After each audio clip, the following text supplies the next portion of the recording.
How do you change the game? How do you build a legacy that shapes the future? You start a revolution. Gather the best with a promise of a prize too good to ignore. And then you tell their stories. The reason Lance and I get out of bed is looking for elite athletes. We want a champion, eh? The relationship between man and horse, it's special. How do you change the game? You embrace innovation. You honour tradition. Celebrate the brilliance of youth. But it's another Tiago victory. You test endurance. Gates open, they're off. You fuel rivalries. We're not here to take part, we're here to take over. I love beating the Australians when we can. Pump up the rematch, the beast versus the beauty. Alabama Lass and Crescetti, they hit it. Crescetti right on the line. And then you give your rock stars the stage. But here she comes, what a win. El Vencedor, and he's bolted in. She's back in the winning groove orchestral. How do you change our game? You start a revolution. A New Zealand racing revolution. Champions Day. Gives you goosebumps, doesn't it? An incredible stage set here at Ellerslie this afternoon. You've joined us at just the right time on Trackside Premier ahead of race number 4, the first of our Group 1s, the Systema Stakes, if all the 2-year-olds and the field assembled in the parade ring. Let's get straight into it and start with horse number 1, Return to Conquer. An unbeaten record goes on the line here today, BP. He's the benchmark with our 2-year-olds. He's been able to run the best ratings. They've got the blinkers on this afternoon, and that could be the key to him. Once again here, he was a narrow winner last time out, and looking forward to seeing him with those sunnies on today. He's got a terrific attitude. I think that's the first thing that stands out with him. He led the field into the yard, blinkers on for the first time, and he hasn't batted an eyelid since he wandered in. I think that speaks volumes for 2-year-olds that can be so composed on race day. So he's got that certainly in his favour.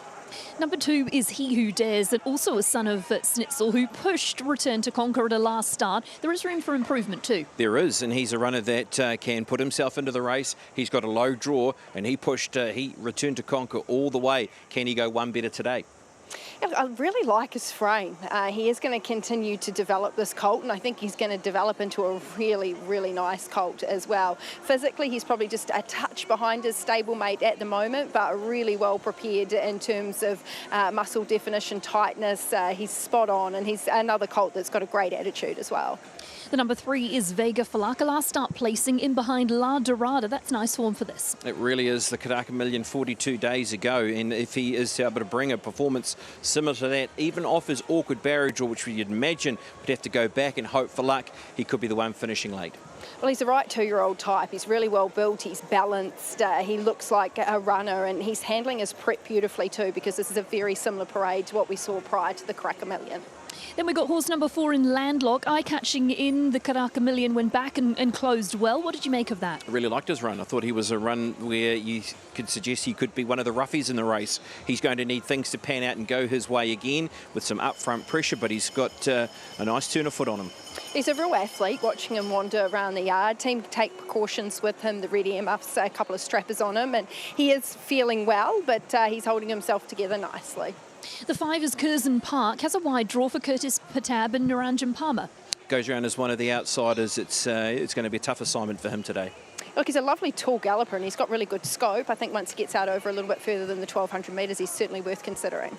Of course, we have the scratching of 6, La Dorada, due to a spiked temperature. The 7 is To Cap It All from the Stephen Marsh stable, and did push La Dorada at the last start. She's tough. She was very tough when she won the Ellerslie, and even in her effort behind La Dorada when finishing into second position.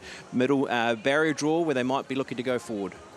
Yeah, she's a really lovely filly. Looks like a 3-year-old. She's nice and big, she's strong. She's another one that's got a brilliant attitude too. Dapples are out across her hind quarter. So in terms of a parade, she's ticking boxes. Number 8 is Miss Ziggy, who's been busy with the 6 starts and does get good stats here at Ellerslie with the 3 starts for 2 placings. Really good runs from her, haven't they? Third in the Karaka Million and was very good in behind Lucy in the Sky, who's well back to take this race out. So they're form lines that must be respected. She's coping really well with her preparation, this filly. She was much more relaxed in her parade today. So I think that she's certainly taken really nice steps every time she's come to the races. I wouldn't discount her. Number 9 is Lucy in the Sky, who was slick on debut. It's hard to do win on debut, and she did it well. It really is, and boy, the money talks here, because this is the big market mover, nearly into $5 or under that mark now. She showed barrier speed here when leading and winning last time out, and she was too quick. Can she back it up in this company? She's an attractive filly. She's got a great head on her, and she's another that's fit and primed for this race, but she is quite new in the yard, quite green. That might count against her in a race like this.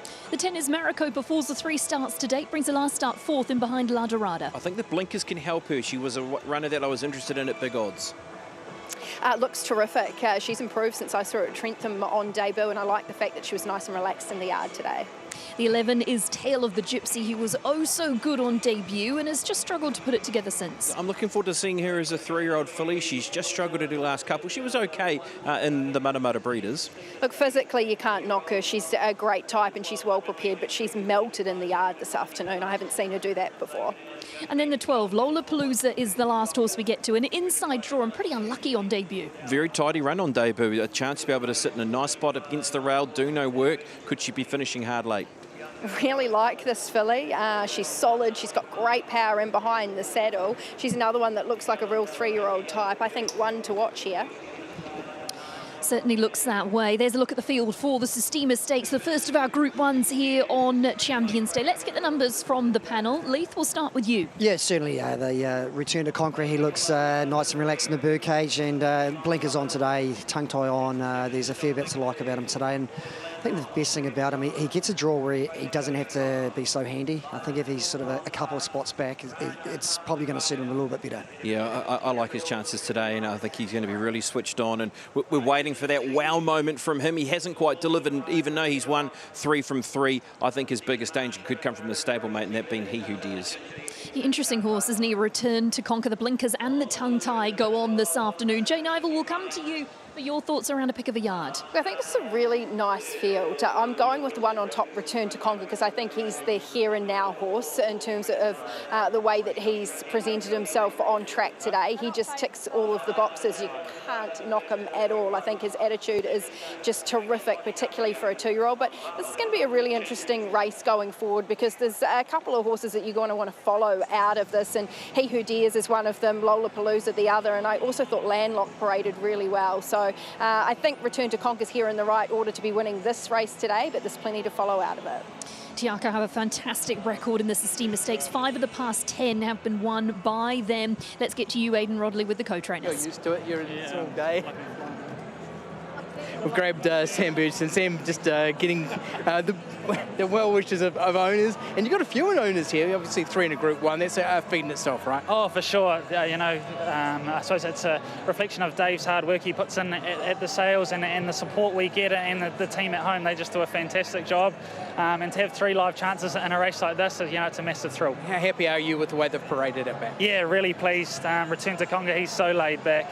He takes it all in his stride. He Who Dares probably a little bit more on his toe, but he's like that, so probably expected, and Maricopa Falls probably similar. So yeah, really happy with 3. We think they're all got their chance, so fingers crossed they can have a bit of luck in running and put their best foot forward. Obviously Return to Conquer's your yardstick. He's won 3, he was terrific at Mata. Blinkers go on, I love that. What are you hoping that they do to his performance here? Just add a little bit of sharpness. Like I said, he's just such a laid back customer. He's got a fantastic temperament. He's just handling it all so well so far. Hopefully he can take the next step today. Just that little bit of sharpness in the running and up the straight, I suppose.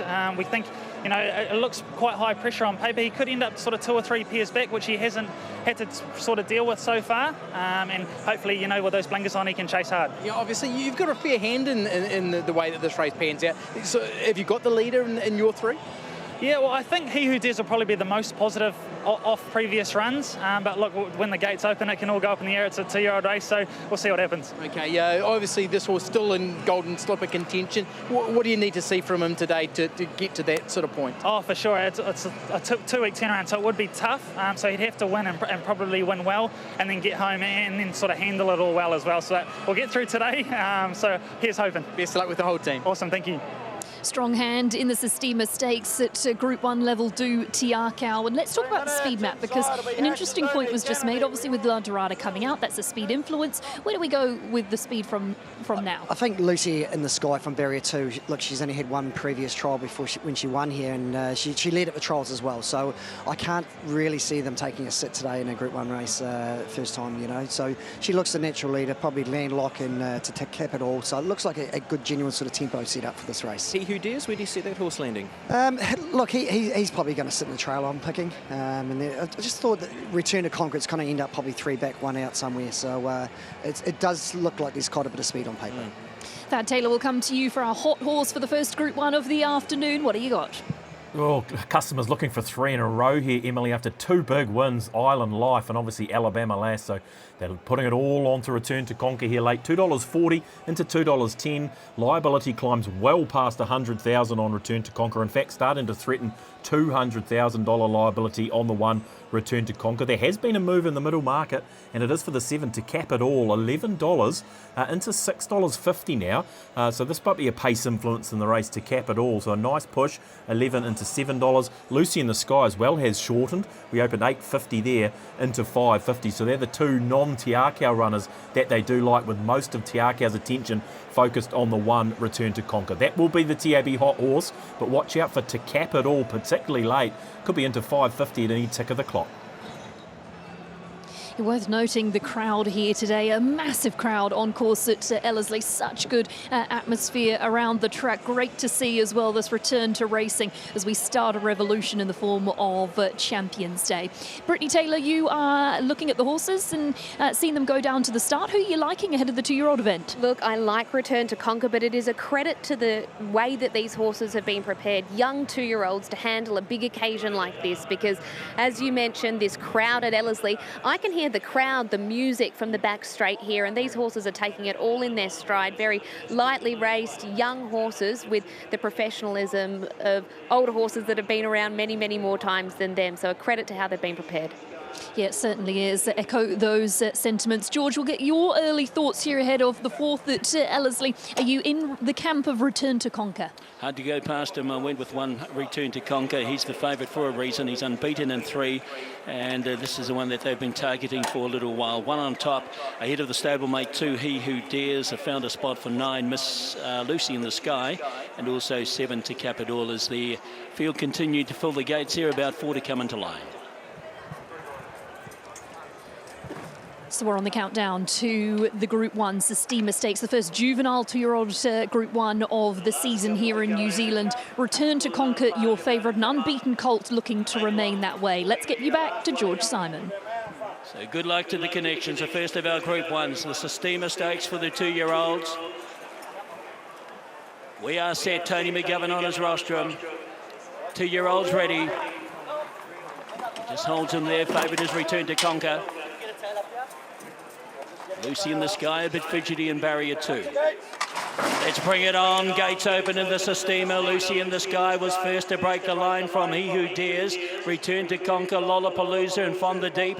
Both going forward. Vega for Luck, and out widest of all, Corzon Park up in the party today. Back midfield is To Cap It All for Maricopa Falls, then Landlock. 2 lengths away, Taylor the Gypsy, and last of all is Miss Ziggy. They race to the 800 metres, and taking over Lucy in the Sky from Corzon Park. 2 lengths away, He Who Dares, followed on the outside by Vega for Luck.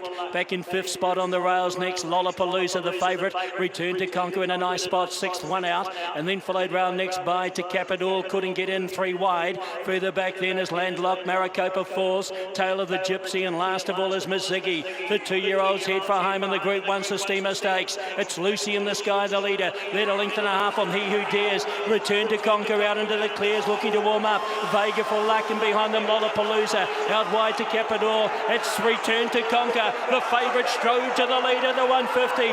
Landlock is running on, so too is to Capital. Return to Conquer in front. Landlock's going to get very close. You're real close at the line. But I think he's just got there. Return to Conquer in a photo with Landlock. Don't know where to look for third. We had either He Who Dares or out wide to Capital. Right there, Lollapalooza, Lucy in the Sky, Miss Ziggy, and with them also Taylor the Gypsy, Vega for luck, Maricopa Falls and Corzon Park.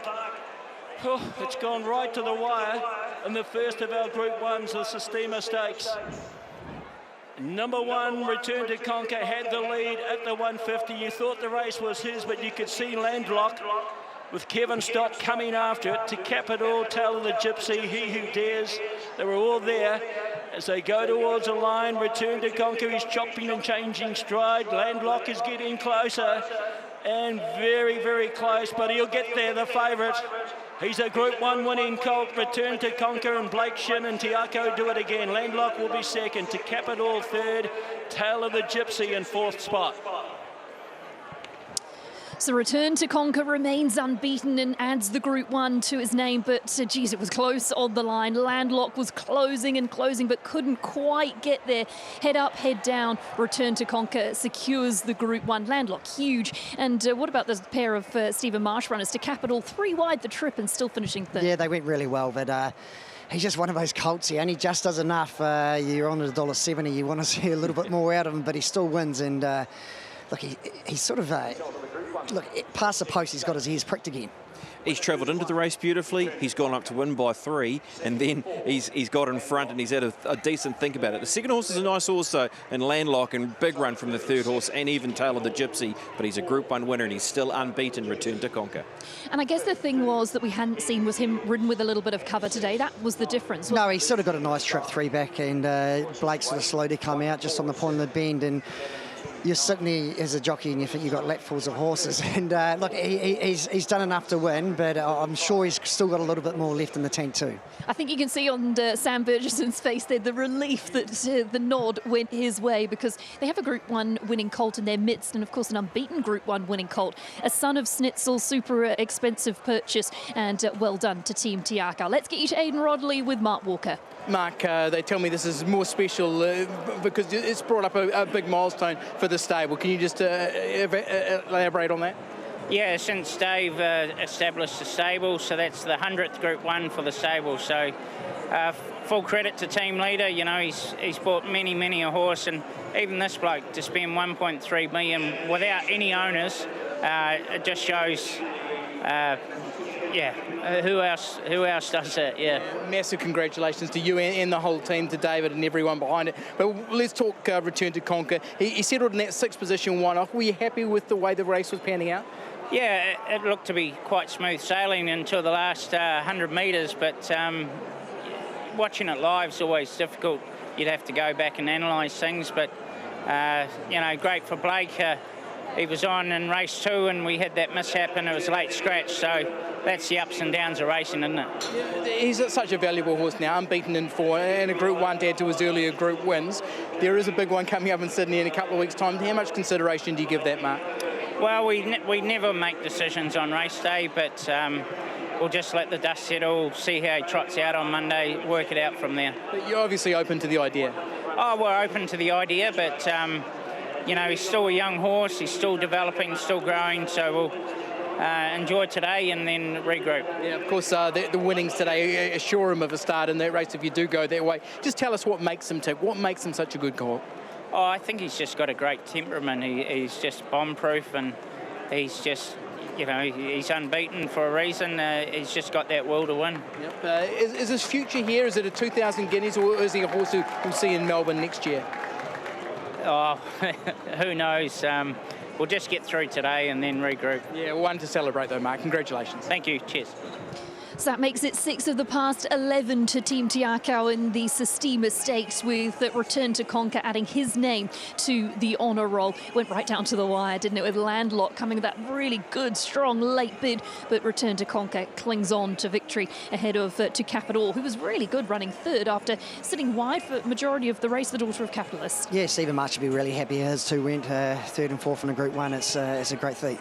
Yeah, massive run to cap it all, to cover all the extra ground, and Taylor the Gypsy, we heard from Jane that the parade wasn't on point as well in her last couple of runs since winning as well, but that's a huge run from that horse to finish into 4th position. As I said in the pre-race, looking forward to seeing that type as a 3-year-old, and there's a number of these horses we're looking forward to see as 3-year-olds. Yeah, certainly Lola Palooza, a little bit unlucky on the inside there. I think she might have, a bit of clear running, she might have been a lot more closer, so she's one to follow out of the race. Hayden Rodley will get to you standing by with winning Group 1 jockey Blake Shin. Blake, congratulations. It showed a lot of pluck because it got pretty tight in the close there. It did, yes. He's, you know, the blinkers went on today to try and encourage the horse to put a field away. He gets there and thinks his job's done, but he rallied hard when the sort of second horse come to him. He's a very talented 2-year-old. He's unbeaten now. He's had a long prep. He's probably ready for a bit of a reset now. But to end the prep with a Group 1, it's pretty special in the hundreds for Tiakau. It's great to be here today. And what about for you to be aboard and be part of this milestone? How satisfying for you, Blake? Look, it's really satisfying. I've built up a great relationship with David Ellis and the whole Tiakau group. I've come over in recent months, put a bit of work in with the team, and that was a decision to come here. I rode Return to Conquer a few months ago, knew his ability before he had his first start, so to come here and win a Group 1, like I said, the hundreds for David Ellis. He's a master of buying horses, and yeah, I'm just privileged to be on board one of the better ones today. Obviously, you're self-employed, your business is flying, but it was a savvy business decision, wasn't it? You had a week off, a week suspension, and you invested in the future. Definitely. Yeah, look, like I said, it's David Ellis. What he's created at Tiakau. It's a worldwide business. He's one of the best judges of the game. And look, with Opie retiring, it just paved the way for a rider like myself to get on a calibre of a horse like Return to Conquer. So I feel fortunate, but look, just lucky to get the call up. And like I said, I made a decision about a month or so ago to come here, and got a big book of rides, so it's great to start with a Group 1. Like, just one final thing, you've just sung this horse's praises, but if I'm reading between the lines, this win has obviously qualified him for the Golden Slipper. You're thinking it might be a bridge too far? Look, Mark will be the best judge of that, but like I said, he's had a long prep. I think the horse is better than what he's shown here today, but Mark will be the best guide. It's 2 weeks to the race. He's a very good horse, and I think he'll train on, so we'll let Mark be the best judge. He's trained more Group 1 winners than me. You've got a Group 1 here. Congratulations, Blake. Thank you. Yeah, Blake enjoyed a great association with Team Tiakau and actually with New Zealand racing, of course, successful aboard Summer Passage in this race previously. Let's go back and relive the Systema Stakes, because we were just pointing out that Mick D has managed to get his horse into the 1-1 from a wide draw. Here it is as it's unfolding. Yeah, certainly a great ride by Michael. Mick D, look, he's from barrier 10, he's got across to the 1-1. Look, they went a fast enough tempo, but look, it just shows you Landlock back there, fourth last one out. He's closed really late, and look, I think Lola Palooza out of the race, she was desperately unlucky in the straight. She should have been a lot closer. So let's look at the midfield positioning. You've got Return to Conquer, who sits in a nice spot, just off speed middle of the pack. There's To Cap It All, who is 3 wide with no cover on the outside of the eventual winner. And behind the winner in the red is the Cody Coltrane runner in Landlock. That's the one that flashes late. And of course, second to last is Taylor the Gypsy, who comes widest on the point of the bend and finishes into 4th position. Things look pretty good here for Blake Shin as he's about to peel leaf. Yeah, certainly. He sort of peeled out, and look, he had the leader had done enough work in front, so he had him well and truly covered. And geez, you're sitting here and you think, oh, I'm going to win by probably a length and a half, 2 lengths maybe, and then obviously out of the pack comes Landlock. Huge. Stop, followed, got across heels and really flew Landlock. He's a run out of the Karaka Million, and then he gets very close right here on the line, second placing to that runner. The run of the race definitely is to You saw them pass the post there, though. Return to Conquer was still in front. So, look, he's one of those colts. He knows where the winning post is. It's scary when you're sort of riding those sort of horses. But, look, he might have won for a little bit more in hand. They just do enough, don't they? Return to Conquer has just done enough to take out the Group 1 Systema Stakes this afternoon, the first of our 4 Group 1s here at Ellerslie on Champions Day.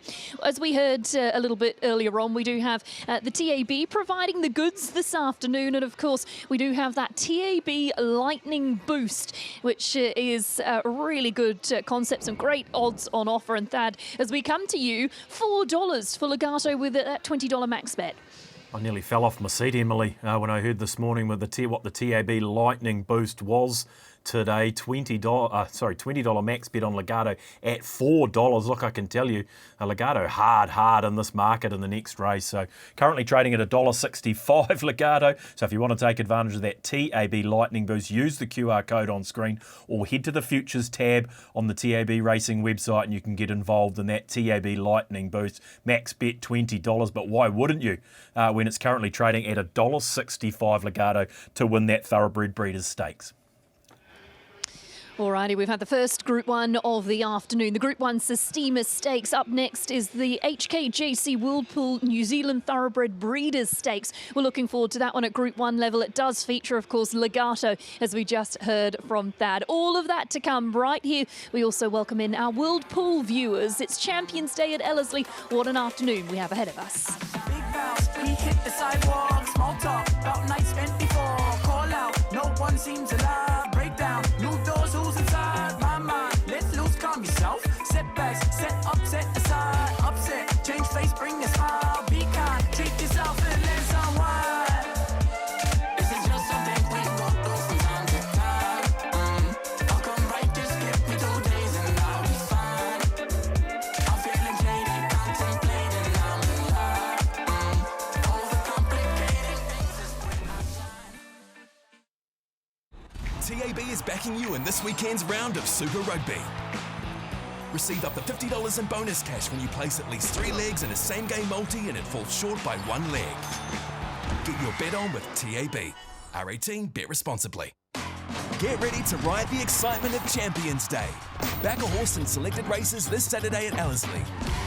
And if it runs second or third, get up to $50 back as bonus cash. TAB, get your bet on. R18, bet responsibly. Sunday plans? Sorted. Racing, hot tips and expert chat, all from the comfort of your couch. Tune in to Betcha Sunday Session on Trackside and make your Sunday a winner.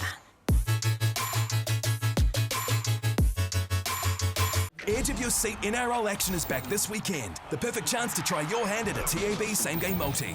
Get up to $50 bonus cash when you place a 3+ leg same-game multi and 1 leg falls short. Boost your odds. Get your bet on with TAB. R18, bet responsibly. I'm Michael Guerin, and on Monday nights on the Guerin Report, we're going to try and keep you updated with the racing information you need to know. If the track is going to be good enough for a Group 1, it's good enough for racing. If it's not good enough for racing, we need to move it. Ask the hard questions. Do you think it changed you? Sounds silly to say, but things were coming probably just too easy. And talk about the issues of the racing week. The Guerin Report every Monday at 8 p.m. on Trackside.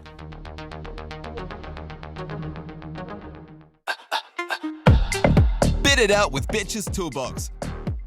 Boost your odds or protect your bet with Odds Boost, Bet Back, SGM Cover and Multi-Rescue. Bet it out.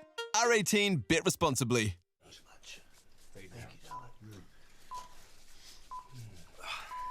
Scotty and Izzy here, Rise and Shine Sport Nation Breakfast. With all the sports stories you need to know. We are the Kiwi voice of sport. Cereal now. You know something?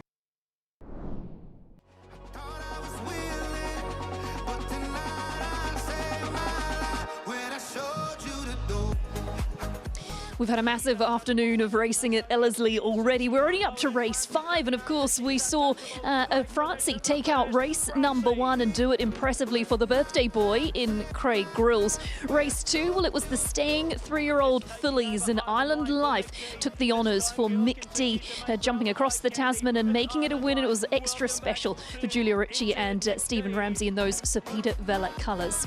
And then what about the third? It was about the sprinters, and it was Crescetti versus Allstar Alabama Lass. There wasn't really much versing about it. It was a one-horse show, Alabama Lass sprinting away up the straight to take the top honours ahead of our first Group 1, which was, of course, the first juvenile Group 1 of the season, and it was the Systema Stakes, and that taken out by Return to Conquer. Talking of our 2-year-olds, I guess it's a nice little segue towards the NZB Kiwi, because potentially one of these 2-year-olds that we've seen here today could feature in an NZB Kiwi next year. Have you got one that you'd be putting a little circle around? Yeah, Lola Pelosa. Look, I thought she was massive. She was very unlucky. I think she should have probably, if she got clear air sort of somewhere halfway down the straight, she might have ran, not saying she's going to win, but she's probably going to run a clear third. Yeah, I mean, it's a tough question, that, Emily, because you look at the field this year, and the runners are horses that weren't in this race, have sort of bloomed through the beginning of the season and have worked their way towards it. I mean, we spoke about Damas Rose probably as the one horse who was out of the Karaka Million, for instance, that's in the Kiwi. Same from last year. We were sort of thinking Velocious was that horse that could be a Kiwi horse, but yeah, it's just one of those races where I feel as though you want to be identifying during that season, and yeah, that's what we see today. And yeah, I don't know. I'd rather keep away from that question, actually, Emily, I think. Just play your cards close to your chest and play the long game. I don't blame you, because traditionally the Kiwi 3-year-olds tend to show their hand a little bit later in that 3-year-old season. Well, up next, of course, we have the next of our Group 1s, and it is the Fillies and Mares Thoroughbred Breeders' Stakes, and it features a short price favourite in Legato. Let's find out how she is ahead of her Group 1 assignment. Legato looks to add another Group 1 to her CV this afternoon. She's arrived on course in tremendous order. Of course, I have had the opportunity to see her earlier in her career when she crossed the Tasman and raced in Melbourne, and she always was a really big horse with a huge frame. Well, fair to say, she has more than filled that frame out. She is enormous now, but she is just the picture of an ideal racehorse, because she's arrived on track today. She's gone to sleep. I've spoken to the team associated with Ken Kelso and with Legato, and they say she's improved immensely from her first up effort. When you look at her in the tie-up, she is a burly mare. She does carry weight. She's got a good constitution, and what that means is that she holds her condition really well, and they tell me she licks the feed bin clean every night. She's an absolute lamb to ride at the track, and she's pretty spot on for today's effort. Unbeaten second up, stepping up in trip. She's certainly the one to beat this afternoon. She was just sensational, wasn't she? Fresh, an incredible mare. We can't wait to see her stepping out and doing her thing shortly. Thad Taylor, we need a market update from you for the Group 1. What's been happening? I imagine it's one-way traffic into Legato. Yeah, relatively speaking, Emily. We opened $1.55 Legato, got out as high as $1.60, and just $1.65, I should say, and just back to $1.60 in the last minute or so. So absolutely rock solid in this market is Legato, and because her price has hardly budged, we haven't really seen a lot of movement outside of it. Conasana, be interested to see whether the late move comes again, as it did 2 starts ago when she was triumphant in the Westbury there at Ellerslie. So she's been $6.50 out to 7, back to $6.50. So Conasana obviously right in commission. There's a couple of horses that have shortened at odds. One is Campionessa. We opened $26 around Campionessa. Obviously, she's been freshened up and given a trial since, and we know the quality of Campionessa. So 26 into 19. Obviously, Tiake will be looking to go back-to-back there. And Jaffe is the other one at odds. $34 we opened. Currently works its way into $27. So, look, it's a field of talented mares, Emily, no doubt. Legato has hardly budged, though. $1.50 out to $1.65. Back to $1.60. She's our rock-solid favourite for the Hong Kong Jockey Club Whirlpool New Zealand Thoroughbred Breeders' Stakes. Yeah, it's an absolute pleasure to have the Whirlpool part of our coverage this afternoon here at Ellerslie on Champions Day. And don't forget about this TAB Lightning Boost. Legato has been boosted from $1.50 to $4, which is some great investing, isn't it? It certainly is. Look, you're getting $1.50 on the fixed odds, and you're getting $4. So obviously you can only put $20 max bet, but hey, turn that into 80 pretty quick. That's right, and you've got something for the rest of the day. And if you are looking to try and find it, obviously you can scan that barcode, or you can find it in the Futures tab. So Futures tab Lightning Boost, that's where you need to find it, or of course scan the QR code there to get around that $4. Poof, get involved.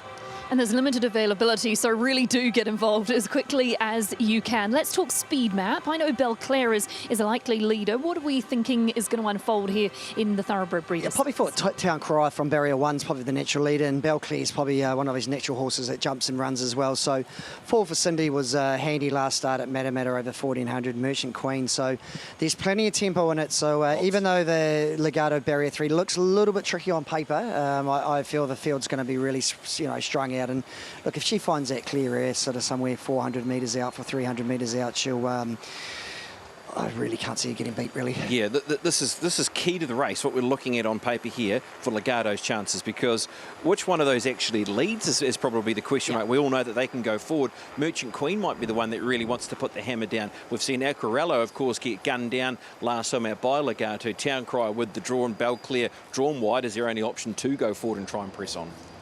All right, so tactical little affair, race number 5, the HKJC Whirlpool New Zealand Thoroughbred Breeders Stakes. It's a race with plenty of history, and we've seen in recent years it's been taken out by some really interesting and successful mares and fillies. Let's get into the yard and talk through the key contenders and what a horse to start on. Number 1, Legato. Brendan, I don't think her last start victory needs any introduction. It was mightily impressive. Oh, it was exceptional, wasn't it? I mean, the good horses do that, and they can continue to shock you, and certainly she shocked many, but she's a class act. She's a 3-time Group 1 winner. She's looking to pick up another Group 1. She is second up. She's 2 from 2 second up, more distance, no issue. She's awfully hard to beat with all that hot speed around her. Oh, she fills the eye when you take her in the mounting yard. She always had a lot of scope, and she's just continued to mature and get stronger and stronger with age. Again, much like her stablemate in Alabama Lash, she's a little bit up and about in the yard, not getting herself worked up, just feeling very good ahead of her next assignment. Number 2 is Belclair, and there are plenty of positives when it comes to Belclair, because has won this race a couple of times previously, likes Ellerslie, loves the mile. Exactly. I mean, the winner of the race the last 2 years, she has to be respected. We're trying to find that form again from her, even when she was in Sydney through the spring. We haven't quite seen it. She was 4 lengths off El Vencedor when last presented here in the Otaki Māori over 1,600 metres. Wide draw, you'd imagine they'll want to press on. I loved her parade on Karaka Million Night. She's a box ticker in the yard. She does things right. As you can see, just drops her head down and wanders around nice and relaxed. She did bring a bit of residual fitness that night, but she's tightened up quite nicely with a little bit of racing. Her coat's still in super order, so she's coping well with her prep. Number 3 is Campionessa, who's coming off the back of a freshen, hasn't been seen since the 11th of January and was placed in a Taupo trial. Yeah, they were very keen to put her in the trial as well around Taupo. She was 56 days since her last effort, as you mentioned, out of Trentham. She is a Group 1 winner of a Zabel Classic back in 2023, and she's drawn low, so they'll be keen to be able to just park just off that hot speed. And they've got the right jockey on, Mick D. Last time he was on board, she was winning. It was the last time we saw her in the winner's circle. Look, I can't fault her in the yard. I think she's showing a lot of purpose in her movement, and she seems to be stretching out nicely, holds her condition well through her preparation. Number 4 is Town Cry. She has class and certainly should be in the mix here. What did you make of that most recent start at Ellerslie and behind Conasana? Yeah, look, I'm happy to forgive. I really do like her trial. I like her performances here from last year when running second to Belclair. She's run third in a Thorndon Mile as well 2 starts ago, so she has high class form. She has the barrier draw of 1. She can use the barrier draw. I think she's a must for first 4 players.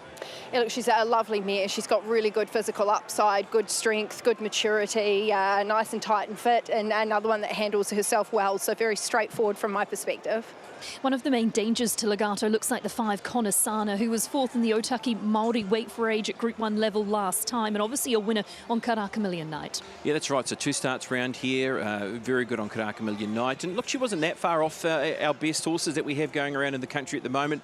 This is the right race for her to be targeting the 1,600 metres for the fillies and mares. An awkward sort of barrier draw, so Joe Dawes just going to have to find a spot away from that speed, but look for her late.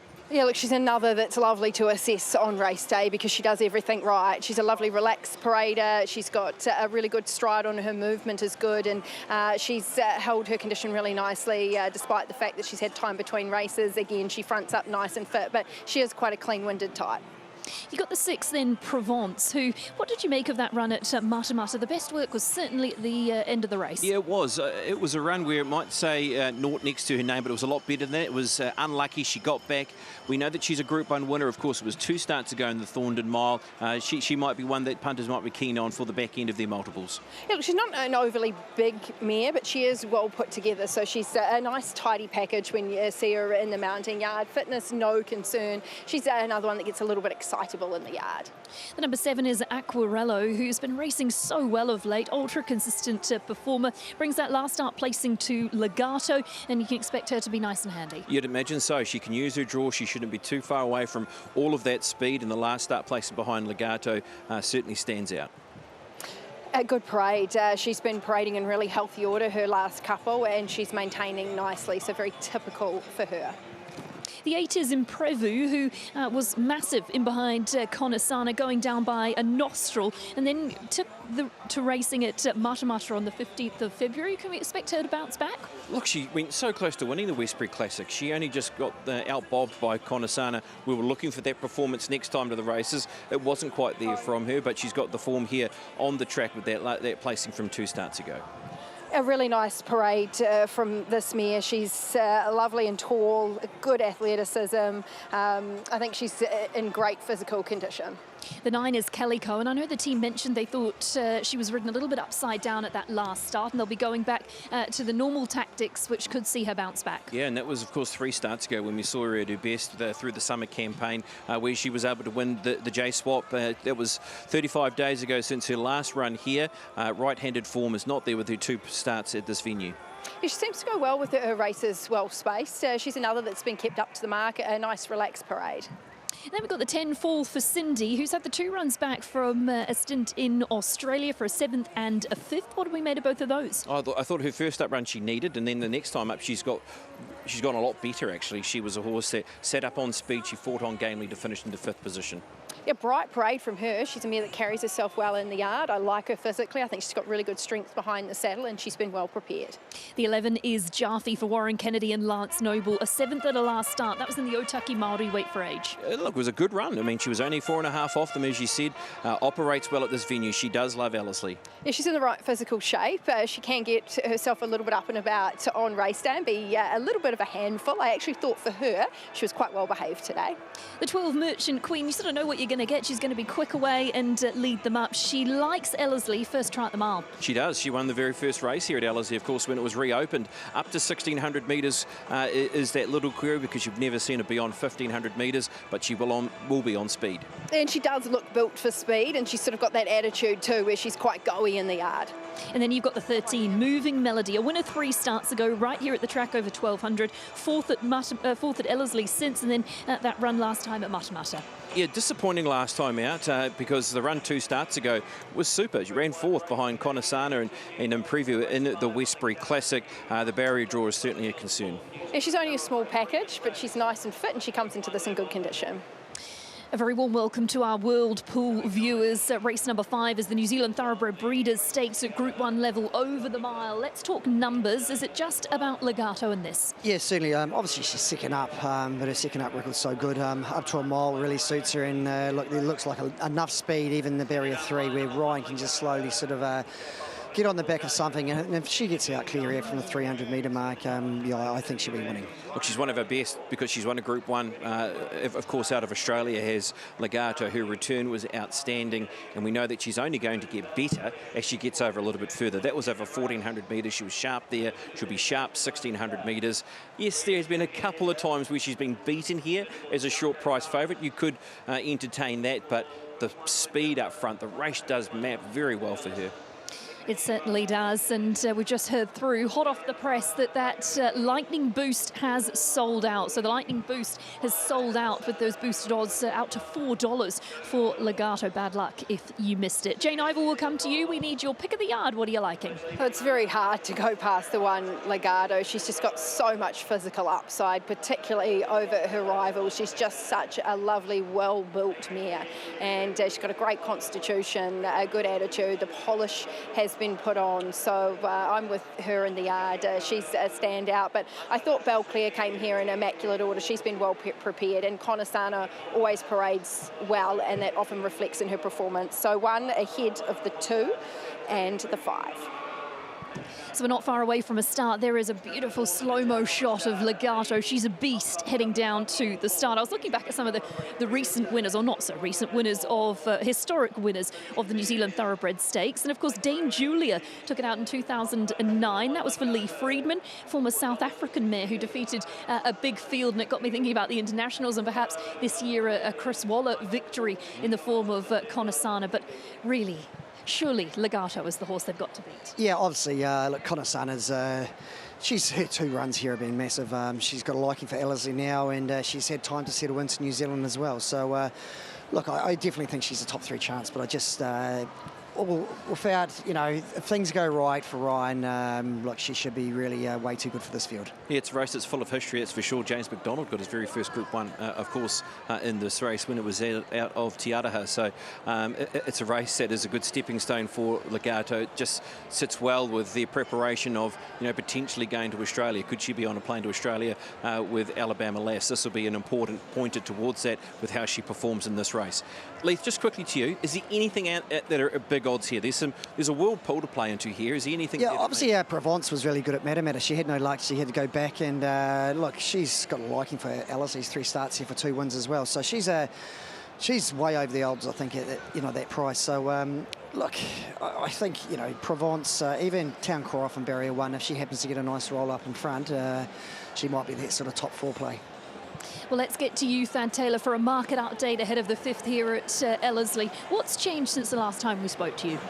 Not a lot, quite a static market, Emily. I've got the team to reopen the Legato Lightning Boost, so you can still get $4, $20 max bet. The Lightning Boost is still available. I've got the team to reopen it. They came rapping at my door trying to close it.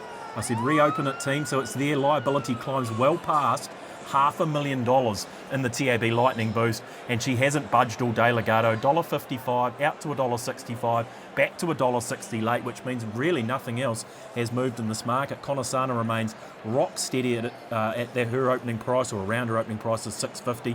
The only 2 they want late at odds here, a little bit for Jaffe, 34 into 23, and Aquarello has a bit of support, got as high as 18 into $15. Get involved in the TAB Lightning Boost, Emily. I've got them to reopen it. We've got till kick-off here. The liability over $500,000. The hot horse will be Legato. Now goes $1.55. Great news about the Lightning Boost. I'm sure customers will be jumping on that. We'll get to you, Aidan. What's your assessment of the New Zealand Thoroughbred Breeders' Stakes? Oh, she's a worthy favourite, isn't she, Legato? When we know what she's well capable of. Boy, this is such a stage at the moment. This grandstand is absolutely pumping. The occasion here, this is fitting of New Zealand's richest race day. We're so looking forward to it. I thought the big danger here was Conasana. We know Chris Waller is Australasia's, perhaps the world's biggest grand final trainer, and this is her grand final. I'm expecting big improvement from Conasana. What about Belclair, who's looking for a hat-trick of victories in the race? Could she make it 3 consecutive wins for Lisa Latta? Belclair, only the 6th horse to make it back-to-back victories as it is. Well, they're loading up pretty swiftly here ahead of our 5th. The Group 1 World Pool New Zealand Thoroughbred Breeders' Stakes. George Simon will get your early thoughts ahead of our 5th. The last 3 to come into line here. Merchant Queen about to load up. Imprevu, also Provence. And the other one to come in is Jaffe. Legato's all the rage, $1.55. Clearly on top for many. Belclair given a chance to, along with Conasana and Kelly Coe for a bit of value in the multiple plays. 3 to come up. The second of our Group 1 features the Hong Kong Jockey Club World Pool New Zealand Thoroughbred Breeder Stakes. Up comes Imprevu. Now the last one in will be Provence, already a Group 1 winner. The mares are due to do battle. Good luck to the connections. We're set. Let's bring it on. Gates open, with the exception of Jaffe. It was a wonderful start. First away, 4 for Cindy's charging forward. Going with it also is Merchant Queen, Moving Melody out deeper. Right in behind them, Aquarello, Town Crier the inside. Provence goes forward as well. 2 lengths away, favourite Legato. She'll settle midfield on the inside of Imprevu. A length away next, Kelly Coe from Jaffe looking to recover. Campioness is well back. Bell Clear is back second last, and last of all, Conasana. They work up the rise, 1100 metres to go, and it's Moving Melody the leader. Leads by a length from in second spot, 4 for Cindy. 1.5 Town Crier trailing third over on the inside of Merchant Queen. 2 lengths away in the clear, Aquarello, followed by Legato. She's back sixth over on the rail. Alongside of her, Provence, followed by Kelly Coe, then Campionessa Imprevu. Well back, Jaffe. Bell Clear shooting for her third consecutive win in the race. She's a long way off them. And last of all is Conasana, 10 lengths off the leaders. Up towards a home turn in the New Zealand Thoroughbred Breeder Stakes, 500 to go. Moving Melody the leader from 4 for Cindy the outside. 2 lengths away and behind them, Town Crier for Merchant Queen. He's got off the rail on Legato, has Ryan Elliott. She's starting to stride out after this leader, who's got a kick, Moving Melody. Legato's 2 lengths away but closing. And behind them, Campioness is running on. Out wide, Provence. Legato, she's all out at the 100. She's in front though. Coming after her now, we've got Jaffe storming home. Provence ranged up, and the favourites in serious strife here. Jaffe, Provence on the outside. They hit it. Oh, there's nothing in it. Nothing in it between either Provence or Jaffe. Legato. Right there also were, right there was Campionessa, Town Crier, Kelly Coe, Conasana flying home. Bell Clear was there as well with Aquarello. Then followed over by Merchant Queen and Prevu, 4 for Sydney. Moving Melody was back near the tail of the field. I don't think she likes Ellerslie, Legato. With all due respect to the opposition, she had her chance, but they were coming after her. And in the end, it's between Provence on the outside and Jaffe. Provence will get there. Provence will get there for Stephen Marsh. Tony Ryder in the Social Racing Ellerslie Winners Circle Syndicate. Brent Cooper in the team. Jaffe will be second. Legato third. Conasana, I think, will be just fourth from Campionessa and Aquarello. She went to the lead at the 250, Legato, and then you knew straight away she was under sufferance. And Provence and Sam Spratt, who got off the horse that's won this race the last 2 years, Bell Clear, to ride Provence. It's been the winner, winning move, $30.30 and $4.70. Jaffe's been huge. Legato tried so hard, and Conasana from last is finished up in 4th spot. Wow, what a running of the Group 1 Thoroughbred Breeders' Stakes. Incredible. You didn't know where to look in the closing stages. Legato, and then late, Provence and Jaffe jumped on the scene, and Provence gets the nod. Well-deserved victory for Sam Spratt. She's having a great day. Yeah, she certainly is. Great for Stephen Marsh and his team as well. And like I said, she was a little bit unlucky last start at Matamata as well. And those that were on Legato, look, she had every chance. She got out at the right time. And yeah, maybe just a little bit of a disliking for the sort of right-handed sort of way of racing. Yep, super run from Provence. 2 Group 1s in the season. Unlucky behind Legato last time out. Jaffe was flying late. Looked like on the line maybe it got there. Provence put the nose down. Legato will finish into 3rd position. She's had her opportunity. A thrilling edition of the New Zealand Thoroughbred Breeders' Stakes. Aidan Rodley, to you with winning trainer Stephen Marsh. Geez, are you going to let anyone else win Group 1s in 2025? Oh, it's a great feeling. I'll tell you, we've been saying for a while, just couldn't wait to get here today to the races. It's the greatest day ever. Awesome for New Zealand racing.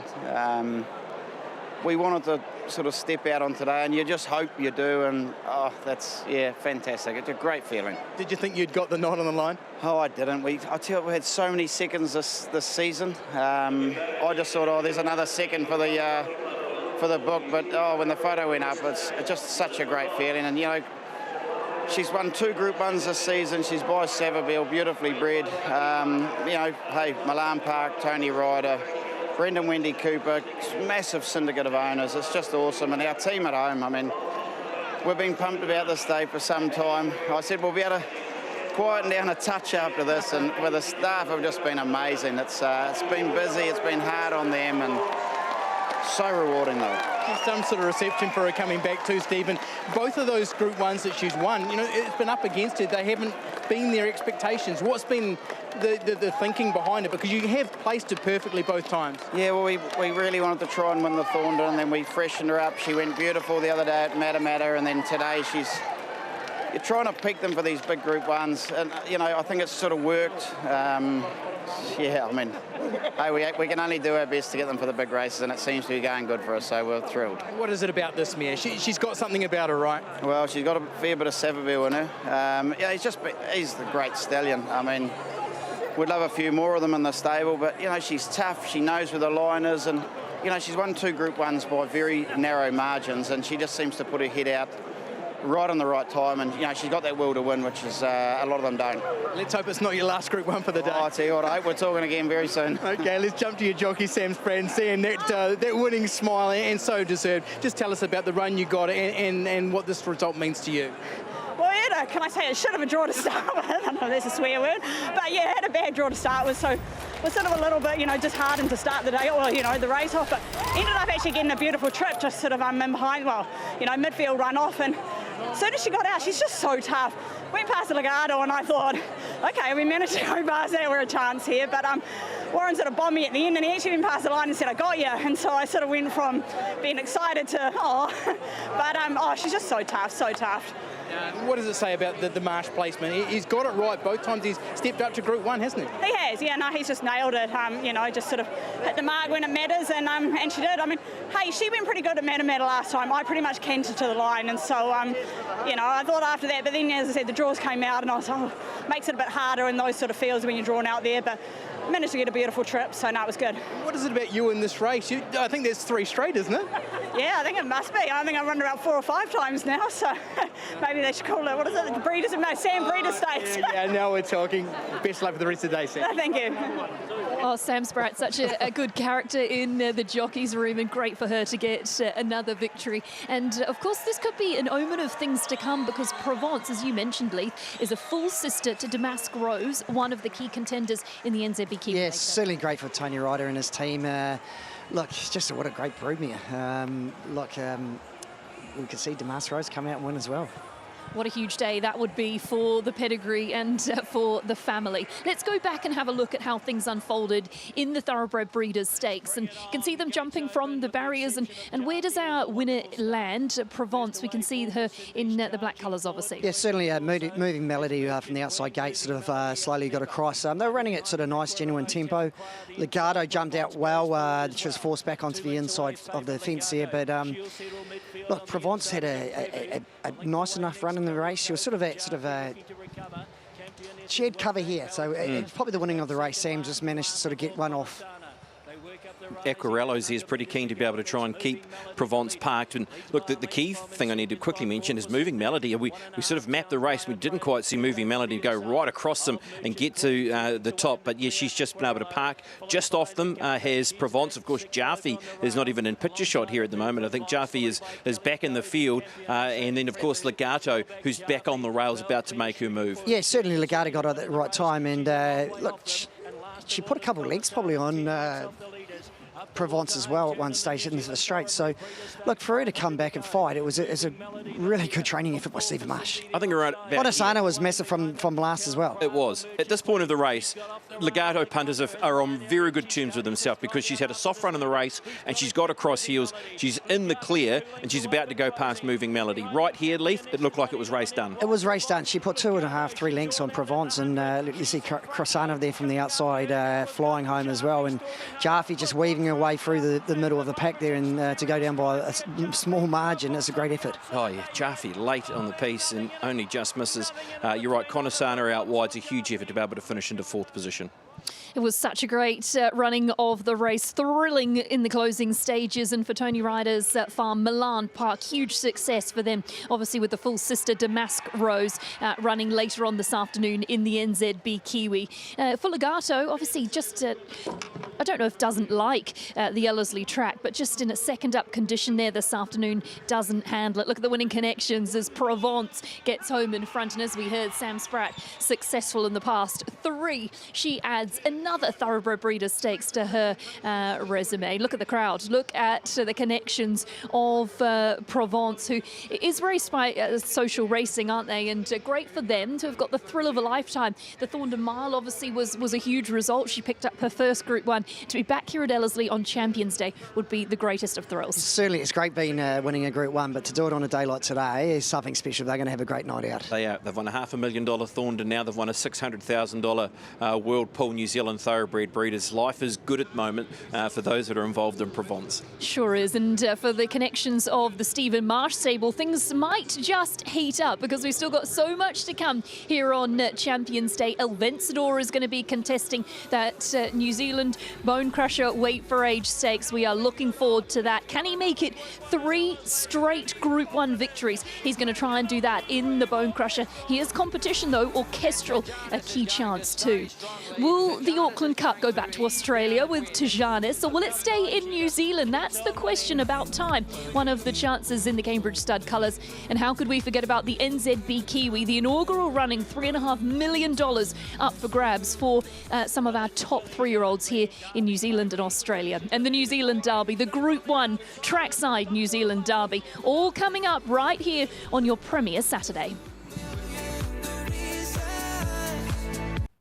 And I'm Ian Smith, the Kiwi voice of sport.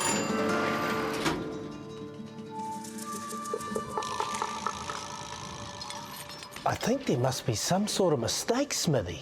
We are the Kiwi voice of sport. You want to take a swing at the champ?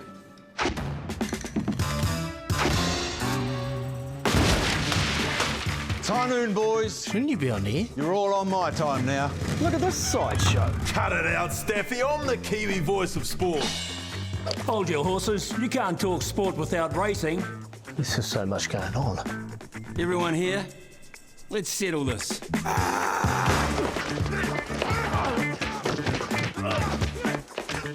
Beautiful. A big old bonus back bet. This Saturday, back a horse to win in selected races at Ellerslie, Flemington and Randwick. And if it runs second or third, get up to $50 back as bonus cash. TAB, get your bet on. R18, bet responsibly. Sunday racing, expert chat and a bit of fun. What more do you need? So tune in to Bet Your Sunday session on Trackside and turn your lazy Sunday into a winning one.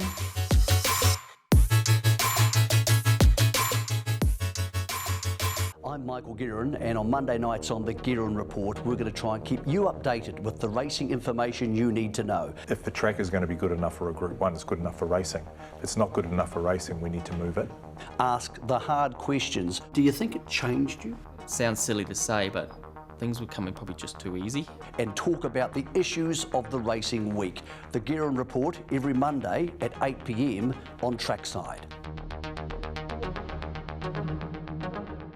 Any good hunches lately? Wow, I've had a few.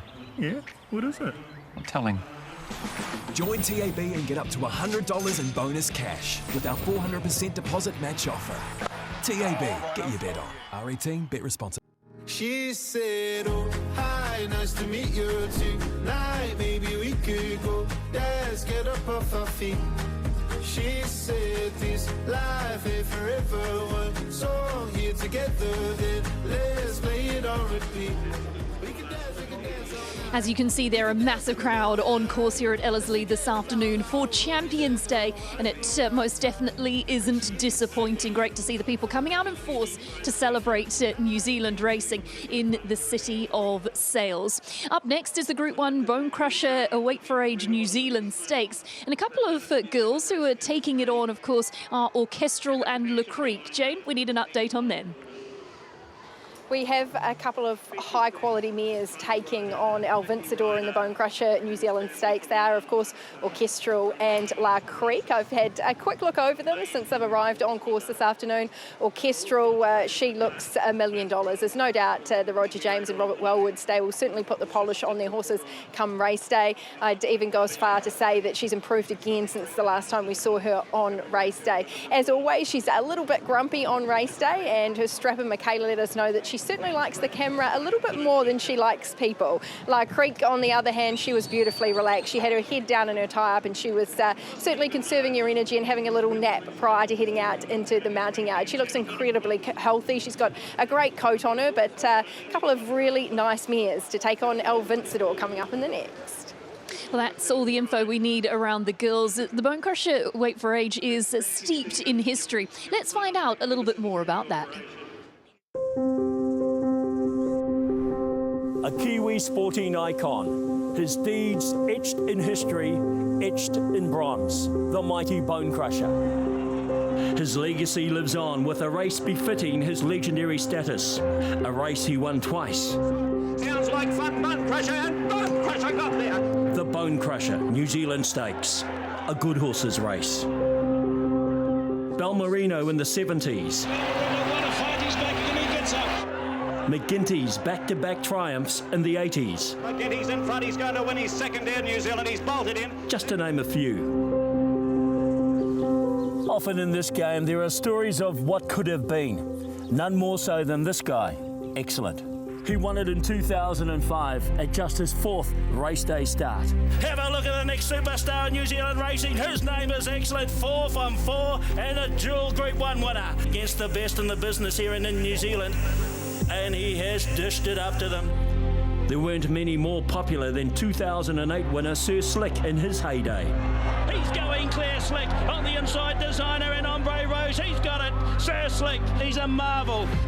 J Mac and Scarlet Lady in 2012, the horse who helped him to his first Australian Group 1 win. Scarlet Lady going home just slightly the better. It's another Group 1 for James McDonald, the jockey of the carnival. A year later, it was this bloke that blew them away. Nowadays, a pin-up boy for one of New Zealand's leading thoroughbred nurseries. Ocean Park back to his brilliant best. He showed that dazzling turn of foot that we know he possesses. Silent Achiever in 2014. She's back in Group 1 winning form at Ellerslie. Silent Achiever. Through to Prowess in 2023. Oh, she's got a Group 1. Prowess. They bookend a decade of female dominance. And amongst that were two of the most talented in Tangerine. But thank you, linesman. Thank you, boys. It is Avon Targe to win the Bone Crusher.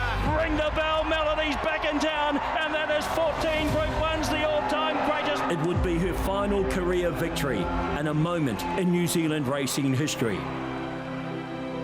Last year, a class mare was upstaged by the Stephen Marsh-trained El Vincador, EV to his mates, in a bold front-running display. Legato can't pick up El Vincador, and Joe Doyle have won the Bone Crusher New Zealand Stakes. There's no such thing as certainties in racing. He's back this year to try and defend his crown and to replicate the feats of the mighty Bone Crusher. He's been in sensational form to do just that. Too, of course, won back-to-back Group 1s at his past 2 starts and looks to make it another Bone Crusher New Zealand Weight for Age. It's an incredible record that he's putting together, and he's just been a sensation this preparation. He has been. Look, he loves the course here. He's had like 5 starts, 4 wins in a placing, and he's just stepped up this season. Like he was always a little bit of a niggle, you know, can he get 2,000 metres? But he's just racking it up, and he's just getting better and better. Look, we talk about horses in career best form or in a purple patch of form. Really, he falls into that category because he is. When he won here in the Group 1 12 months ago, it was an upset. He beat Legato, and from then, and even really from this season, he has gone to another level. His performance here when he won with 60 kilos in the Fulton Family Stakes was something else. He won by 5 lengths. Couldn't believe it. Look, 1,500 metres, 2,000 metres, doesn't matter, Tarapa, Ellerslie. And look, from barrier 4, it's going to be interesting. You would expect Billy to sort of be leading or maybe sit outside leader, but he's gone to another level. Probably the best thing about the race being a small field, Orchestral's not going to be too far off him. Yes, what I did like about his win last time out is he did win off speed, showed that he doesn't have to lead. Yes, there was a different distance to today, but maybe tactically he needs to lead, I think, to be able to get that advantage over the big guns in the race that are going to be chasing him hard, like Creek and Orchestral. Stephen Marsh might make it to back-to-back Group 1 victories. We'll find out shortly if that can unfold. We need a market update. Thad Taylor, what have you got? Yeah, look, we originally priced this race as pretty much a 3-horse race. It now becomes a 4-horse race. That's what the marketplace is saying to us, Emily. And it's horses 3 and 4 that have got a lot closer to horses 1 and 2. El Vencedor we opened at $1.90, Orchestral at $3.30. They've both moved out from their original opening price. The 2 horses that have shortened are La Creek and Kelly Alfarasha. Now, we had La Creek right in this market from the outset, $5.50, but she moves into $4.60. And we just got the price wrong on Kelly Alfarasha. We put up $16 from barrier 1 after they split El Vencedor and Orchestral last start, Kelly Alfarasha. So that has been knocked in from $16 to $6. That is the big move there. Those are the 4 horses that they do want. We have a bit of a standoff around Orchestral. Customers want to continue to be on her, and we're continuing to lay her at that price. So she's $3.30 out to $4.40, but she is a losing result. She's a bit of a darling of our TAB customer fan bases, Orchestral. Fongai Hu and Wolfgang do have support at long odds. This is going to be an intriguing market to watch over the last 13 minutes to see if they come hard for either of these 2 original or this trend around horses 3 and 4 continue. Kelly Alfarasha 16 into 6, La Creek 550 into 460. They have been the shorteners in this year's Bone Crusher New Zealand Stakes. Yeah, we'll be checking in with you, Thad, to get those all-important market updates as we count down to a start. El Vencedor leading is what the speed map's showing. Yeah, I certainly think so. Look, the only other one probably from barrier 1, Kali Alfarasha, but really sort of first time over 2,000 metres for a while from barrier 1 and wait for age. You probably want to take a sit. Yeah, I think she maps, and that's probably the reason why the money is there. To get the right run, she has the map to be able to try and beat El Vencedor. Look, what happened 2 starts ago was in a Herbie Dyke. It looked like he was going to lead. He led. La Creek was on his back. He was able to break their hearts on that occasion. The setup could be similar. So is there something else mid-stages in this race that try and takes it to El Vencedor? I think Craig rules on Orchestral, won't let him, Billy Pinn obviously is going to probably, if he leads or sits outside leader, probably not going to go overly hard, and Craig will be aware of that. So he won't want to be giving her too much of a head start. So horses coming into the parade ring ahead of the Bone Crusher New Zealand Stakes. It's been won by some incredible horses over the years. Obviously Surfers Paradise, Solvit, Ocean Park, to name just a few, and the great Balmerino, of course, as well. And a race steeped in history. El Vencedor looking to make it back-to-back victories. Prowess taking it out in 2023. Coventina Bay 2022.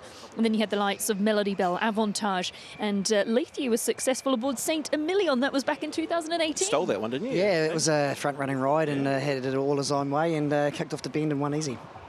Alrighty, well, we'll get you into the parade ring very shortly. There is your favourite in El Vencedor, who's looking for those back-to-back victories and, of course, the 3 Group 1 wins in a row. Let's talk about him to kick things off. And as I just said, obviously back-to-back Group 1 victories is a pretty good resume to bring to this. It's not too bad, isn't it? And those wins in the Herbie Dyke, and then going back in distance as well to 1,600 metres and winning an Otaki weight for age. And he cleaned them up. He really did. He beat his key rival in this race, in Kelly Alfarasha.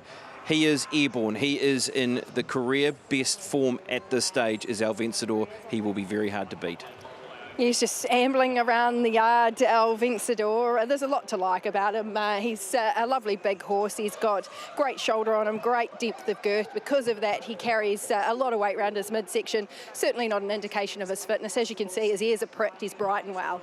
Horse number 2 is Fongai Hu, who's been really consistent of late, including that last start, 3rd on the 8th of February. That was in behind El Vencedor at weight for age. Especially with how that race panned out, because 1st and 2nd would lead trail, and he's come from back in the field to finish into 3rd position. That makes him a danger for those that are trying to play the exotics. He's a nice gelding. He handles himself well on race day. He's getting through his preparation nicely, holding his condition.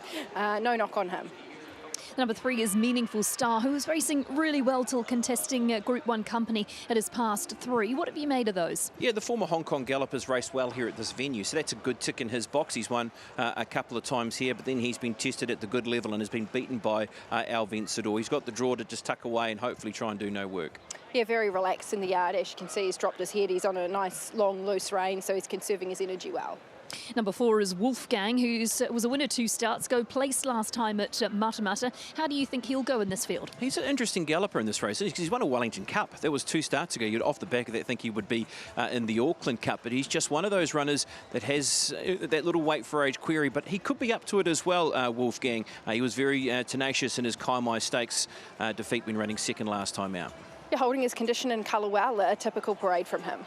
The number 5 is Midnight Blue, who brings a last start 4th in the Avondale Cup. Back in distance from the 2400 to 2000, will be fit.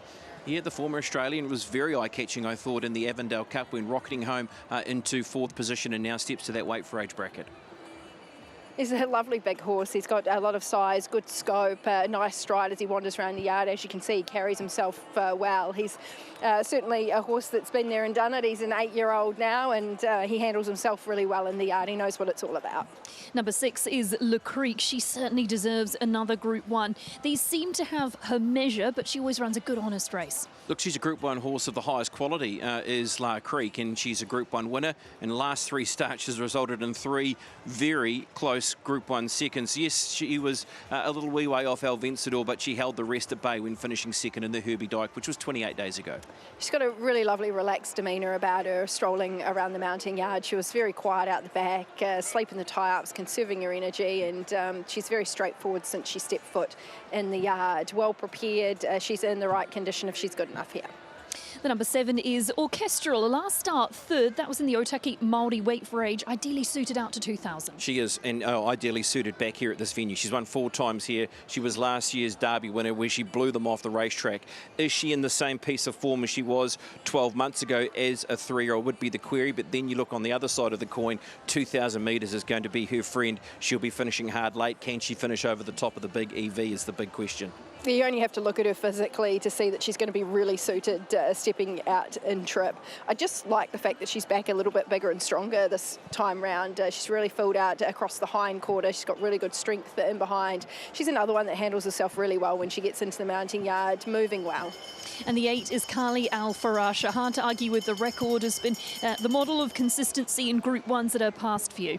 Well, we've just seen Provence win a Group 1 in the Thoroughbred Breeders. This horse went awfully close to winning that Group 1, of course, in the Thorndon Mile, and then backed it up when finishing second here in the Otaki Māori. Goes up to 2,000 metres, and what's in her favour is that she can just follow EV all the way around with that barrier draw of 1. That makes her a huge contender and a market mover.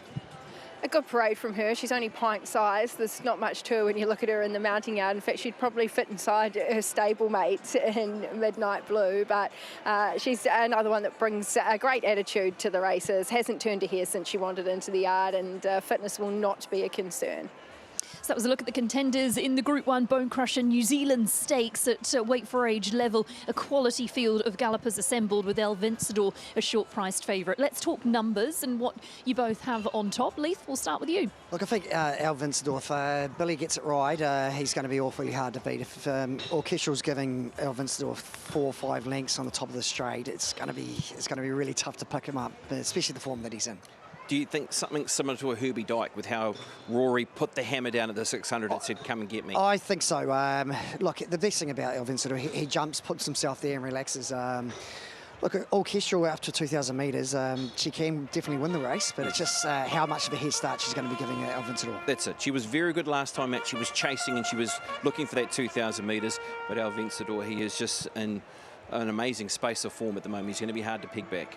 He sure is, and no matter what happens in this race, Al Vencedor wins the Ritual Stud Middle Distance Series, so that's already in the bag, no matter what he does today. But let's get you to Jane Ivell. Jane, what's your pick of the yard?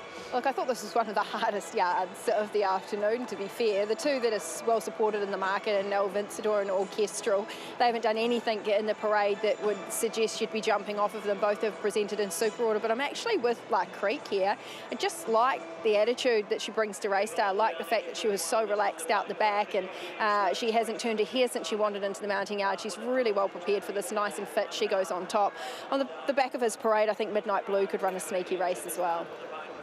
So Jane Ivel has put Le Creek in the mix in terms of the Group 1 here, the Bone Crusher New Zealand Stakes. It is one of our features on the programme. Stephen Marsh looking for back-to-back Group 1 victories. Wiremu Pin doing the riding aboard El Vencedor. He rode El Vencedor to success last time right here at Ellerslie over the mile in the Otaki Wait for Age, and they're looking to make it another victory here this afternoon. I guess El Vencedor puts himself in Horse of the Year contention as well if he could take this victory today. Aidan Rodley will come to you. You're standing by with Roger James, I understand. Yeah, we've grabbed Roger. He's about to wander through the hordes of people here. Geez, it's some sort of race day, isn't it, Roger? Oh, isn't it tremendous? Everything that we hoped it would be. Yeah, exactly. And obviously one of the banner horses here is Orchestral. How is she for today?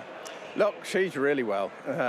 Couldn't have a better. She's had a lovely prep. She's paraded wonderfully well, and yeah, super happy. Yeah, obviously the step up in distance. We think that's really what she's after at this point. Is that the way you see it? Absolutely, but it'll be a tactical race, and you know, I just hope there's true pace on it. We've got to keep El Vencedor within our sights, because when he sprints, he goes quickly, and we sort of have to go through our gears a bit, but the 2,000 metres will really play into our hands. How much have you made sort of, you know, your jockey mindful of being, you know, at the ready for that? That was our main instruction, really. You know, he might have to ride it a bit ugly.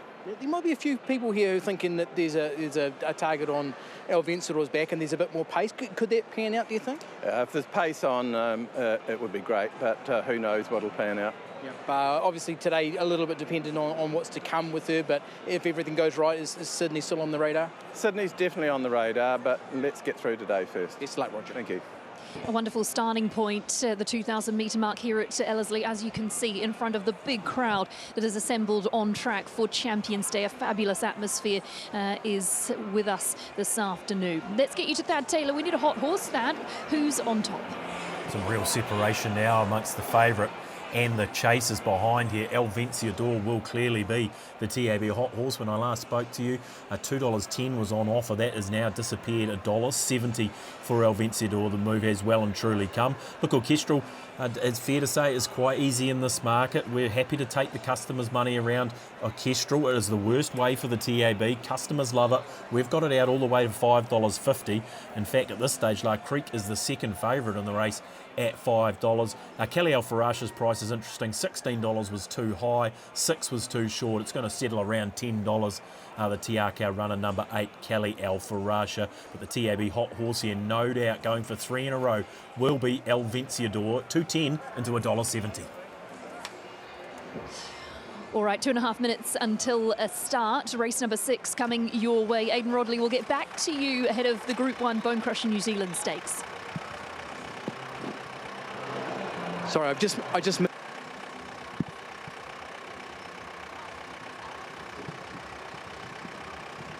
Okay, so no Aidan Rodley for now. We'll continue with our look at how things might unfold. And we heard there from Roger, pace would be ideal because it's obviously going to suit Orchestral coming from off speed. Is that something that you think people could tackle? El Vencedor, they'll take him on because of what he has been doing? Not with such a small field, only 8 runners. If there was sort of 14 or 16 runners, you know there's going to be genuine tempo. But from Barry at 4, it's up to Billy Pin to either sit outside lead or does he lead and just run at his own tempo? Yeah, and it's a little bit like we spoke about before. Last time to the races, he was able to do something a little bit different, and that was sit off them and still win and win very easily. So, look, if something else wants to go forward and try and bust the race open in the first 400 metres, well, I'm sure Billy will just let that horse go and camp off them. So, yeah, it will be tactical because they're going to need pressure up front, those that are finishing from the back of the field, and even more so for Orchestral. But boy, it's a good race though, isn't it? Well, it's a great race if you're backing into the world polls. The trifecta polls nearly 200,000 and the Quinella polls are nearly $500,000. Yeah, it's a good point. And of course, connections of El Vencedor have made it very clear that off the back of this, they're going to head up to Hong Kong. They're going to take on the international stage. What a thrill for the ownership group. And tell you what, they're taking a horse based off what we've seen, this preparation, who is in sensational form. Yeah, and obviously, David Price, he's bred the Hong Kong Derby winner as well before. Alrighty, let's get back to you, Thad, as we close in on the start. El Vencedor shortening again. Yeah, exactly right, Emily, into $1.65 now. Just a small rally back towards Orchestral. I think it'll be $5 in a second, and I think it will start second favourite ahead of La Creek. Kelly Alfarasha threatened to touch $10, just back into $9. So there we go. There is that move for Orchestral back to $5. She will start second favourite ahead of La Creek, but your best back runner and TAB hot horse here clearly will be El Vencedor. Fongai, who is a losing result for the TAB if you're looking for a roughie in the race, out there at $26. But the hot horse here is the one, El Vencedor, as they just rally late for Orchestral a little bit. Just a small field, so it won't take them long to load. George Simon will come up to you in front of a magnificent crowd here at Ellerslie. This 2,000 metre mark is a great point to jump. Certainly is, and the field are almost set to go here. This is another of our Group 1 features, the Bone Crusher New Zealand Stakes. To be started by assistant starter Stephen Barlow up on the rostrum. Wolfgang goes in. And the last one to come into line will be Midnight Blue. Once again, good luck to the connections. Group 1, Bone Crusher New Zealand Stakes. Hot favourite is El Vencedor. We're set. Let's bring it on. Orchestral walked out. She missed it by 2. Conversely, El Vencedor began nicely as anticipated, and he's going to stride to the lead at his leisure here. Second is La Creek for Meaningful Star, and then came Kali Alfarasha. Wolfgang slots across to be one off the rail. Followed out, looking to poke, keep it out there, would have been Fongai Hu. Then came Midnight Blue, and after that, tardy beginning, Orchestral is last. So as they work out into the back, 1,600 metres to go, and El Vencedor, they're leaving him alone out in front, and they do so at their peril. He leads by 3/4 from Meaningful Star. A length and a half away is Kali Alfarasha third, followed by La Creek, fourth one out, and they are not breaking any records whatsoever. And back in behind those is Fongai Hu on the inside, next of Wolfgang, 2 lengths away then to Midnight Blue. Orchestral just the way the first half of the race has developed. It's going to make her task an enormous task here as they go towards 1,000 metres. She is 8 lengths off the leader now, who is La Creek. So someone's made a move finally. Michael McNabb on La Creek went to the front because El Vencedor was dead set jogging in front. So it's La Creek in a topsy-turvy race now. Leads by 2. El Vencedor second, 2.5 away, Meaningful Star. Then came Kali Alfarasha, followed by Wolfgang. Further back then to Fongai Hu, and then Midnight Blue, and Orchestral giving them 7 lengths head start as they come to the 650 in the Bone Crusher New Zealand Stakes. And it's La Creek the leader, leads a half length. Evie is breathing down her neck on the outside. El Vencedor 2 lengths away. Kali Alfarasha travels up into the race, and then followed by Meaningful Star. Orchestral to the outside, 300 metres to come, and now taking over El Vencedor from on the inside. La Creek 2 lengths away. Kali Alfarasha, Meaningful Star, Orchestral. It's El Vencedor. La Creek is lifting off the deck, and behind them next is battling away is Kali Alfarasha. El Vencedor and La Creek in a head bobber. El Vencedor just got there.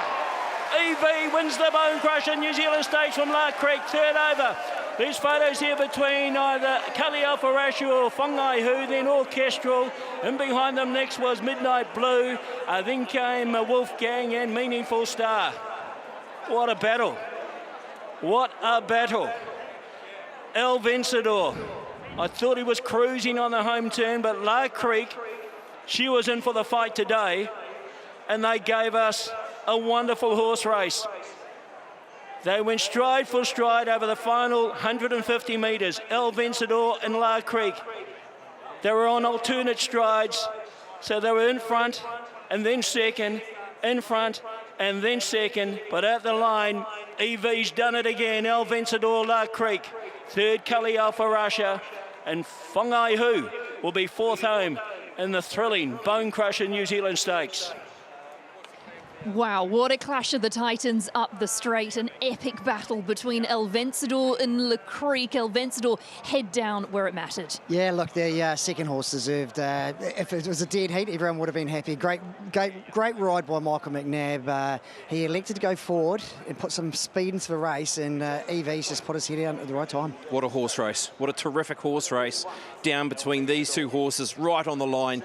but he knows how to win at the moment. He knows how to put his big head down right on the line where it counts. It'll be Al Vencedor beating home La Creek, Kelly Alfaresha and Fungo, who will finish into 4th position. Wow, that was good. It was so good. It's what we come to the races to see, wasn't it? And there's plenty to dissect in terms of the replay, which we can get into shortly. We want to hear from the winning connections because that is back-to-back Group 1 victories for Stephen Marsh, and it is back-to-back bone crusher victories for El Vencedor. Aidan Rodley will get to you with the winning trainer. We've grabbed Stephen Marsh, and well, this is disbelief, but it was not only a great spectacle, what a race, but what a performance from your horse. How proud of you are. Oh, I'm so proud. He's just amazing. I thought, again, we've been beaten on the line. You know, the mare, La Creek, was tough. She tried her hardest. It was a great spectacle. Yeah, I mean, what can I say? I'm a bit overwhelmed, to be honest. The last half an hour has probably been the best half an hour in racing you could ask for, but just, hey, again, owners, they've bred him, they've stuck with us. They've been long-term owners, and just proud of everyone, you know, our whole team. Wiramu, he's doing a lot of work for us, as I said. He deserved the ride. I feel sorry for Rory. He's obviously broken down. But he'll be back. But yeah, just everyone involved, it's just amazing.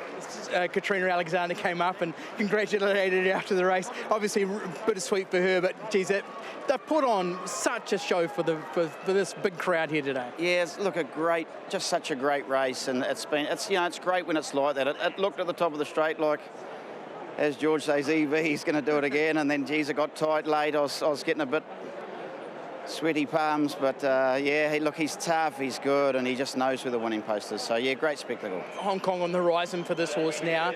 How much is in the tank with EV? Look, we've got 6 weeks to go. You know, we're not going to race him in 2 weeks' time, I promise you that. But he might even enjoy a little week in the paddock. Only a very quiet week. Don't want to get him too fat, but then Hong Kong, here we come. Yep. Will he have a lead up somewhere around, even one up in Hong Kong or anything? Yeah, he certainly won't have one in Hong Kong, but he could do something before he goes over. We'll just work that out as we go. Yeah, he's a horse that you can hear the reception for. Everyone loves him. What's it like sort of being, you know, the trainer of the current People's Champ? Yeah, look, I've always sort of said when I've seen a horse like this, I'd love one of them one day. And we've got one now, and, you know, it's what we do it for, and it's... makes it a lot easier to get out of bed, and it's amazing. It's good to be on this side of the fence, and as I say, I'm really proud of the horse. Geez, he's just come back past us. It's like he's put on weight by even getting out there on the grass. I'll tell you what, he'll have a quiet day tomorrow, and I'll look at him on Monday and say, geez, you put on a bit of weight again. I have to give you a bit of a canter. Best of luck for the upcoming Group 1s. I think that's 5 for 25 already. Congratulations, Stephen. Yeah, thanks. Been an amazing season. Hope it continues. Yeah, what a result for Team Marsh. And as Stephen said, all the team behind the scenes too, who put in all the hours of effort to get these horses ready. This is truly feeling like a Champions Day. We're having some titanic battles up the straight here at Ellerslie, and none more so than this one we've just seen. Look at him. He is just such a big, burly horse, isn't he, who loves racing. The more racing he has, the better he goes. Yeah, super competitive race, even a small field like that. Look, the ride of Michael McNabb's was super. Billy Pin here, he's got him tight. Billy can't use his stick in the right hand, so he had to slowly get his stick into his left hand. So, look, it was a great ride, great win. Look, someone had to do something, because if Michael didn't make that move, this would have been a win to El Vencedor very easily, because it would have just developed into a sprint home. He would have just rolled along in front, he would put the hammer down, and we would have seen him win again. But they've made him work for it, and that's down to Michael McNabb's ride there, and there's the ride of the race. There is no doubting that, and boy, he had to find a way to win there, but La Creek, 4 seconds in a row. As much as we're talking about El Vencedor winning all the races, she's now run second 4 times in Group 1 company and's gone down by the barest of margins there.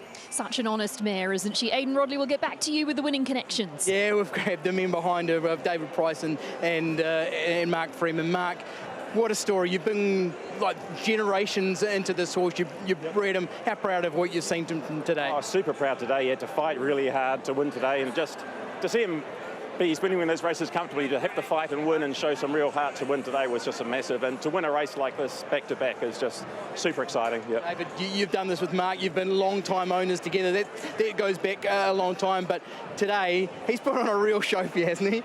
Oh, look, I mean, George Simon did a trackside thing on previous winners of the Bone Crusher, and to see the horses that have won 2 of them, it was fantastic. And it's an honour for us to have won it. He was a fantastic horse, Bone Crusher, and as Mark said, El Vencedor he fought like a tiger. So, Hong Kong next, how exciting. It's a trip of a lifetime.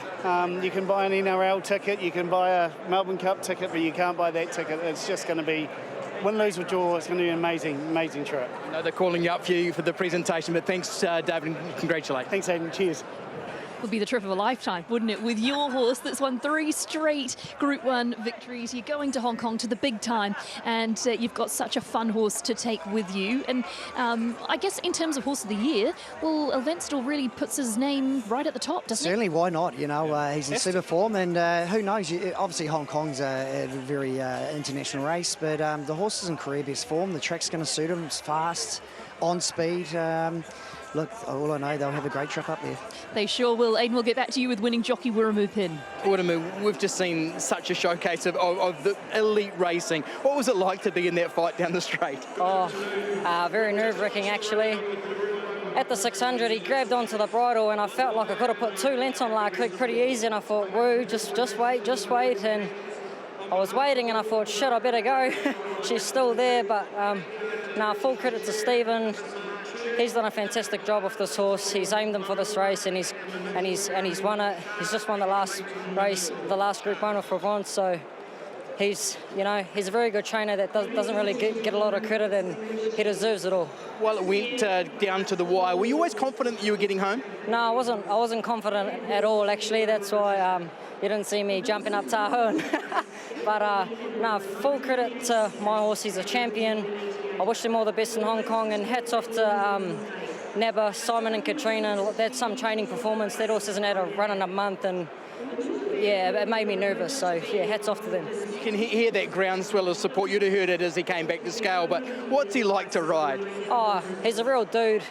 He's really mellowed out in his older age, and he does conserve energy very well now. He drops the bit and relaxes, and you don't even have to ask him to go. He just picks the bridle up himself, and he knows where the winning post is. So no, he's a very good horse. On that personal note, coming back in front of what is a massive crowd, really enjoying the occasion. What was that feeling like for you, Wiremu? Yeah, it's awesome to see everyone here today. Entain have done a fantastic job with boosting our racing, and as you can see today, the turnout is fantastic, and just us as riders, we love coming to the races and riding in front of these big crowds, so it's a big effort to everyone involved, and yeah, it's onwards and upwards for New Zealand racing. Congratulations, Wiremu. Cheers, Aidan. You certainly echo those sentiments. I can't imagine the feeling of coming back to a crowd like that, the reaction, the cheering, and for Wiremu, a real landmark moment of his career, no doubt. Let's talk about the mid-race move. Here it is here, Le Creek. Michael McNabb pops off and elects to put speed into the race. Yeah, exactly. Billy just sort of started to take a little bit of tempo out of the race, and look, to Billy's credit, he let him go. Yeah. He didn't try and force the issue. He just slowly sort of come out. So, look, it was a great move by Michael. It nearly paid off. He's gone down a short margin. Yeah, exactly. Look, but for Billy to just sort of come back, and he sat in behind him, and he just waited and waited and waited. And like he said, the 600-metre mark, the horse was towing him into the race, and he elected to sit and wait. And it was a great race to watch. They must have learned a lot from the Herbie Dyke defeat. You know, they've probably looked at that and thinking, well, we've trailed El Vencedor the whole way around there, and we couldn't get him because Rory put the hammer down at the 600. It took off and put 3 lengths on us. And that was the race done. Yeah, and that would have been exactly the same thing here had that had happened if they just sat back and watched El Vencedor do his thing. Given her best chance of winning and nearly pulled it off. Great ride, Michael McNabb. Certainly was a great ride by Michael McNabb, and an epic battle up the straight here at Ellerslie. That's 3 of our 4 Group 1s run and won. There's still so much more to come here on your big Saturday of racing. We've got the Auckland Cup, we've got the NZB Kiwi, we've got the New Zealand Derby, all to look forward to here at Champions Day. When she finally walks into the restaurant, hate to say it, but I knew it, I was already gone. Oh, Benny, don't do it, you're breaking a heart. Benny, don't do it, Benny, don't do it. But I need to go. It's not personal. When I say I'm sorry you're here for someone else, it's good to see your face. Bet it out on the races with Betches Bet Back. activated in your toolbox. And if your horse finishes second or third, get up to $50 back in bonus cash. How good? Bet it out. R18, bet responsibly. TAB is backing you in this weekend's round of Super Rugby. Receive up to $50 in bonus cash when you place at least 3 legs in a same-game multi and it falls short by 1 leg. Get your bet on with TAB. R18, bet responsibly.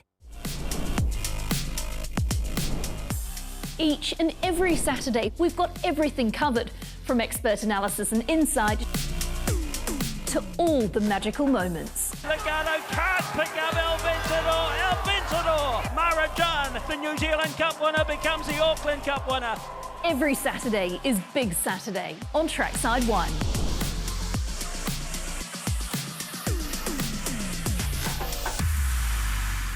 I'm Michael Guerin, and on Monday nights on the Guerin Report, we're going to try and keep you updated with the racing information you need to know. If the track is going to be good enough for a Group 1, it's good enough for racing.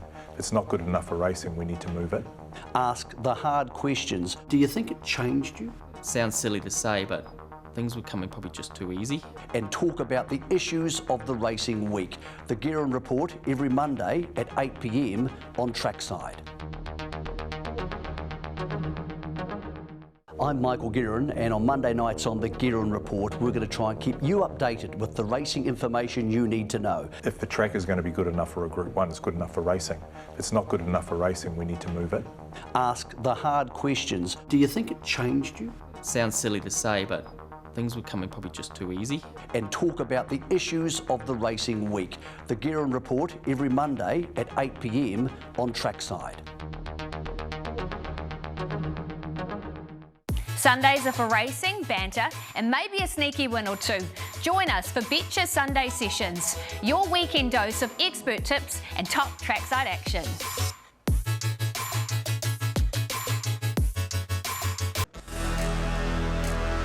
I hope they got our size in here, mate. Yeah, I've got a bit tubby lately. The owners? A bunch of lunatics. Good morning. Hi. Morning. Barney, one of the chief owners who purchased the horse in the first place, he was involved in my first Group 1 winner, Magic Cave, a long time ago. Tuxedos, eh? Tuxedos we're after. Yeah. Look flash, eh? Tidy, isn't it? Spruce us up. It was Barney that suggested Tux is on track a million. We've got to keep it going now, haven't we? We're flashed up, mate. They love a bet, they love a beer, and they certainly enjoy their racing. It's what you want in the game, isn't it? And they're easy going, and like they just want to race and have a good winner. What do you reckon, mate? Yeah, looks like an Irish James Bond. Let's go and try and win it up. Good luck. The Tuxedos will be out in full force as Tuxedo himself takes his place in the Group 1 New Zealand Derby later on this afternoon. They look like a fun crew to be involved with, and I think they'll be just easy to spot with their Tuxedos on today. Yeah, I wonder if they bought the Tuxedos or they hired them out, I don't know. Well, maybe after winning the Derby, they can certainly keep them. They've got a great chance. They have. The way the track's playing fair. It's just going to come down to tempo, and from various 16, where does he end up? That's the only little question mark I've got. But do they slide? Do they try and slide and find something? He relaxed so good at Waikato in the Guineas, where they decided it was a D-Day where they either go to the Kiwi race or the Derby. And look, it was a solid tempo at the Waikato Guineas. So, look, he relaxed really nice. But his best part of the work was the last 200 where he won. Yeah, he was strong, very strong from the line. Yeah, the ears were pricked, weren't they, on the line? All right, Aidan Rodley, we'll get out and about with you. And I understand you're joined by a very special guest. We've got a pretty cool occasion because the very famous Lupton colours that Jimmy Cassidy wore to win the Melbourne Cup with Kiwi are about to be presented to jockey Leah Hemi, who rides Lost Cause in today's Auckland Cup. Geez, you've won some big races in these colours, Jimmy. Yeah, look, amazing colours. My favourite colours of all time. Obviously the Melbourne Cup in '83, but going back to winning my hometown race, the Wellington Cup on Kiwi, and winning the Waverley Cup for Snow and Anne, and then winning the Egmont Cup prior to him going to Melbourne. And what a pleasure and an honour to be able to put them on you, Leah. And let's hope, my dear, that he can win the Auckland Cup today. Leah, you ride Lost Cause. First of all, how cool is that to get Kiwis colours presented to you by Jimmy Cassidy. Yeah, absolutely. What an absolute honour, the highlight of my day. Hopefully, you know, and also a ride in the race, big shoes to fill, which I'm really excited to do. Yeah, what can you expect from Lost Cause today? Look, I think she's a mare, lovely, beautiful mare, good staying type. As long as she's in the three wide train coming in to the turn, really looking forward to it. She'll pick up a couple of lengths just by putting these colours on, won't you, Jimmy? Looking at the form and talking to Leah, she's gonna give her a beautiful ride. I can see it coming already. Yeah, and what about for you coming here and seeing how big this day is, Jimmy? What are you making of Champions Day? Look, there's nothing better than coming home back to New Zealand. To be here at Ellerslie for such a wonderful Kiwi race day is amazing, and to see Leah in these colours gives me goosebumps and brings back wonderful memories. Thanks for doing this and best of luck, Leah. Yeah, thanks very much. Go get them, Leah. Go get them, darling. Oh, that's awesome, isn't it? What cool scenes there in front of the jockeys area with Leah Hemme getting the colours. And I think it's an omen bet based off that, don't you? Yeah, sure, certainly. Yeah, the pumper, he's a great man. And look, it's great. He's lived most of his life in Australia, but he's a Kiwi through and through. He is, and I'd take a lot of heart out of hearing that they are his favourite colours. Of course, it really was a race that put him on the map, but that is special. And look how special it was for Leah as well. She took a lot from that, so great to have the pumper here. Yeah, what an awesome connection to the Auckland Cup. Speaking of the Kiwi, let's get a market update. Thad Taylor, will hand it to you. Yeah, we're going to talk the Kiwi market here in Evaporate. Come back to $2.45. We've got as high as $2.90 did evaporate. So there has been a pushback for your favourite. The big move all day has been Perfumist into $5 off a high of $7.50. Damask Rose has gone 8 into 7, and Sofito keeps trimming up. Got as high as $15 into $10. Public Attention has gone the other way. Opened $5.50, works its way out to $9.50 here. So look, the movers here have been Evaporate back into $2.45, Perfumist $7.50 into $5, and Damask Rose a nice little bite there, 8 into 7 in an intriguing Kiwi market. And what about the Auckland Cup? Obviously, that's coming up ahead in the afternoon, but we've got the Auckland Cup imminently approaching for the stayers. What can you tell us about the market there? Oh, I say this, with a little bit of pain. It's the Australians, Emily. It is the Australians that have been the big movers here. Tijanis is our favourite, $4.40 into $3.10 in Interpretation, who was a little bit unlucky in an Avondale Cup, has been 9 into $5. So both the Australians have been extremely well backed in this year's Auckland Cup. About time. It was $5.50 into $4.40, but is back to $6 here. Final Return is an interesting runner. Ran a very game fourth, I believe, in the Avondale Cup after leading them up. We opened $23. Gets into $13, so there's a nice long shot push around Final Return in the race. I will tell you the outsiders that we are currently losing on, so you can mark them down. Well, Blue Sky at night again, and we almost lost on it in the Avondale Cup. We're losing again at 20 to 1. Nest Egg, they're backing up some of El Vencedor money there with Nest Egg. We're losing on that runner. And also Let Fly at big money there, 70 to 1 or $67 now. See, it's currently 23s on totes. Those are losing results, but the best backs have been the Australians here, Tijanis, $4.40 into $3.10 in Interpretation, 9 into $5. Yeah, some interesting moves there ahead of the Auckland Cup, and it's always a super intriguing race, isn't it? Because so much can go wrong over the 3,200 metres, and so many horses that come into the race aren't necessarily proven at the distance. No, so many times an outsider can win this race, and obviously it's a lot about tempo. Obviously, the 2 mile race, you don't normally get a natural leader. So there does look like a little bit of speed in the race today. Final Return, Let Fly, probably even Sailor Jack maybe as well. Alrighty, so horses just making their way into the parade ring, and as you can see, horse number 1 is of course Interpretation. Great to have the international representation as well, with Tijanis and of course Interpretation in the mix as well. Them coming across the ditch from Australia for our Champions Day makes all the difference, doesn't it, Brendan? It really does. And Interpretation was quite unlucky in the Avondale Cup.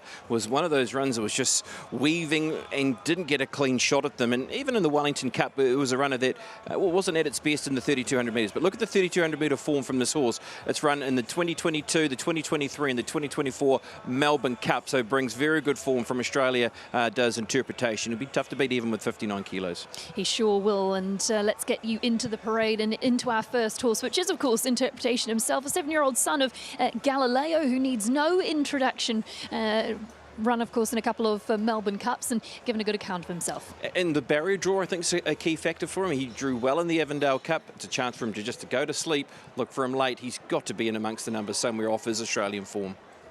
Horse number 2 is Sword in Stone, and as we look through this horse's resume, that last start victory beside the name is for Kevin and Stephen Gray. It's been a real sensation since his comeback from Hong Kong. Yeah, it certainly has. Paid a huge price when first up here in NZ when arriving back from Hong Kong. He won last Sunday, and that was enough to say to the team, right, let's press on. One with 60 kilos comes back to 55.5 for today's race. Got plenty to come and go on. He's stepping out nicely and parading well. And just back to interpretation, a very typical parade from him. He's a very relaxed horse on race day. Horse number 3 is Trust in You, Ryan Elliott for the Wallace-Cooksley combination, and actually ran a good race in this last year. Hasn't shown a whole lot in the Avondale Cup, but does get out to the distance that might suit. You're right, he ran 6th in this race last year in the Auckland Cup, the Trust in You, and of course competed in the 2024 Melbourne Cup when finishing into 17th position. A couple of his runs were actually quite tidy over smaller distances building up to this race. Can he find that best form again? He's a good stayer. When you're going 3,200 metres, you really want a nice, relaxed horse that's happy to save their energy for the task ahead, and that's exactly what he's doing in the yard. Heads down, he's nice and relaxed. The number 4 is Son of Sun, Matt Cartwright again for Wallace-Cooksley. Has an awkward draw, and what do we make of that last start 9th and behind Blue Sky at Night? Look, it was okay. I think it was a run, if you look through the form, it wasn't the worst, being beaten 3 lengths, got back and running, they sort of took off. He's a Kiwi 2 Cup winner. He's one of our up-and-coming stayers. And yes, the question mark, 3,200 metres, but he loves Ellerslie. Yeah, really well prepared, much like his stablemate. Fitness won't be a concern for him this afternoon. He's nice and tight and fit, good muscle definition, and another that's taking the occasion well.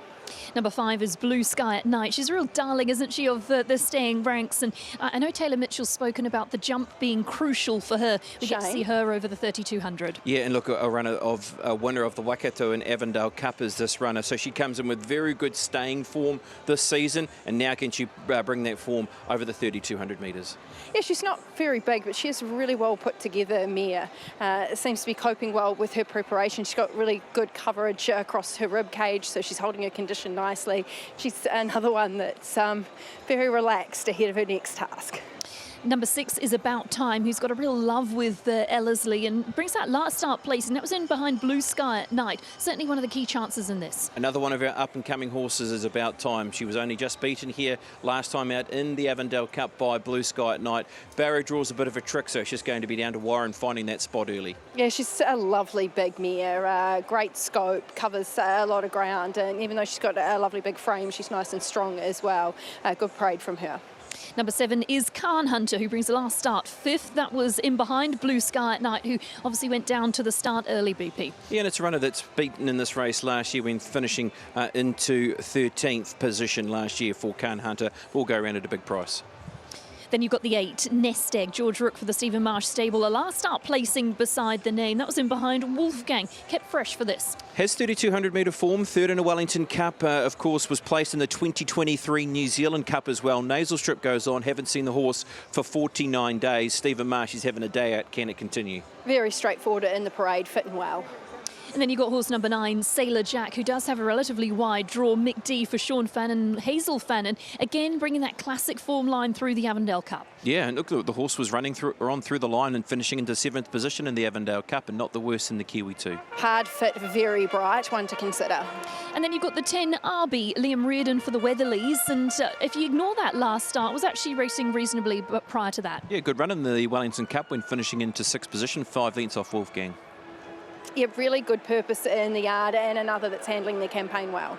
The 11 is Tijanis, the Chris Waller contender, brings back-to-back victories, the most recent of those impressive over the 2,400. Yeah, the former UK gallopers put together some very good summer staying performances, and the numbers have been there as well. They've made a couple of little gear changes, but comes here with the form that many believe can win the Auckland Cup. He's not a big horse, but he's neat. He's really well put together. He's well prepared, and he's handled Ellerslie well. His ears were pricked. He wandered nicely around the yard, no knock.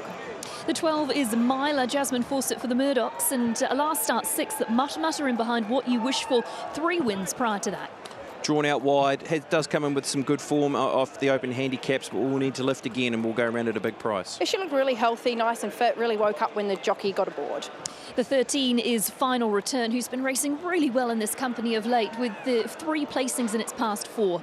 Nice roughie, this horse can be put into the race, and that might be his best chance as well of doing so. One for the multiple players. Yeah, he's a lovely horse. He's got really good strength, a nice big horse, great coat, very, very healthy. I thought that certainly one that put their hand up from the yard. The 14 is I'm a Dirty Rascal, a last start 7th and has been to the trials since then, not raced since the 1st of February. This horse ran 6th in the Bendigo Cup. The horse who ran 5th in the Bendigo Cup was 9th choice, who then came out and won the Melbourne Cup. Can I'm a Dirty Rascal bring some of that Australian form? Yes, a nice big horse, a real traditional staying type, well prepared and quite relaxed for a Galileo in the yard too. He was nice and relaxed, didn't get hot or warm. The 15 is Let Fly, a 6-year-old daughter of Raise the Flag. Loves Ellerslie, 10 starts for the 2 wins and 4 placings. Really does. Is another runner that might look to try and overcome that draw with Sam Sprout aboard to put the horse into the race, because the effort to start to go was very good. Then was beaten here, only 3.5 off Blue Sky at night in the Avondale Cup. He's had the benefit of recent racing. You can really see that in his physique. He was another one that paraded with no issues.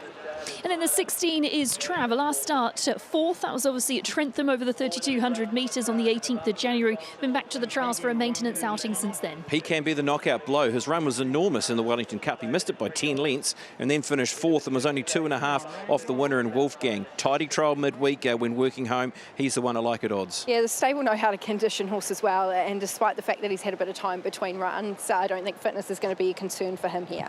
The 17 is Aftermath, despite the 0 beside the name, actually wasn't far off them in the Avondale Cup.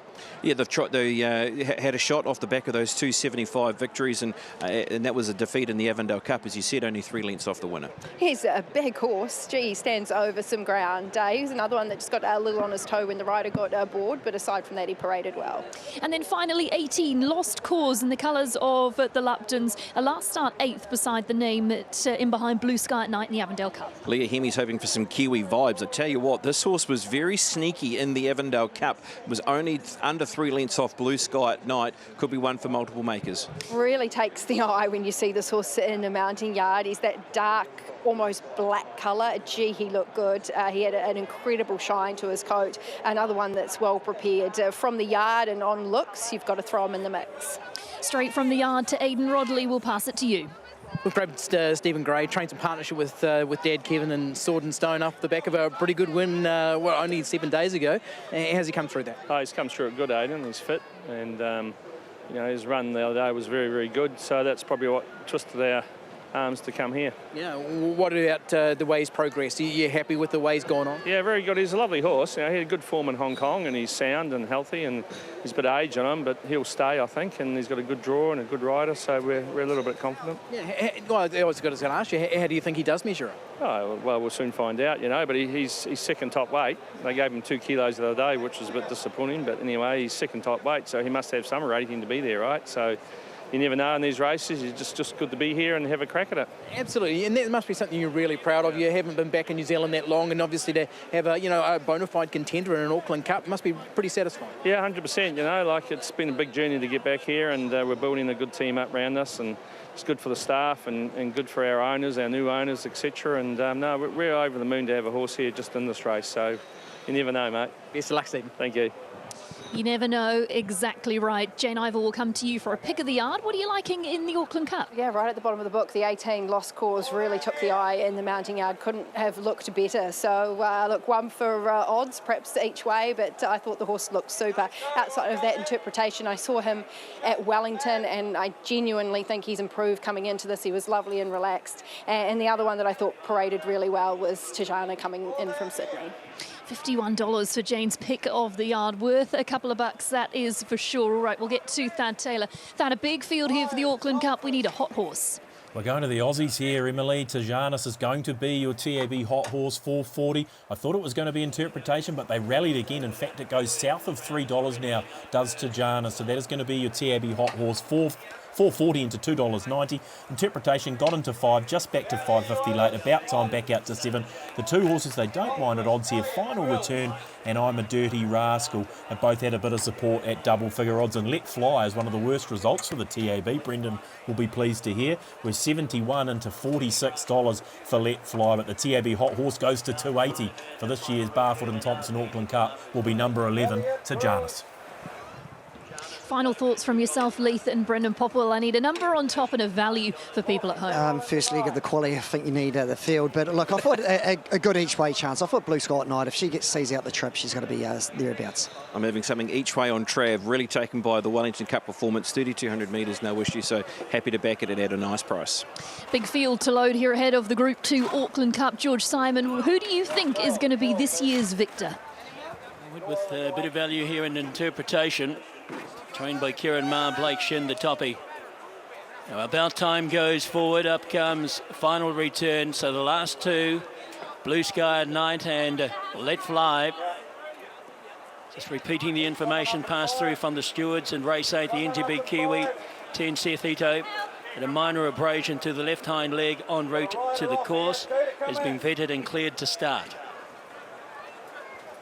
So in goes Let Fly. Blue Sky at Night, she'll be the last one to come in. Time-honoured race, the Barfoot and Thompson Auckland Cup. The Waikato Cup, Avondale Cup winner, Blue Sky at Night. She completes a load up. Once again, good luck to the connections. We're set, 3,200 metres. Locked and loaded. Gates open in the Barfoot and Thompson Auckland Cup. Interpretation hopped away well from the inside. Sword and Stone is right there. Going forward also Blue Sky at Night. Now Final Return from the deep charges forward with Myla. So there's a few that are keen to get on speed here. Right there also is Son of Sun, followed round by Sailor Jack. And then came Khan Hunter. Let Fly is next, 2 lengths away. Now settling midfield, Sword and Stone. Alongside of it is Lost Cause. Between those two then came About Time. Interpretation, after beginning well, is now settled back a little worse than midfield on the rails. Then Nest Egg from RB. Blue Sky at Night is back in the field now after also beginning well. Then Aftermath from the favourite Tajanus has only got 3 behind it in the early stages. They are Trust in You, I'm a Dirty Rascal and Trav. There's 15 lengths over the field as they come towards the corner on the first occasion here in the pacemaker. Final Return from Sailor Jack, and they set it up at a leisurely tempo by 2.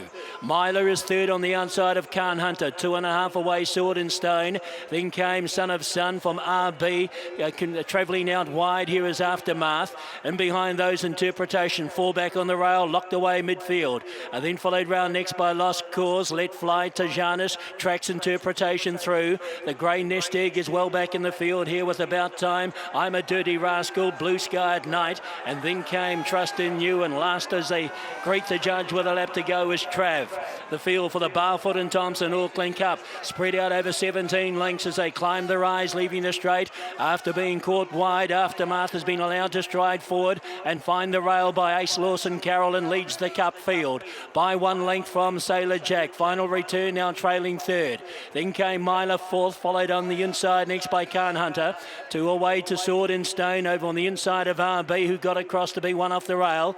A length away next out 3 wide, Lost Cause. Interpretation still scraping paint over on the inside of Son of Sun. Then Nest Egg looks to get into that 3 wide train. Back in behind those, Let Fly, favourite Tajana, still well back in the field here with Blue Sky at Night. About Time, Trav, I'm a Dirty Rascal, and last of all is Trust in You. They pack up a little. A dozen lengths over the field as they climb the rise towards 1,000 metres. A new leader once again. Mick D sent Sailor Jack to the top. Leads a half length on Myla. 2.5 away, Lost Cause and Aftermath. Then Final Return, RB, Nest Egg. Over on the inside, Khan Hunter, Sword and Stone. The race changing complexion as they come to the 800 metres. And behind those, Son of Sun on the improve with Let Fly, Blue Sky at Night. Interpretation away from the rail for the first time in the race. Then came Trav, further back in the field. field is About Time. Tajanis, the favourite, so well back in the field here, spots them 8 lengths as they come to the corner. They pack up. Back near the tail also was Trust in You and I'm a Dirty Rascal. Homeward bound in the Barfoot and Thompson Auckland Cup, and it's now the leader on the inside. RB's made the lead. From on the outside, Nest Egg, and they're clear by 4. Where are the challengers? Running on, Blue Sky at Night with Son of Sun battling away. I'm a Dirty Rascal. RB's in front in the cup, led by 2 from Nest Egg. Running on, here's Trav storming home down the outside, and Tajanis is coming right through the centre. Trav, Tajanis, RB in interpretation. Trav has got there for Masahashi Sumi from Tajanis, interpretation, and RB, who gave a wonderful sight. In behind those next as they went across the line would have been Lost Cause, Final Return, I'm a Dirty Rascal. Back in behind those was Sword and Stone, Blue Sky at Night, Aftermath, Khan Hunter, then followed by Son of Sun. Well back was Nest Egg, with it also was Trust in You for Myla, Let Fly, About Time, and Sailor Jack. A thrilling edition of the Barfoot and Thompson Auckland Cup, and Trav, who was the biggest certainty beaten you've ever seen in a Wellington Cup at his last start. The son of El Manzoor, Raymond Connors and Masahashi Sumi, they've defied the favourite Tajanis at the line. Trav will win it, Tajanis second. Interpretation will be third, just ahead of RB, and then Lost Cause. Great finish. Trav gets the prize in the Barfoot and Thompson Auckland Cup. What a race. Trav gets up for Masahashi Sumi, $21.50 and $5.70. Brendan Popple told us to have some money on Trav, and it does get the result, no doubt. You're chuffed with that, BP? Well, I don't have much voice left, team, but wow, they were from last, and you can see the horse was tracking into the race. Massa got to the outside, and boy, they had to try and chase those horses up front, and then Tajanis late as well. We've seen these colours win before at Ellerslie, but they normally go over a hill. But great training effort by Raymond Connors, and nice cool ride by Massa. He was giving them a big head start, but his run in the Wellington Cup was massive. Oh, it was incredible. Yeah, I mean, the horse missed the start by 10 lengths and finished 2.5 lengths off the winner. Unbelievable training performance. I mean, a horse who hasn't been cited to the races since then. 49 days ago, they go to Waipak for a trial where the horse was very good in that. They are great conditions of racehorses, and as you said, they know how to win the toughest test that was here at Ellerslie, and of course in a Great Northern Steeplechase, and here they have produced a winner of the Auckland Cup. And for Massa, of course, returning from injury, it wasn't that long ago that he was out in a fall at Wellington itself, and it'll be great for him to get that big victory. Yeah, certainly is. He's done well to get back here riding 2 weeks ago, and look, a great training effort, blinkers off, noseband off, and full credit to the horse. Full credit to the horse is right. And what about Tajanis making it a real horse race up the straight in the Go Racing colours? Very brave too. Yeah, good ride by Michael. He had to sort of weave his path. He was held up a little bit, but take nothing away from the winner. It was a huge run from the second horse, actually, because it was back. It had to weave. It weaved late, and it looked like it was going to finish off its best to finish over the top. And third across the line, interpretation by the looks of it as well. So the Aussies have finished second and third, and fourth will be RB, who... Boy, RB at the top of the straight put in an enormous sight when kicking clear for home. But then down the outside, it was Trav and Massa and Raymond taking out the Auckland Cup. Speaking of Raymond Connors, let's get you trackside. Aidan Rodley to you. Yeah, Raymond, well, you've won some big races here in the past, and now an Auckland Cup to the list. How does that one feel? Yeah, no, really good, yeah. No, it's awesome to win a race like that on a day like this, yeah. Really proud. Were you worried about just where you were in running, especially at the start you were giving the leaders at the top of the straight? That's the way he races, so yeah, that's where I was expecting him to be, so I was just hoping he'd run home, and he did, so. Geez, once he found clear air, there was some sort of finish, just explain that to us. Wow, yeah, it's amazing, really. It's hard to believe. Yeah. I guess some of your biggest moments have come here in jumps racing as well, but we know you're a great conditioner of a horse. How does this one rate with you? Yeah, no, that'd be right up there. You know, the Great Northern's probably the biggest thrill, but, you know, this is right up there as well. So, yeah, no, just awesome to be here and be a part of today. So, yeah. Just tell us about this horse and his build-up to here. What's he like to train?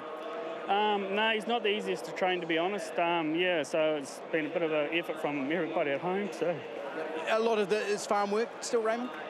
I know we train him on the track, and I've taken him to the beach sometimes, but Yeah, no, he's a tricky horse. We know you've taken horses to Sydney with good competition in the past as well. Is that on the radar for him? No, it's not. No, just this was our goal, so I'm glad we achieved it, so I'll go home. You pulled it off. Congratulations. Yeah, no, thanks.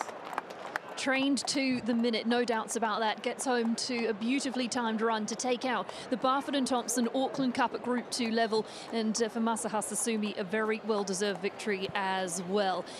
16, Trav gets the top honours in what was a thrilling running of the race. It was a little bit messy, wasn't it, in terms of speed, because things buttoned off. And yeah, they were on and off the speed the whole way. But look, it was a run at a pretty genuine sort of tempo. Arby shot forward and looked like he was a winner at the 100-metre mark, and he's only just gone down for third. Yeah, there's certainly those that tried to give their rides the best possible chance, definitely. But from where these horses have come from, I mean, they've been at the back end, the back half of the field, and been able to do best over the top. So yeah, it looks stunning finish. And another great thing, Albion Zor, he's leading them from 1,200-metre sprinters to 2 milers. Yeah, that's right. And the best thing, he's staying in New Zealand now as well. Alrighty, let's get back to you, Aidan Rodley, with Masahisa Sumi. Massa enjoying the moment here of an Auckland Cup win. How special is that? Very special. It means a lot. Very tough horse from Wellington Cup to Auckland Cup. No, I mean, they did a jumper and stuff, but he was so fresh to the start, but he was very professional in the running and always dragged me into the right spot. He just good effort from horse. Now, from where you were you confident that you could be in the finish? I didn't think I was in the last in the first round, so I move a bit, got a one spot in front, and then follow Bruce Sky and Knight. She's a tough mare. So I knew she's going to drag me into a right spot, and just very credit to the horse and trainer. I was just lucky. Now, when you saw the favourite was in the fight with you, once you overcame the leader, were you confident you were going to get home? I wasn't really sure who was coming through. Just I knew the horse was trying the best, so no point for me to panic, and he was just going 100% through the line. Even after the line, he was hard to pull up, so yeah, good effort. On a personal note, Master, it must have been a hard couple of weeks. You lost the ride on Will He Do It for the Derby. Is this the best way of responding, coming back and winning an Auckland Cup? Yeah, you're the owner. No, yeah, it's just one of those things. Obviously, I come back from injury. Had 6 weeks off, so Willie is such a nice horse. Definitely best good chance in the Derby. So I understand where owners come from, and I'm just looking forward to get another Derby favourite next year.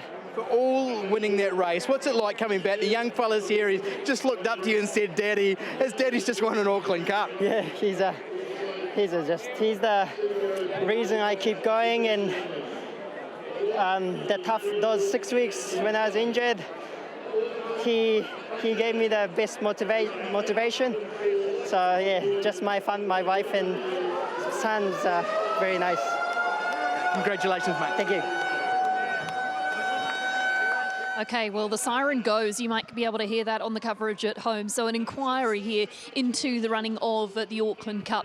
We'll bring you updates with regards to that inquiry and what it involves, but we are suspecting that it might be between these top two close to the line. We'll get you updates on that second v first, obviously, just hearing through with regards to that inquiry. Let's go back and look at the running of the race, and we turn our attention back to the 800-metre mark and where things started to present themselves. Arby obviously made his case known pretty early.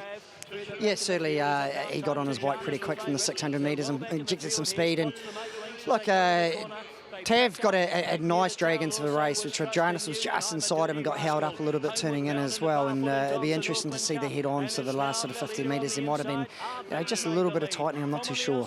I guess the key is that Massa had the ability to roll, where Tajanis is weaving, trying to find that gap, held up, had heaps of horse. We're here, Trav's building the revs, where Tajanis isn't quite doing that at the moment, Leif.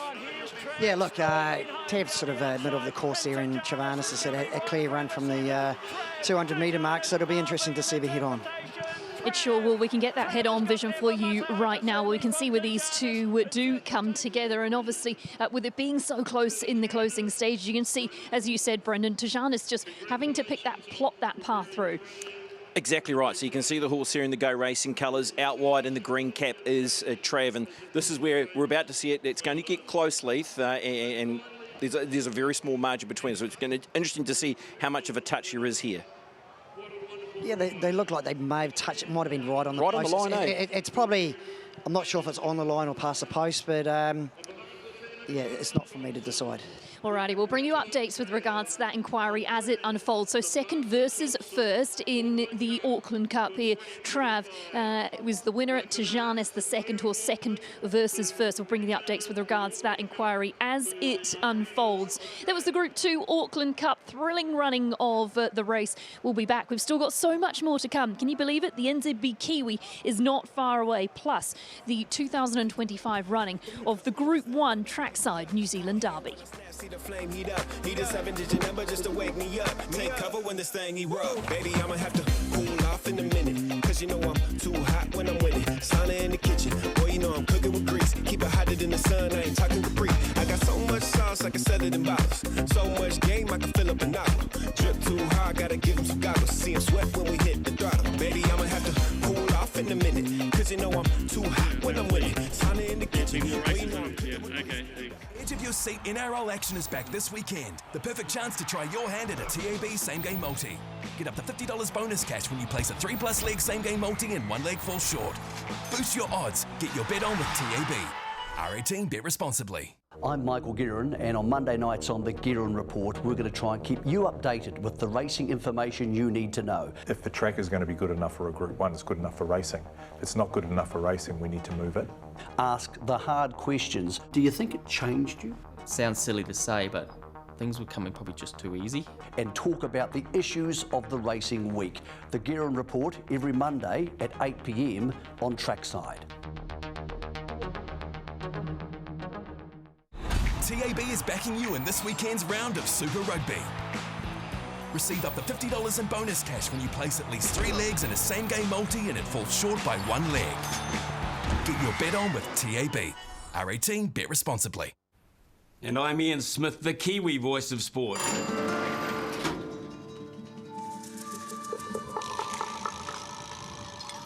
I think there must be some sort of mistake, Smithy. We are the Kiwi voice of sport. You want to take a swing at the champ?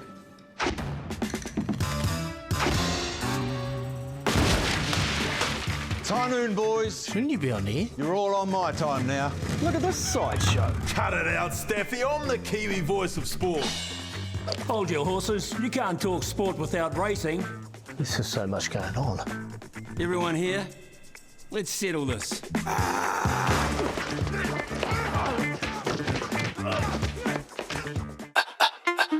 Bet it out on the Races with Betches Bet Back. Activate it in your toolbox, and if your horse finishes second or third, get up to $50 back in bonus cash. How good? Bet it out. R18, bet responsibly. How do you change the game? How do you build a legacy that shapes the future? You start a revolution. Gather the best with a promise of a prize too good to ignore. And then you tell their stories. The reason Lance and I get out of bed is looking for elite athletes. We want a champion, eh? The relationship between man and horse, it's special. How do you change our game? You start a revolution. A New Zealand racing revolution. A Kiwi revolution. A revolution is exactly right. The NZB Kiwi is fast approaching the inaugural running of the race. So many innovations, so much work behind the scenes to put this together. Who do you think is going to win the race? Leith. Evaporate. He just needs a nice run in the race. Look, he's beaten 1.8 lengths to Mr. Brightside when he was punching the breeze 3 wide and a weight for age. So he's going to find it a little bit easier today, I'm feeling. Well, I mean, it's hard for him to ignore. You're running third in the Caulfield Guineas as well. he does bring the best form into the race, doesn't he, Evaporate? And the speed in the race is going to help him with his barrier draw. You'd imagine he should find a spot. I guess that's the one little niggle with his barrier draw with Evaporate. Yeah, he's a big, long sort of striding horse, so if he's 3 wide for a bit of cover, and if he's, he certainly looks the one that they will have to beat. Perfumist has got the good speed figures to its name as well. The draw is good for the horse. It's all about what happens out wide with Pivotal 10 and maybe Public Attention. Yeah, certainly she looks the natural lead from barrier 2, but with Pivotal 10 having a first start right-handed, do they sit outside leader or actually find the rail and cross? Because obviously when you are having your first start right-handed and you're a leader, it's best place to be on the rail. Yep. And of course, I did hear that I think the Aussies have come together and had a little bit of a bet. The last horse, the last of the Australians, across the line is giving $500 to charity. Björn said, I absolutely won't come last. I'll make it 1,000. So that's a nice little bit of camaraderie between the Australian-based trainers. Aidan Rodley will come to you. NZB Kiwi time, not far away. And we've just had the multicultural group just into the birdcage as well. Boy, there's a real buzz around Ellerslie for this day. And hasn't it been the culmination of a great idea that's just come to fruition today? We'll get to the cultural group very shortly, but the scene is set for a massive running of this race, the inaugural running. Jane Ivor will also link in with you because it is a fantastic concept that's off the ground. What do you make of the field and who do you think's going to win? I think it's a great field of 3-year-olds that's been assembled for the race. Of course, we've got the Kiwi contingent, who I had the absolute pleasure of going around and seeing last week. And look, there are a number that stood out for various reasons. But what I have been able to do today is have a quick sneak peek at the Australians. And of course, there's 3 of them joining us today: Evaporate, Public Attention, and also Perfumist. They're all side by side in the tie-ups. And gee, they're all lovely horses in their own right. Perfumist, gee, she's tough. She's handling her racing really well. And Evaporate, well, he was asleep in the tie-ups. I expected that from him. He's a big, laid-back, relaxed horse. And of course, Public Attention. He was the one that really surprised me when I saw them out the back. He's a big grey, and there's no doubt that he's filled out in between racing preparations. You can tell that he's a colt and he's got that real masculinity. So I think it's a terrific lineup of horses. I can't wait to see them all together in the mounting yard. It's going to be a wonderful contest, Emily. It sure is, and we'll get Jane's further thoughts when we get into the parade ring. It's been a fantastic afternoon here at Ellerslie already. It really does feel like grand final day. We've had some clashes up the straight. The crowd is pumping. The atmosphere is electric. And of course, we also bring that cultural aspect to the NZB Kiwi, and we are excited to be enjoying a performance prior to the start of the race.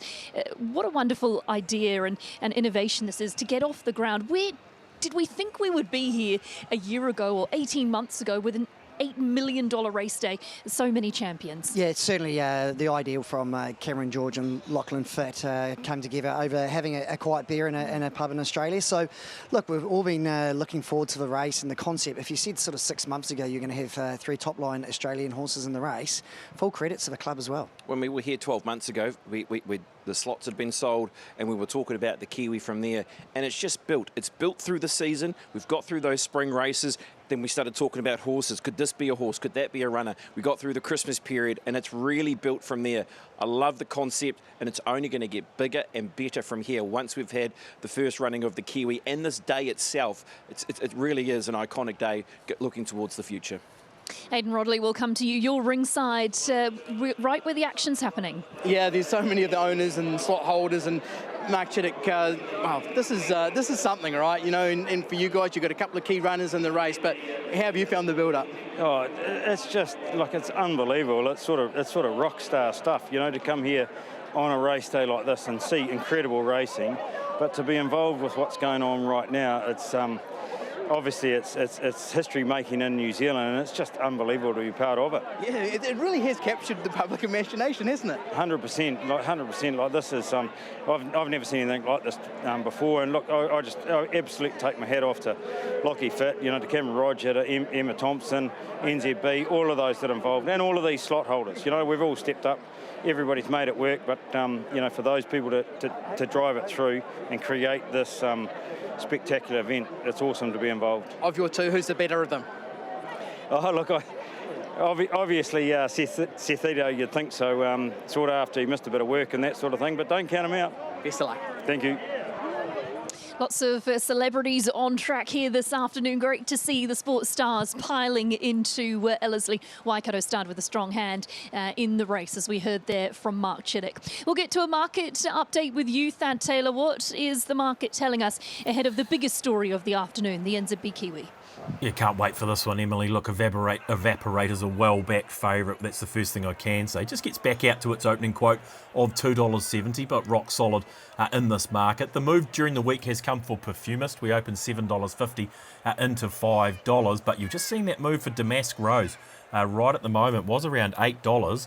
Was around $7 a few moments ago, and just works its way in now to $5.50. I wouldn't be surprised if Damask Rose doesn't start second favourite in the race after what we saw from her last time out in a Karaka Million 3-year-old. Looking to anything else, there's some good sentimental money for the Southern filly here in Pivotal 10. She and trainer Sam Wynne have really captured the punting public's imagination. That is a losing result, and quite a significant losing result for the TAB is Pivotal 10. Looks like Mick Price might have to pay out for the trainer's bet there. If the marketplace is then anything to go by, public attention, $5.50 out to $11, back into 10. Some money for Adalio, 41 into 31. Some money for Penman as well, 21 into 18. But Evaporate remains a solid favourite at 2.7. The move during the week was for Perfumist. The move late here seems to be for number 8, Damask Rose. Scenes ahead of Ellerslie, the big one, the NZB Kiwi. Let's talk about the speed map as we count down to a start. And where do we think that speed influence is going to come from? Obviously, Pivotal 10, Sethito, Perfumist play key roles. Yeah, certainly Perfumist on barrier 2. She normally leads or sits outside leader. Pivotal 10, I think they've only got one option. They have to go forward. I know it's a tricky gate, but she has got a natural speed, and look, she's still got to get around Ellerslie, but I think the best thing for her, she's got to go forward and get outside leader or lead. Look, Penman's got a terrible draw, public attention, another one with... It looks like there's going to be so much speed in the race that it probably does suit a horse just off the speed. Do those outside horses try and tag across? Oh, there's going to be a few nervous jockeys out there, and look, you're playing for $3.5 million, and look, there's going to be a few mid-race moves probably as well. You'd be thinking that with a $3.5 million on offer. It is the inaugural running of the NZB Kiwi. Our field for 2025 files into the back parade ring here. We'll be getting an assessment of them very shortly. Let's get straight into it with horse number 1, Evaporate. And as we look at what Evaporate brings to the table, it's top quality form from Australia. It's genuine Group 1 form, it's genuine weight for age form. Third in a Caulfield Guineas through the spring. He was massive in the futurity when sitting 3 wide and was beaten by the stablemate and Mr. Brightside. He's the one to beat. I think he's a lovely big horse and he parades well. I think this is something the Kiwis will love. I spoke to a girl that works in the stable and she calls him John Alomu because she thinks that he'll run through brick walls to win. But a lovely horse and parading perfectly. Horse number 2 is Public Attention, another of the Australian interest from a wonderful New Zealand family. An awkward draw, but a great win fresh and a very creditable performance at Rosehill. It was, because beaten by potentially the best 3-year-old in Australasia and broadsiding. 5th in a Caulfield Guineas. They've got the blinkers on. Do they overcome the barrier draw with positivity? That will be the big question mark. A little bit more impressed with him than I thought I was going to be because he's quite a rangy athletic type, but the team in Australia tell me he's really filled out to this preparation. You can see that in front of the saddle. He's quite thick through the shoulder and through the neck. He's another one that in a new environment is handling himself beautifully here this afternoon. 3 is not quite in the parade yet, so we'll touch on horse number 4, Penman, who brings a formidable record with the 3 last start victories. And of course, that was against the older horses. That's tough to do for a 3-year-old. Look, he brings a different type of form line, doesn't he? Some of these other 3-year-olds are bouncing through some good 3-year-old stakes races. He's come from a different angle. He had a good sight around here when winning last time out. Barrier draw's a real issue. Learn through the week with this horse is he does have a bit of an opinion of himself, and as you can see there's a couple of strappers on him just trying to keep him in check. He looks incredibly healthy, this horse. When you look at his coat up close, it is just covered in dapples. The team have got him here in outstanding order. Horse number 3 is Checkmate. We know he has an affinity with Ellerslie, a great draw, and certainly will be appreciating the 1500. He's got outstanding Ellerslie form. He's come through some of our good 3-year-old races. I liked his run in the Uncle Remus. He had a wide draw. He had to go back. He was neutral. He was strong through the line. Good draw here. Camping behind him. He's the best roughie in the race. He's not the best walker in the yard, but he makes up for it in other ways. He's very fit. He's very well conditioned for this, and he's got a brilliant attitude. So he is doing a few things right. Number 5 is Domain Ace. Craig Grills for Team Rogerson, 3rd in the Guineas, 4th in the Levin Classic. He's been thereabouts in his recent runs in top 3-year-old company. 3rd in the 2000 Guineas is the best reference for him, but then his form's tapered off since then. Yeah, look, he's parading well. I think that he is holding himself together nicely, no knocks. The number 6 is Sought After. Did have that small setback, obviously, with the temperature. That means he's missed a little bit of work, but he looks like he's been strong late over the shorter distances, so 1500 metres suits. Just has to be a concern, doesn't it, with that gap between runs of 55 days for Sought After, but he was the first horse to secure a slot here in the NZB Kiwi. Yeah, nice, mature type. He's very relaxed in the yard, despite the fact that he had some time between runs. Number 7 is Perfumist. Put together that really incredible victories all in a row before a very brave last start, 2nd at Randwick. A filly, as we talked about through the speed map, will likely put itself right there. As long as it wasn't a gutbuster last time to the races, she can put herself up on speed and very good figures. She brings some of the best figures into the race. Nice draw, big chance. Yeah, she's a nice athletic filly. She's deep into a campaign, but you wouldn't know it looking at her physically. Gets a little bit toey in the yard, a little bit warm, but she races that way quite goey. Number 8 is Damask Rose, the progeny of Savabeel, a full sister to Provence, a Group 1 winner earlier on this afternoon. A last start victory in the Karaka Million, a good form guide. Look, they've kept their run spaced. They've had a good trial recently, which was 10 days ago. They believe they've got her in the right spot. Up front pressure's really going to play into her hands. She's just a consummate professional on race day, turned out to perfection, doing things right. The number 9 has gone out early. That's the Darling of the South, Pivotal 10, the fairy tale story of the NZB Kiwi. She's won her past 5, 3 of those at listed level. Only had the 7 starts to date. It'd be a fairy tale if she could win. She loves winning. She's speedy. Can't wait to see her. As you said, pride of the South. Yeah, she's actually a really lovely, relaxed filly, but when the jockey goes on, she sparks up. She knows what her job is, so that's why she heads out early. But from a maturity perspective, she's one of the strongest fillies lining up in this. Of the rest, 10 Sethito, 11 Ardalio look like the key chances. Sethito, of course, a winner of the Uncle Remus. And Jane, what are your thoughts on the rest of the field? Oh, look, Sethito is hard fit. She looks super in the yard. Ardalio, a little bit more relaxed than what we've seen her previously. Normally, she's right up and about in the yard. The edge was just off her a little bit this afternoon. From those left, I think Zormello's a really nice filly in the making. Alrighty, so 5 minutes to go until the big one. The NZB Kiwi, there's Zormella, our final horse, heading out onto the track. Obviously, a late addition to the race with the scratching of Dealt With just this week. Zormella from the James Wellwood team took that spot and was able to join into the NZB Kiwi late. Just the 2 starts to date with that last start victory. Impressive, but only in a maiden, scoring by 2.5 lengths. No doubt the jockeys are feeling the intensity, the pressure of the NZB Kiwi, the $3.5 million up for grabs. We spoke about cultural performances. Let's sit back and enjoy the haka prior to the first ever running of the NZB Kiwi. 14, Zormella will be the last away to the start. George Brook to do the ride around. NZB Kiwi on the way to the start. The countdown begins for the inaugural running of the NZB Kiwi.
And a huge thank you to the Māori cultural group based in Tamaki Makaurau, Te Whare Karoi. Well done to them, and a huge thank you for having them on course here at Ellerslie. An awesome cultural aspect to the NZB Kiwi. We've seen that throughout the trophy as well. Let's focus back in on the race and how we assess it. Let's get your numbers, Leith and BP. Yeah, I'm certainly still with the top weight evaporator. You saw him in the birdcage here. He's a big boy, and the barrier 10's probably a blessing. If he can get on that sort of three wide train, he's going to be, look, he's rated 98, Mr. Brightside form, Angel Capital, Viva Systema, Cox Plate, put a line through that, but he looks super. You've said it all, really. It's the form line, and he is the one to beat. Damas Rose, well, just quickly touch on that. 8s into $4.80, and quite a clear-cut second favourite. This is a massive move on that horse. I thought Checkmate on the each way. He's at a crazy price. They opened the market at $8. He's now 17s. He might pay somewhere around the $20 mark. I thought he was one with the right run. Can maybe run somewhere at the 1x3 play. Jane, we'll get your pick of the yard before we jump here in the NZB Kiwi. I was with the boys, the one to evaporate on top. He's an imposing individual, and in a new environment he handled himself brilliantly. He's one that I think is going to be very hard to beat here. Checkmate, next best for me. He's got so much scope, this horse. Best of the fillies was Damask Rose, and the market certainly come for her. Well, it's time for the big one. The NZB Kiwi. George Simon is our caller. George, we'll come up to you. No doubt you're pretty excited to call this next one. Hard to believe we've got a $3.5 million race in New Zealand, and it's a beauty. It really is a wonderful addition to the New Zealand racing scene. And who would have thought something like this would have happened just a couple of years ago? Congratulations to all of those who have worked to make this reality. The New Zealand or NZB Kiwi over 1,500 metres worth $3.5 million. We welcome in a worldwide audience, and we wish the connections and the slot holders with runners in the inaugural NZB Kiwi all the very best of luck. Kia kaha, kia maya. May your horse be brave and strong. Nearly there, folks. Talking is almost over. Public attention and Seth Ito, the last two. Tony McGovern on his rostrum. The NZB Kiwi, $3.5 million at stake. We're set to go. New Zealand. Let's make some history. Gates open to an absolutely perfect dispatch. First away, Perfumist is going to be the early leader. There's public attention from the wide gate. Evaporate. So the three Aussies are all on speed here. They'd be followed round next on the outside by going forward is Pivotal 10 as anticipated. Back and behind those first dance. A length and a half away, Checkmate, Seth Ito. Then came a Dalio, followed by Penman as well back with Zermello. Well back also is Hanky Alpha, followed round then by Sword After Domain Ace, and Damask Rose dropped to the tail of the field in the NZB Kiwi. 900 metres to go, and it's Perfumist the leader. Leads by a length and a half here from Pivotal 10. The Pride of the South is second. 2.5 away, first dance, public attention. Adalio out three wide. Then Checkmate. Race favourite, Evaporate between runners. Moving forward on the outside, Penman, followed by Seth Ito as they pack up, coming to the corner. Domain Ace. Zermel as well back as well with Hanky Alpha, followed further back by Sought After. Damask Rose been ridden with one last run at them. Homeward bound in the NZB Kiwi. Here they come. And the pacemaker. It's Perfumist clear by 2.5. Adalio's ranging up. Then public attention. Through on the inside. Damask Rose is getting the best rails run you've ever seen. Here's Evaporate down the outside. Perfumist running on empty. Damask Rose on the inside. Evaporate out wide. Checkmate through the centre. Damask Rose took the lead. Tiako, do it again with the greatest ride you've ever seen. Damask Rose won it second over. Was photos between Evaporate and Checkmate. Right there also would have been Sought After. Seth Ito followed over by public attention. Then came Zermella. With them also would have been Perfumist, Adalio, Hanky Alpha. Further away then to first dance. With it also Pivotal 10, Penman and Domain Ace back near the tail of the field. What a ride. What a ride by Blake Shinn in a $3.5 million race.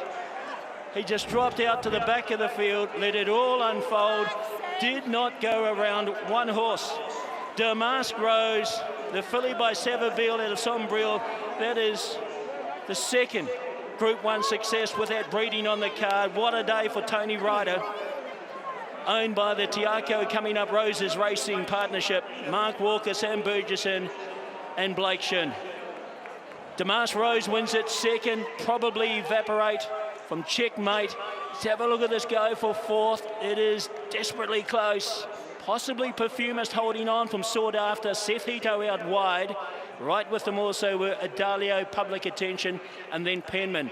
Tiako, do it again. Damask Rose, the first winner of the NZB Kiwi.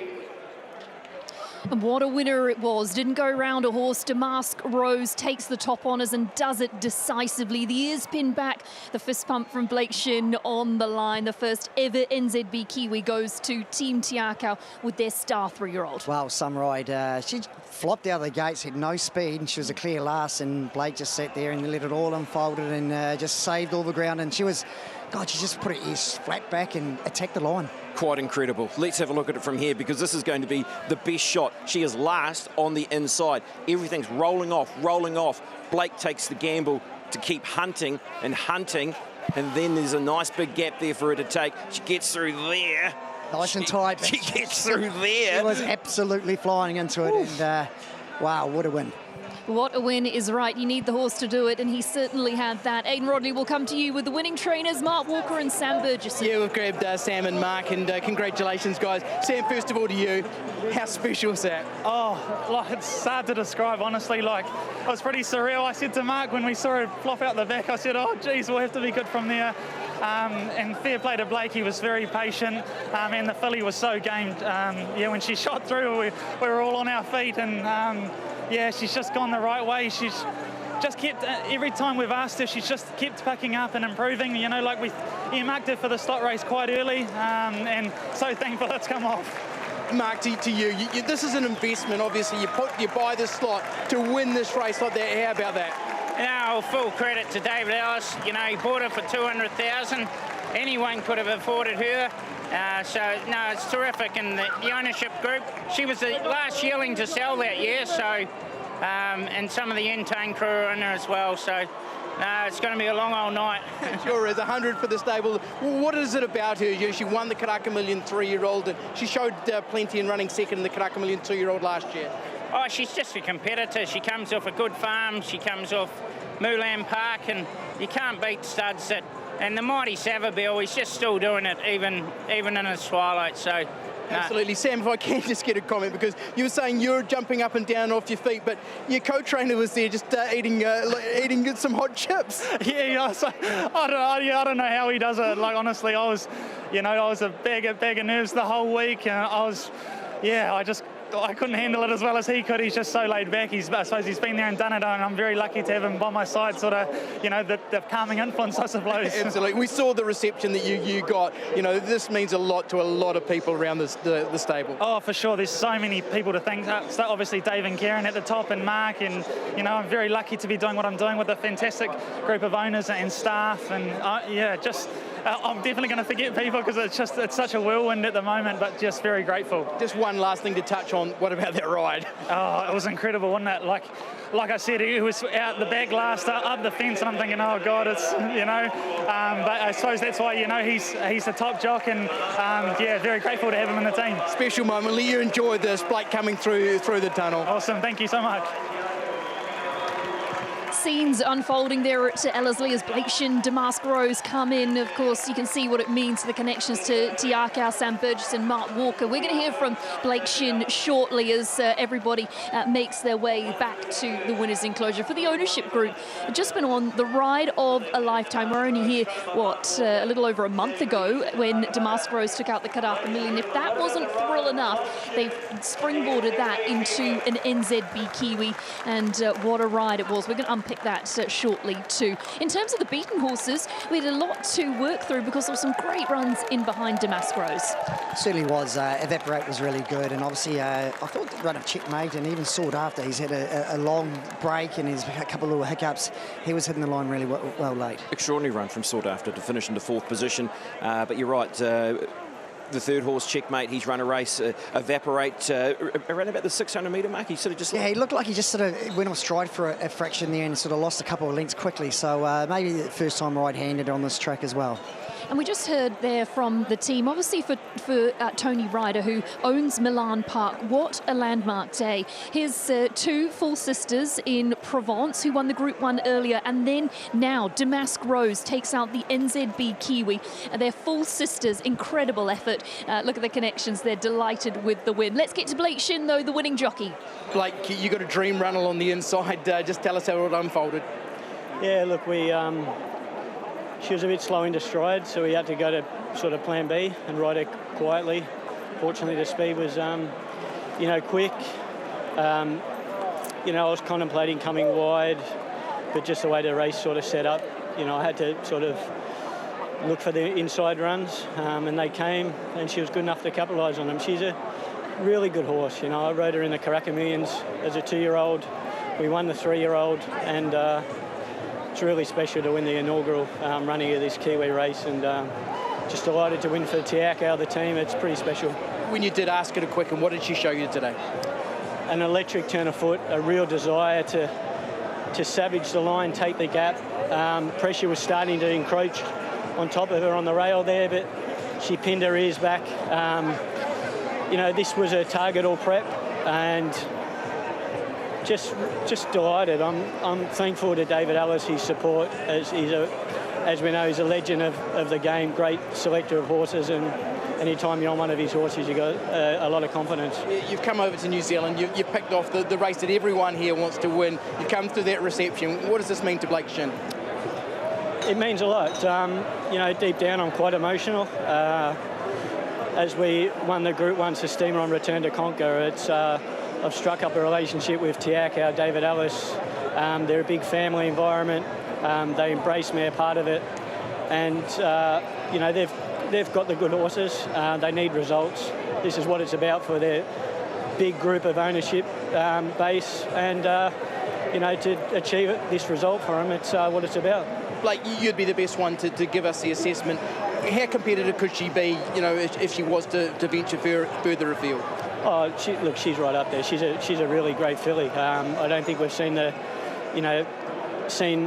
like this as a reflection of her ability, but she's got a lot more to offer. I think she'll train on. She's a Group 1 winner in the waiting, I think. Congratulations, mate. Thank you. So Blake Shin, we'll just wander over because we've got Julia Rose Ellis, who's must be just absolutely enjoying this moment. You do all the socials with Te Akau. You're an integral part of this team, Julia. I'll get you to remove your sunglasses, even if there are some chairs there. Just tell us, what does this mean to you guys? Honestly, what it means to Te Akau, and mainly what it means for David, Karen, Mark, Sam, is it's just such a big journey to get here. And she came from nowhere, and the turn I was like, she's no hope, and it was just phenomenal. I'm just so proud of David for what he puts in, Karen for what she does, Sam, Mark. We've got such an amazing team. We've got Reese. I'm lucky to be, I guess, a passenger princess within this team, but yeah, it's phenomenal. I'm so proud of Te Akau, and the best is yet to come. We're only just beginning. When we had that slot auction last year, it was a given that Te Akau was going to buy a slot. To see it through to fruition now as the winner, that's been some journey, right? Absolutely, and the best thing is, Te Akau loves initiative.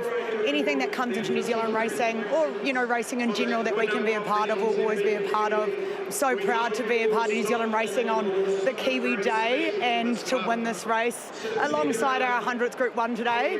Yeah, I think it's probably my best time on a racetrack, and I've won the Karaka Million myself. Congratulations, go and celebrate well. Thank you, I will. I think the party will be rocking tonight for Team Tiako after those victories. Look at the way she attacks the line. She's aggressive. She pins the ins back. She certainly was, and she pins the ears straight back, and there's no excuse really for any other runners. She was just too good. Look at her here. She's last. She's last. She flopped out of the gates, and a long last. Like they were going hard, but they weren't flying. But she just took so long to get into stride, and.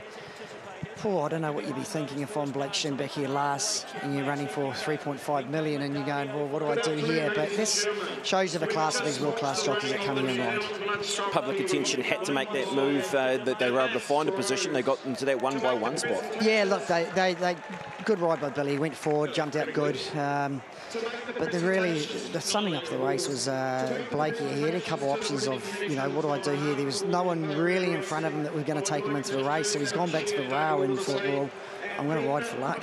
And just in front of Damas Rose as well as the fourth horse in the race, and that being sought after as well. Another horse I want to point out at this point of the race is Checkmate. Checkmate is just back in the green cap, starting to work away from the rail, has a ton of horse here, and just outside of Checkmate, Leith, is Evaporate looking for some fresh air. Yeah, exactly. Evaporate sort of just went a miss at the 600 metres, got out into the clear air, and got tight about here on the rail where sought after, and Damas Rose were hard up on the inside there, and look, I don't think there's any hard luck stories in the race. They all look, from the top of the straight, they all had their chance. There was no unlucky runners, and if there was going to be one, it was going to be the winner.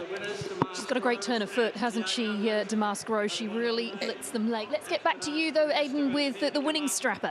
You've come in here with Rashid Alam. Rashid, how special is this for you?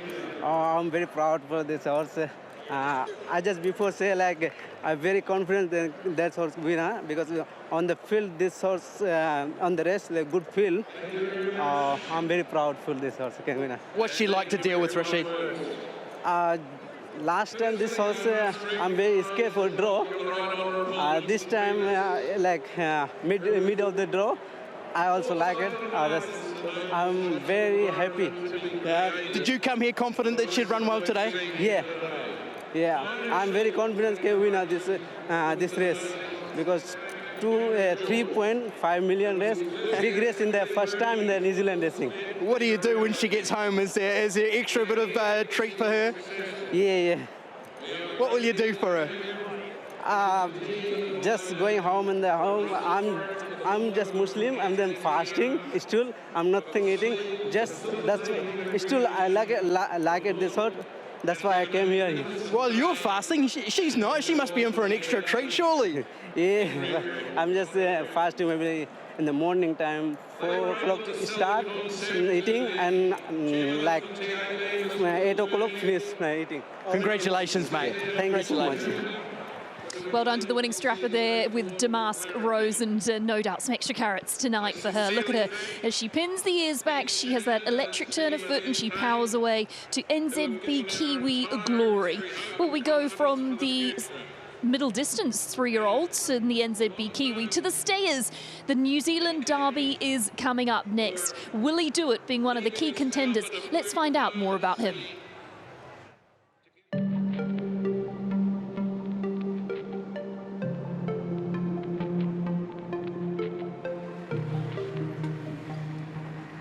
Yeah, so our connection to the Derby is my father obviously won it as an owner with Uncle Remus many years ago.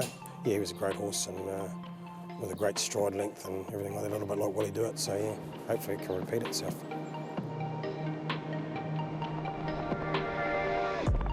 Yeah, no, he's a good horse to train. Day to day, he's just a pretty easygoing horse.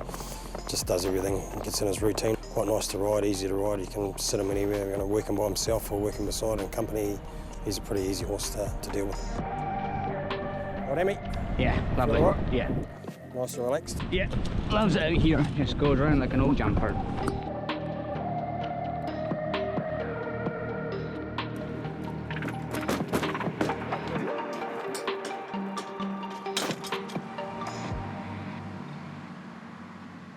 Never know Guineas, did I expect to see more? The key horse, the horse that is creating all the talk, is the short-priced favourite, and Will He Do It. This is the first time we get to see him over the 2100, and it looks to suit. Good luck, Musa. One of our features today, the Eagle Technology Avondale Guineas. Over is one Willie Do It at 165. But let's talk about Will He Do It, because what he's done to date, that he's impressed and he's got better every time he goes to the races. He's 170 today and he's $2 in 2 weeks' time to win the Derby. Where does Willie get in and run here? I've left it up to Musa. We just don't want to change his pattern, so we don't want him hunting into this first corner because it can be a bit tricky. I just reminded Musa that he can probably run his last 422, so just be conscious of that. Thanks, guys. George Simon, will get to you as we're not too far away from the first of our features as the anticipation builds. Well, he's a $1.55 favourite for a reason, as Will He Do It. He's been so impressive in what he's done at his last 3 starts. Good luck. Thank you. Thank you very much. Gates open, they're off. Will He Do It settles back 5th last here from Prochester. They're only going at a gentle tempo as they top the rise, 1,000 metres to go. Willie's going to do it. He'll have to be far lap to win on the corner. The Doctor of Love ranged up on the outside, and the Doctor of Love wins the Avondale Guineas. The favourite never really a factor. Will he do it? Just walked. It's tugged too hard. And let's see what Musa said, but could see it unfolding as it was going. So much to unfold, especially with the train wreck that it was for Will He Do It and how that race panned out for him. You were really relaxed, though, didn't you? No, he was still travelling too hard past here. Yeah. They were walking Musa too. Yeah, no, 217, eh? Yeah. Still feel all right? Yeah. Okay. Hit the line right too, eh? They've run about 4 seconds slower than what they should be running on this ground, so there's just no pace in the race.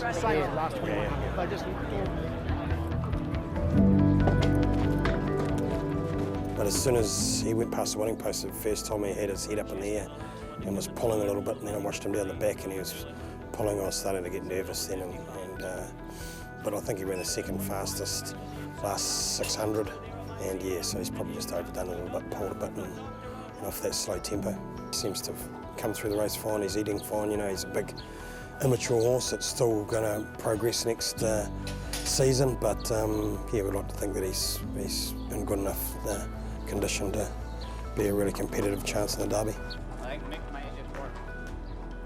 Harrison, my son, straps him all the time, he looks after him. He'll eventually train racehorses. It's a great opportunity for him to have this little bit of exposure with a good horse by his side most of the time. Like he's down here looking at him late at night and keeping a good eye on him as well. Gut feeling is I think he's good enough to win it. We've sold a lot of our good horses, so this is one that we've managed to keep. To win a Derby would be just repaying all the hard work that you put in, and be great for my family.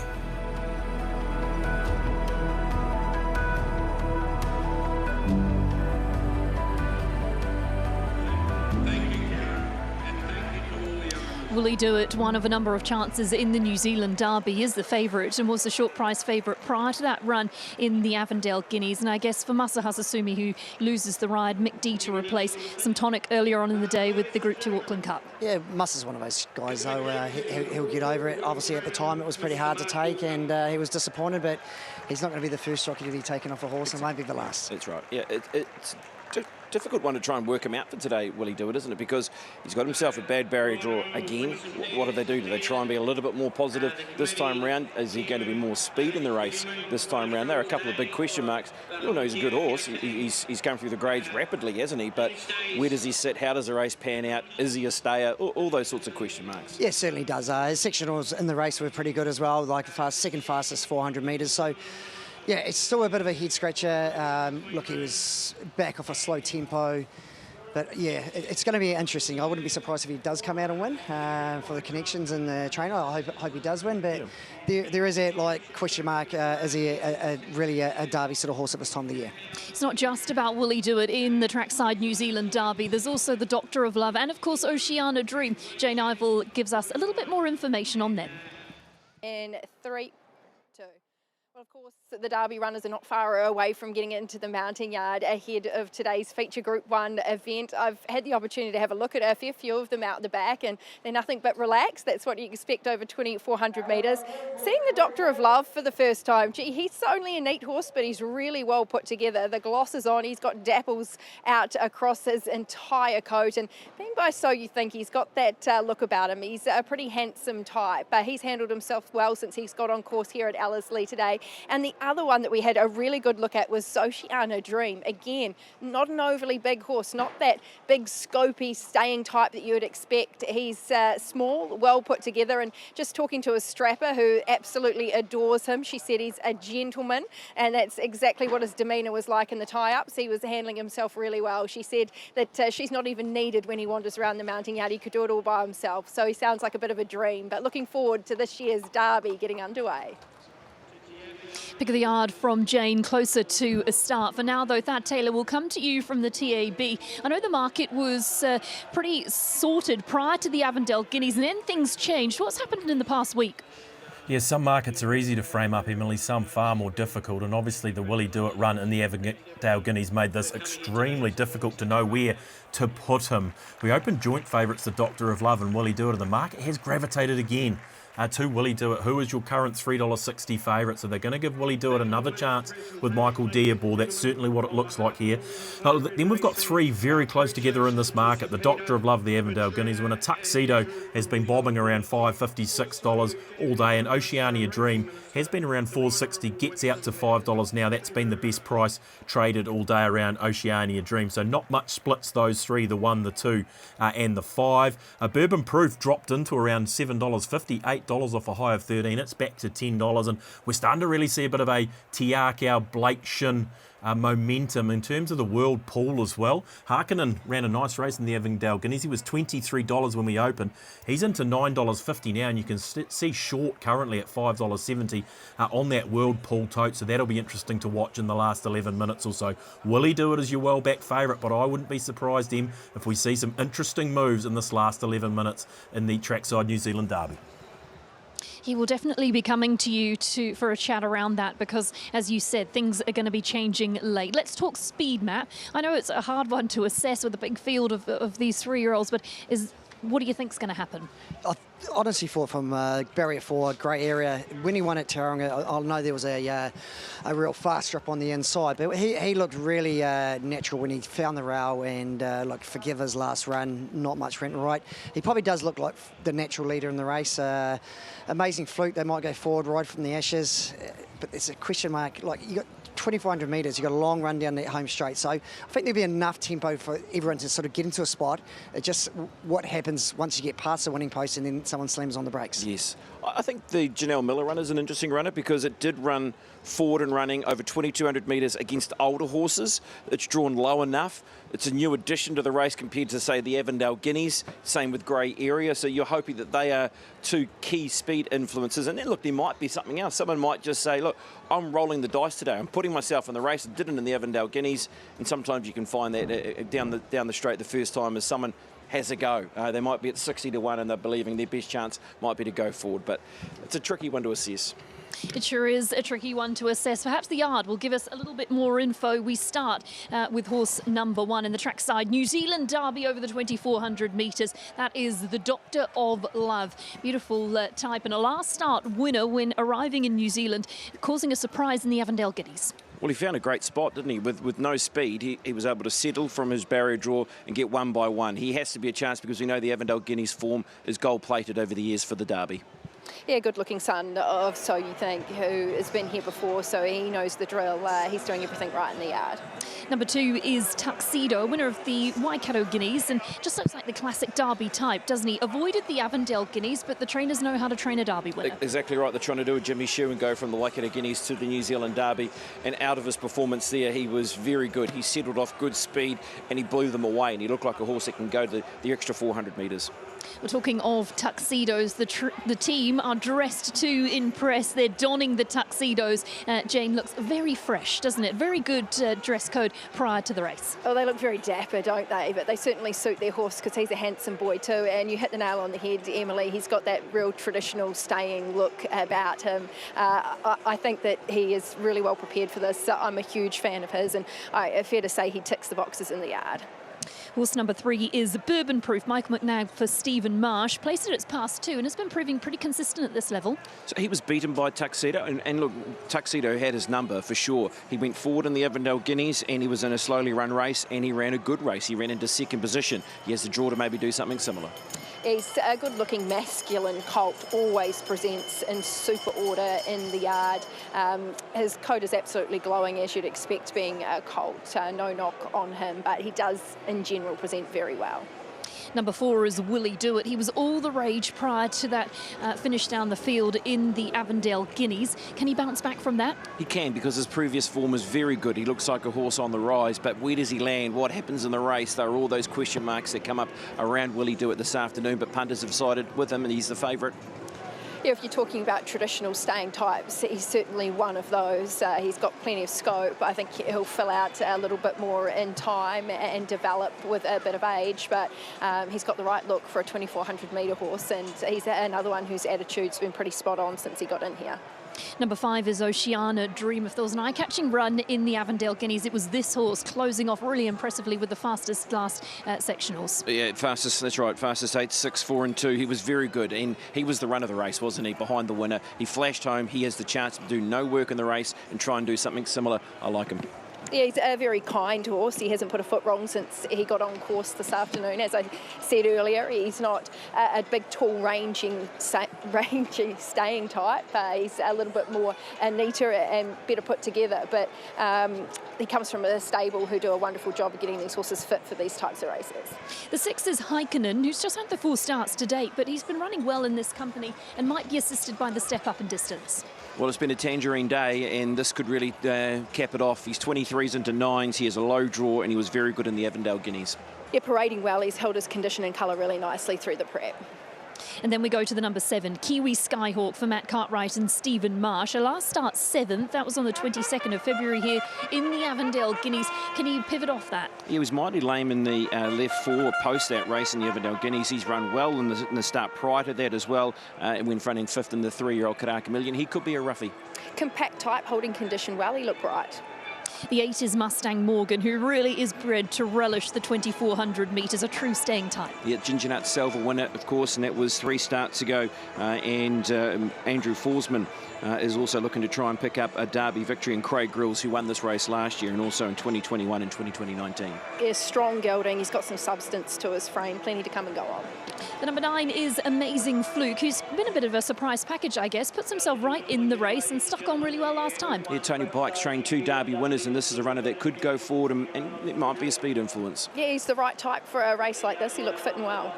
10 is A-Team, Kelly Myers for Janelle Miller, and does bring that last start run at rating 75 from Waverley. Well, it's just a different form reference, isn't it? And just one of those horses, again, that might be able to help the speed in the race. It was against older horses and did well, but this is a step up again. He again has had the benefit of recent racing, paraded in nice order. The 11 Golden Century is an out-and-out stayer, still a maiden, but has been racing in good company. OTI won it in 2018 with Vinda Dance, and look, he's not out of it. He's still he's not the finished product. Despite him being a maiden, he might be a rough chance for Trifecta's first fours. Yeah, look, he was relaxed, he was well prepared. I think that he ticks boxes in terms of his parade. The 12 is Ride from the Ashes, Vinnie Colgan for the Foots, who's stuck on pretty gamely in the Avondale Guineas to finish 6th. Yeah, Vinnie's won 6 derbies. He's on an outsider here this afternoon, but yeah, the 6th in the Avondale Guineas was okay. It was only a couple of lengths off them. Yeah, nice and fit, no issues with the parade. The 13 is Casemiro, and elects to skip the Avondale Guineas, brings that 7th from the Waikato Guineas on the 8th of Feb. That's right. Look, the form prior was very good, and that was just a run where we'd only battled him behind them, 3rd in a Ginger Nut Silver. Yes, a galloper that's going to develop a little bit more in time, but again, no issues with his fitness and the way he's paraded. The 14 is Don Pedro, 3-year-old son of Eminent, who's a last start winner. That was at Tauhara Nikau and has been to the trial since. He's an interesting horse. He trialled well, trialled very good behind Town Crier. Maiden winner against the older horses last time out.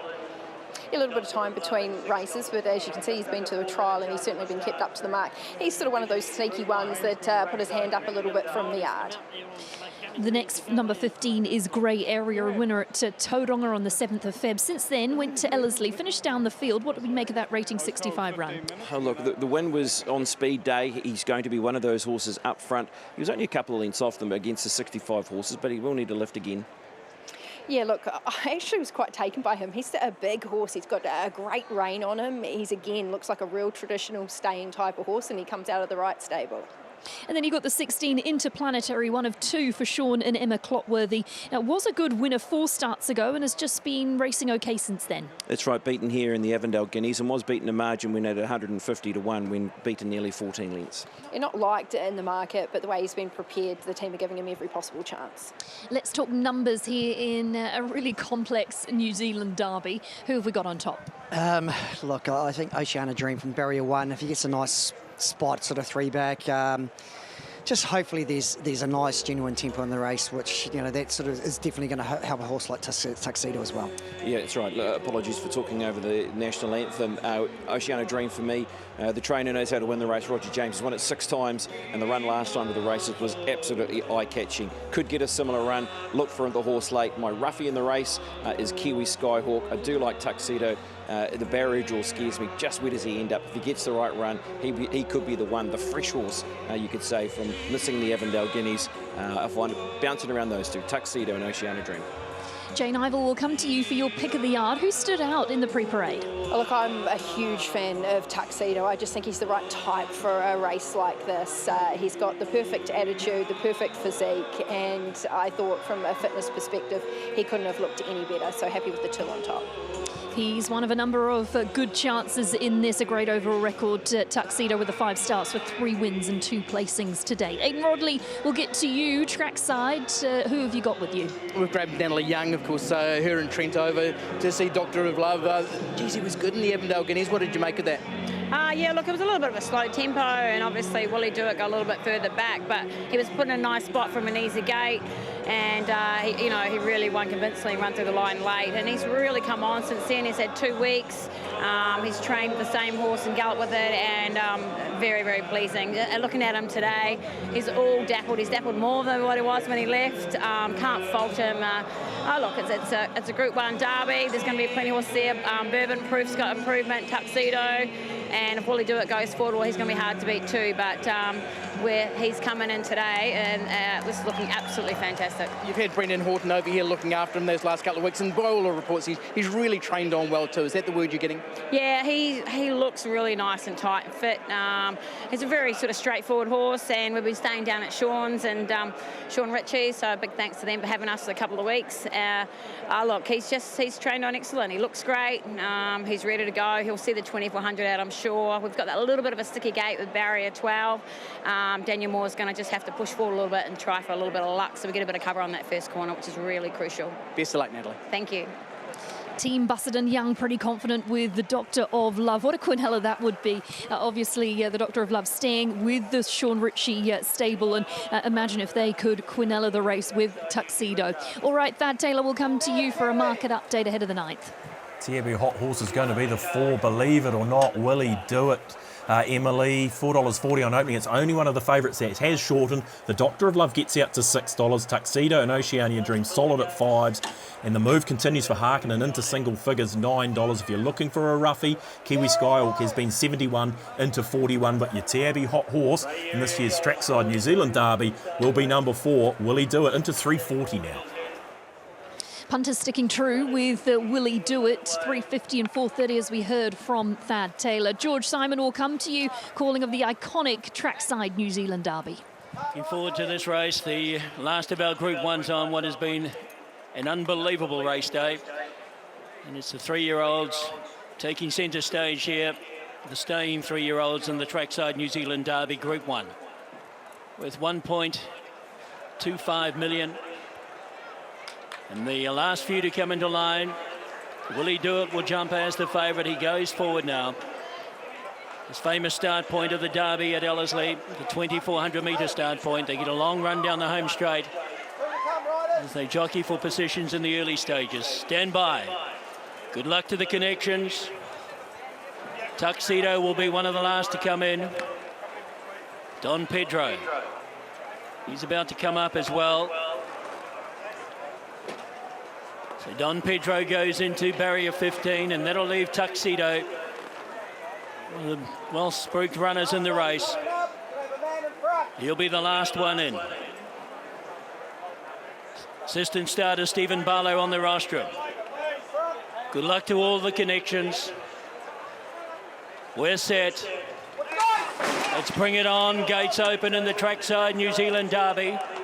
One of the first away, Amazing Fluke. Kiwi Skyhawk began quickly, as did Bourbon Proof. Through on the inside, Harkonnen and Oceana Dreamer handy as well. Mustang Morgan out in the centre of the track. From the deep, Tuxedo. He's going forward here in the early stages. Now, Will He Do It is up near the leaders as well, as they jockey for positions coming down towards us at the judge with a lap to go. Back over on the outside is Grey Area, followed by the Doctor of Love will settle back midfield the rail. Then a length away, Casemiro from Ride from the Ashes. Further back is ATM from Interplanetary, then Don Pedro, and last of all, as they leave the straight now, is going to be Golden Century.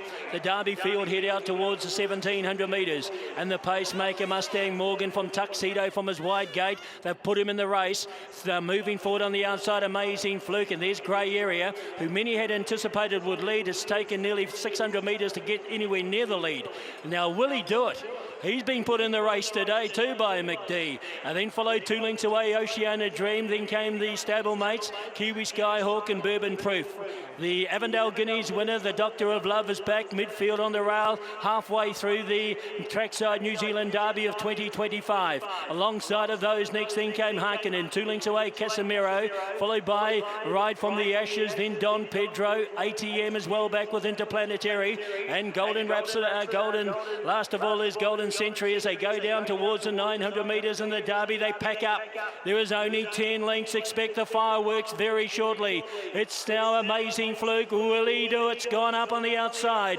Right there, Grey Area. Tuxedo's handy. Here they come from the back in a changing complexion to the Derby. Bourbon Proof, Kiwi Skyhawk are both on the improve. Right there also next as they come to the corner, it would have been Mustang Morgan on the inside, then Interplanetary. Further back, ATM, Oceana Dream got the shuffle up. It looks to get into the clear. Homeward bound in the Derby, Will He Do It got away by 2 from Tuxedo. Then came Kiwi Skyhawk. Further back, Bourbon Proof, the Doctor of Love is starting to emerge. Will He Do It? Called upon. He's clear by 3 in the Derby. Look at Golden Century along the inside, the Doctor of Love. Further back, Tuxedo. It's Will He Do It? Golden Century and battling away the Doctor of Love, but will he?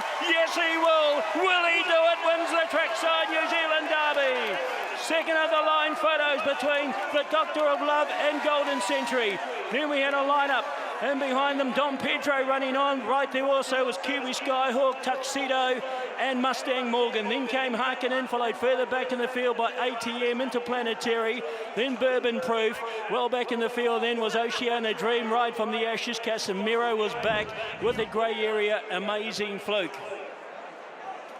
You'll find number 4, Will He Do It? Mick D. There were many. They wrote him off after his effort in the Avondale Guineas.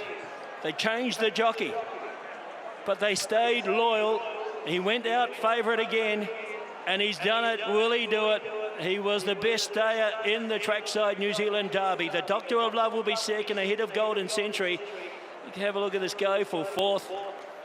It's possibly Mustang Morgan on the inside with Kiwi Skyhawk, Tuxedo and Don Pedro all in a line.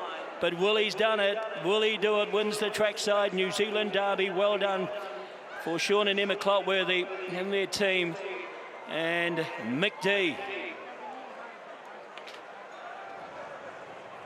Wow, what a result. Will he do it? Powers away to the win. If you stuck with him, you were rewarded, weren't you? Because there was really no doubts about him taking out the New Zealand Derby as they turned for home.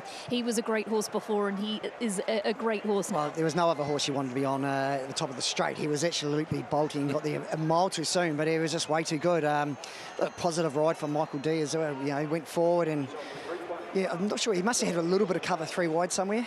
Boy, they made sure of it today. They really did make sure that he was given his opportunity. They put him in the race. He kept on surging forward. He had no cover there at one stage. He was 3 wide for a fair part of the race, and he's just put it to them. That is an outstanding great training win. effort by Sean and Emma. Absolutely, to turn around a defeat of, well, 5 lengths, but well off them in an Avondale Guineas 2 weeks ago. An outstanding turnaround. It went around $1.40 in the Avondale Guineas, was $2 to win this race, and then they've been able to come here today and pick up the pieces and pick up the big bickies.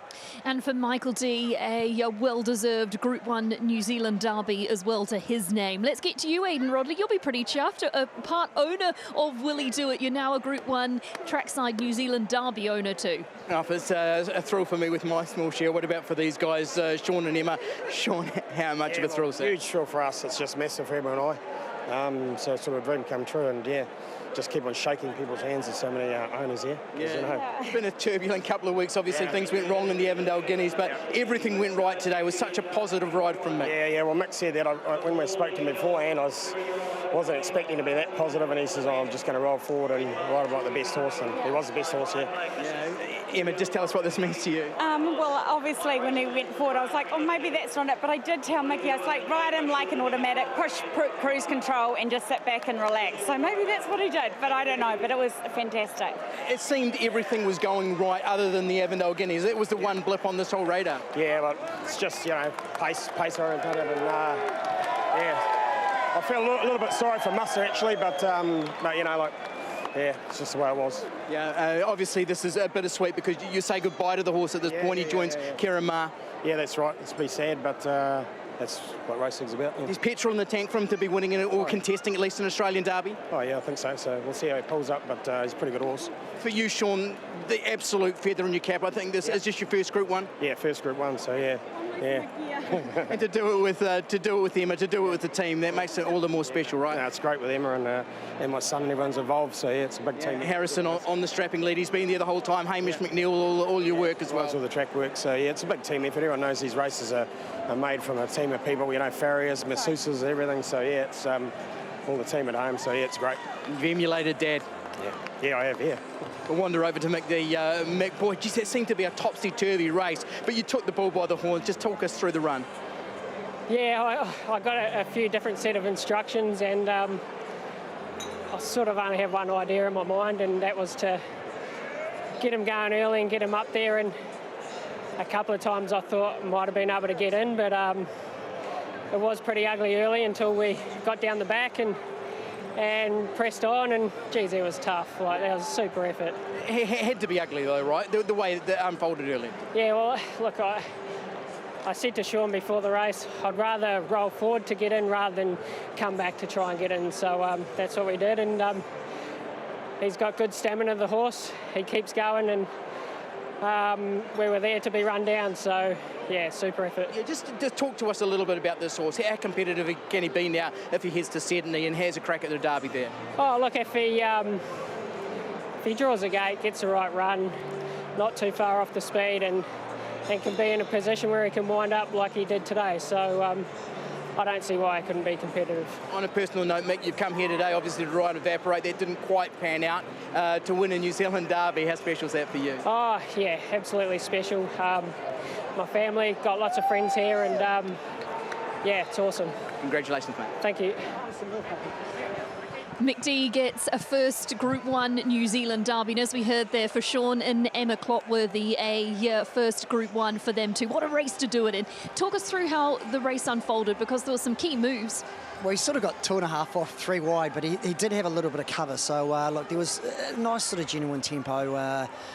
Look, Grey Area gave him a little bit of a card into the race, and then Grey Area was sort of going backwards at the 600 metres. So he sort of forced his hand, but it was a big effort. Yeah, look, you've really got to applaud the intent, because that was the key. They had to do something different, and they had to put him in the race, and really that was the winning of the race. Grey Area's covered a fair bit of the racetrack as well here this afternoon, and they just had to drive. Tuxedo had a beautiful run just in behind him as well. Maybe the 2,400 metres just found him out a little bit. I'm not too sure. Maybe. Their hand was forced though, wasn't it, to be able to try and put the horse in the race from their barrier draw. They felt that was their best option. In the run of Golden Century, he actually walked out of the gates. He was like 3 or 4 lengths last. So it's last now. Last now. So for him to come home and get the splits when he did, great ride by Ryan. That's a brilliant performance from Golden Century. Well, there's a lot to come from that horse. Hasn't even won a race yet. Has Golden Century. So huge. He's a sitting duck. He's there a long way from home in front, and Oh, he was strong through the line too. He really was. He said at this point, catch me if you can, and at this point it was, they couldn't get anywhere near him. He just kept on surging away from him. He had all the great form lines leading up towards the Avondale Guineas. Golden Century is the run out of the pack to be able to finish into that second spot, and you've got the Doctor of Love, who was right there as well, finishing into the minors. An incredible running of the 2025 Group 1 New Zealand Derby, taken out by Willie Do It. Too good, too tough, too big on the day. We'll be back soon as we keep looking forward to what's coming up. We've got the Hour of Power from Australia as we take in some of their key features and wrap up racing here at Ellerslie. The Group 1 Allstar Mile to look forward to at 5:30 p.m. amongst a host of other features. We also, of course, count down to the Randwick Guineas. We've got a prime field ready at 5:50 p.m. You can watch that right here on Trackside Premier. And of course, in the Newmarket, Jolly Star is the horse that we're looking out for. All to come right here on Trackside Premier.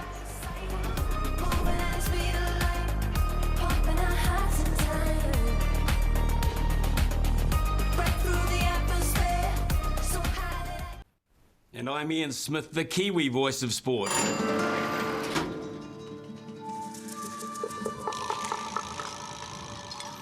I think there must be some sort of mistake, Smithy.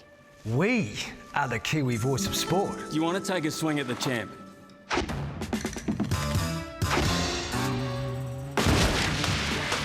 High noon, boys. Shouldn't you be on here? You're all on my time now. Look at this sideshow. Cut it out, Staffy. I'm the Kiwi voice of sport. Hold your horses. You can't talk sport without racing. There's just so much going on. Everyone here? Let's settle this.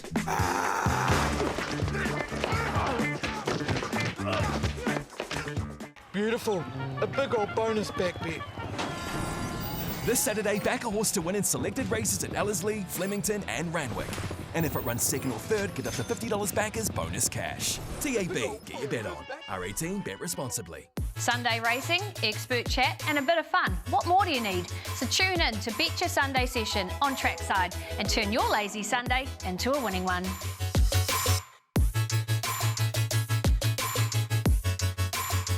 I'm Michael Guerin, and on Monday nights on the Guerin Report, we're going to try and keep you updated with the racing information you need to know. If the track is going to be good enough for a Group 1, it's good enough for racing.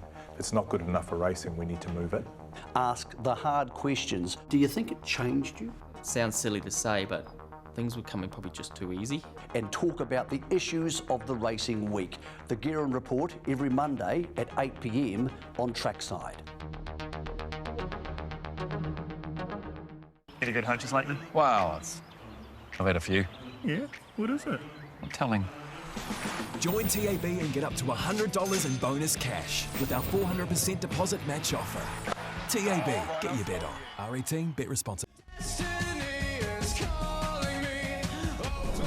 Mr. Brightside up to Alligator Blood, Cascadian late, Mr. Brightside in front, and Mr. Brightside has won the mile from Cascadian, the inevitable. This is the horse, JD, that in some respects has rebuilt Lindsay Park and Crichton's Creek for yourself and Ben. Can you believe it? Hey guys, no, I'm still pinching myself, and for the team and Ben and I and everyone around us, it's just a huge thrill, and we're really having a bit of a purple patch at the moment, and hopefully they can keep going. But this horse, he's just a beautiful animal. He wears his heart in his sleeve, and he just tries so hard.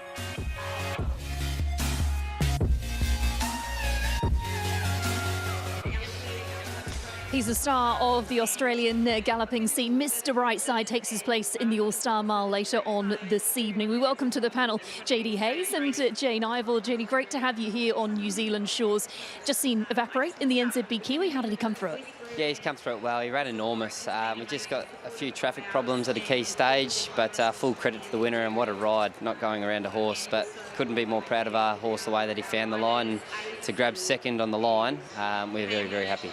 We're great to have you here in New Zealand with these horses, and I guess after a nice placing you might come back and a Group 1 win, of course, earlier in the season. No, absolutely. The prize money on here is definitely turning our heads, and it's actually easier to get here than Queensland. So we're just working out our formulas as what's the best way to travel them over, and with a Group 1 win and a terrific run by Evaporate, we're you'll be seeing more of us. JD, you almost pulled it off here this afternoon, but I think the greatest thing for your stable is you now get to look ahead to the rest of the afternoon in Australia, and you've got a big couple of hours coming up, particularly in the Allstar Mile with 2 runners. We're going to touch on Mr. Brightside first. He's obviously the pride of New Zealand, although you've got another New Zealand bred coming through that might end up that way too. How is he coming into today's race, given the fact that we know he gets better and better into a preparation? Yeah, no, we're really excited for him. He really is just an amazing horse. He's just so consistent, and he's been racing at the top of weight for Age Company for a few seasons now, and he's now wearing the #1 saddle cloth in a race like the Allstar Mile, which is just a full credit to the horse. But he's trained on beautifully. You'll notice that we made a slight gear change with the visors from the blinkers, because he's just such an honest competitor. When he sees the other horses coming, he seems to find another gear. So a little gear change out to the mile at Flemington, where he's so good, and he looks terrific just parading there. Yeah, well, this is live vision coming through from Flemington, and it's very typical of him on race day, isn't it? He's just a very calm, very composed individual. He is very calm now. When he first came, he was a bit of a reptile. He departed 5 riders in 1 week, but he clicked with a bloke called Ross Wishart, and now he's just in a rhythm and so quiet and parades beautifully. So love a stable full of them, especially when they've won 17 million. Tactically, how do you approach this race? Obviously, he's had to work from barriers in his first 2 runs back this preparation. What's the plan? I'm not sure if you've ever met Craig Williams, his jockey, but he usually has plan A, B, C and D. So he's normally telling you what the plan is. 100%, yeah. So we usually just leg him up and say good luck, but I can imagine that we're going to be nice and positive. The stablemate Rise at Dawn, who's really coming through the ranks, will probably lead up, and hopefully we're just outside him, and hopefully they don't go and get a few speeding fines in the middle stages. That was my next question about Rise of Dawn. What's your assessment of this horse's chances in the race? Well, he's really on the way up, and he really stamps his authority first up, winning the Elms Handicap, which Mr. Brightside at the same age only ran 4th. And he really likes a bit of sting out of the track. That's where he really thrives, and he's on a Doncaster path. So if he's able to finish within a couple lengths, we'd be absolutely stoked, but wouldn't surprise, because he's hard to measure because he's on the way up. And of course, looking ahead to Sydney, you've got Head a Shot going around in the Canterbury Stakes. We've seen him here in New Zealand. He obviously put pay to our sprinters. What is the expectation over there this afternoon? No, he's an absolutely honest gelding. We're really happy to see him up in Sydney. He is taking on some of Sydney's best, so it's going to be an interesting watch, but I think he's a nice each-way value. Well, as always, it's lovely to have you here, and we appreciate your time. Best of luck in the Allstar Mile. Hopefully, the second that you got here can be elevated across the Tasman. We're going to ask if you're going to stick around to watch it here, because we're pretty close. I'm going to throw to the racing.com team, and perhaps JD Hayes is going to stay and watch Mr. Brightside here in the Allstar Mile. The countdown's on. Brightside might just be holding his level. He might be the horse on the up. Similarly, Tom Kitten, maybe unlucky not to win last time out. He was favoured, I thought, by being out of the wind and in the right part of the track, but might be even better suited second up to 1,600. And at $23, I think the Blowout's Light Infantryman, great run first up against the pattern, probably peaks with a tissue in the Australia Cup, though. Mr. Brightside on top. Amy, who was the pick of the yard? I'm with the champ, I'm with Mr. B. I think he looks awesome today. I know that we've had a ding-dong battle with Another Will a number of times now, but I've got Mr. B on top. I think if anything, his coat's even a little bit brighter than when he won here most recently. I thought he looked absolutely spot on for him. In saying that, I don't think they're going to give it to him. It's a good race, this. Another Will, I even heard him have a little squeal as he was walking around the parade ring here. He saddles up looking absolutely brilliant. Tom Kitten brings a little bit of X factor. It's a great race, even though it's a small field, and you can't even underestimate a horse like a Tissue. I do feel like that she's going to be absolutely primed after today, but she's a gorgeous mare and she never runs a bad race. The Hayes brothers try and become the first trainers to win multiple All-Star Miles, and they have Mr. Brightside trying to become the first 2-time winner of the race. Ben, appreciate your time.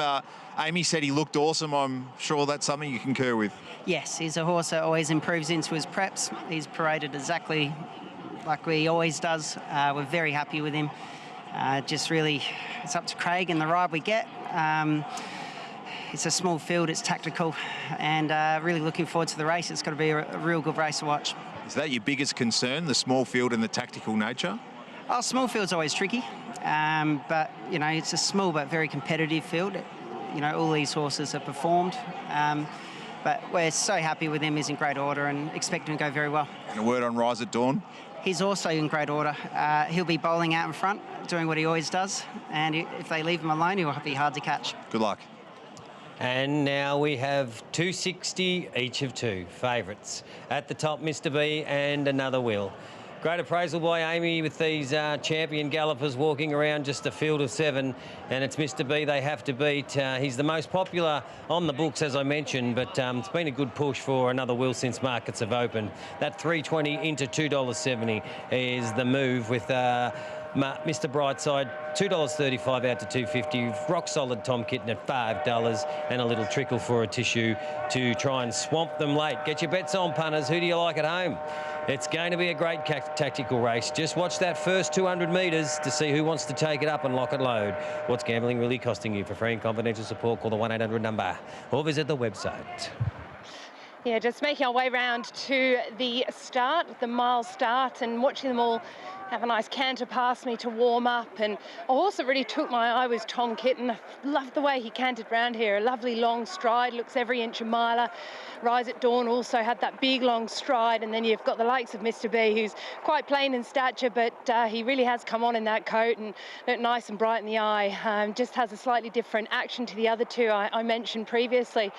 He's got that stride that's quicker and shorter. So really interesting race, but they are all handling the occasion very well, as you'd imagine. Most of these are seasoned horses now. A Tissue, I'm looking at her right now, and Damien Lane's just having a little swig of his water, just about to spit that mouthful out now. They can't take too much on board, but obviously a very warm day, so they've just got to try and keep a little bit of moisture in their body. But looking at Rise at Dawn now, Mark Zara also doing the same, feet out of the irons. These horses are parading very well behind the barriers. I'm looking at Another Will as well, who's getting the red earmuffs removed.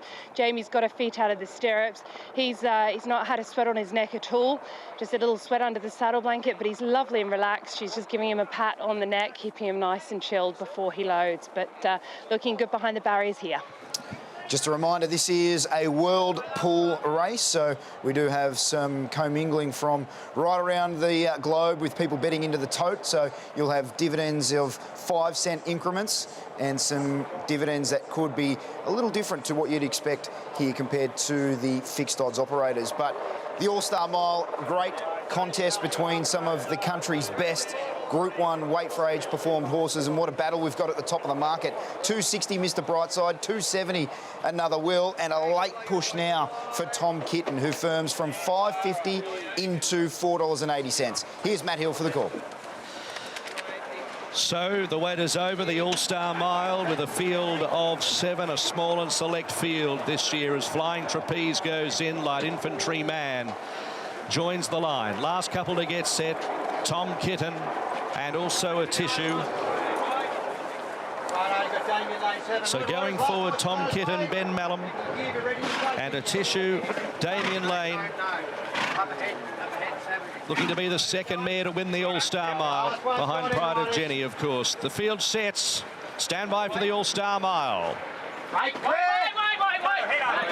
Bit of movement. Tom Kitten wanting to lift. Set and away they go. They're off in the All-Star Mile. A Tissue was slow, missed the start 2 or 3 lengths. Rise at Dawn began well. From Another Will, Mr. Brightside. Light Infantry Man got to 4th, no surprises early. Flying Trapeze 5th the rails, then Tom Kitten last a Tissue. So at the 1300 metres, Rise at Dawn is the leader by a length and a half. Mr. Brightside 2nd. Another Will box seat 3rd the rails, a length and a quarter. Light Infantry Man. Then Flying Trapeze 2nd last in the race. Tom Kitten last is a Tissue. So they reach the 1100 metres. Rise at Dawn in front, setting the tempo to suit himself. Mark Zara by a length and a quarter. Mr. Brightside. Another Will is 3rd. There's been no pressure. Light Infantry Man is 4th. Then came Flying Trapeze. Next is Tom Kitten, who is 6 off the lead and 2 lengths to the mare, a Tissue. Running through halfway, the leader is Rise at Dawn by about a length and a quarter. Mr. Brightside. Williams just has a little cheeky peek. He sees Another Will 3rd the inside. Light Infantry Man 4. 2 lengths Tom Kitten. Flying Trapeze no change, then a Tissue around the corner. Rise at Dawn the leader in All-Star Mile 7, led by a length. Mr. Brightside yet to push the button. Light Infantry Man the outer. Another Will's curled up behind them, and they were followed by Tom Kitten. Rise at Dawn sprints up at the 300 metres. Mr. Brightside moves up. Williams hasn't moved. Light Infantry Man. Tom Kitten unleashing. Mr. Brightside at the 200. Here's Tom Kitten on the outside. Another Will got chopped out. Mr. Brightside just in front, has to fight. Tom Kitten coming at him. Tom Kitten claws away and wins. Tom Kitten won the All-Star Mile from Mr. Brightside. Another Will in a photo for third with Light Infantry Man.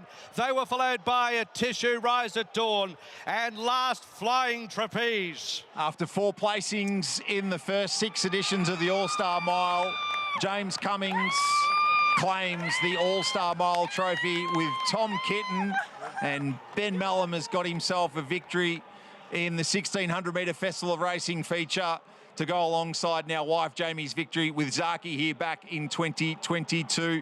James Cummings started today with 48 Group 1s to his name, plus 2 with, of course, his grandfather Bart Cummings. Hallowed Crown provided those with the Golden Rose, and then a Randwick Guineas that was 10 years ago yesterday. And James Cummings will try and win his 50th Group 1 in his own name with broadsiding in the Randwick Guineas in Sydney very, very shortly. But this is very much a win to savour because he has taken down an outstanding horse in Mr. Brightside, who's been gallant in his 4th run in the great race. 2, 1, 3 for your numbers. Ben Mellum has won the 2025 All-Star Mile on Tom Kitten. He's with Charlotte Littlefield.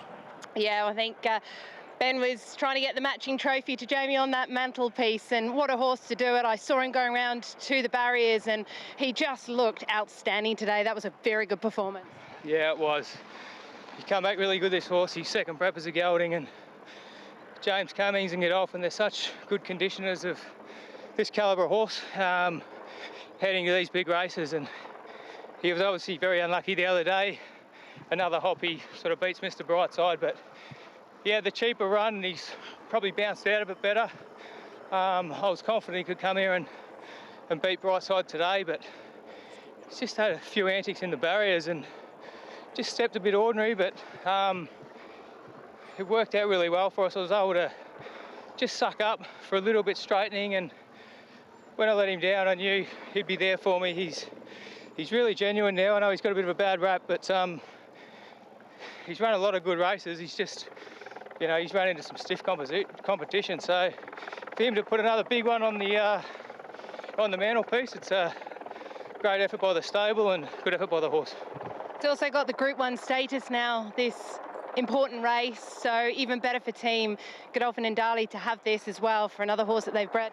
Yeah, no doubt. Obviously, we all know how much they contribute to the industry, and I just love riding for them. As I said, as I touched on earlier, they're just very professional and very astute. They get their horses right on the big days, and it's fantastic to be able to repay them with a Group 1 win. Go and get a drink. Well done. Thank you. I need it.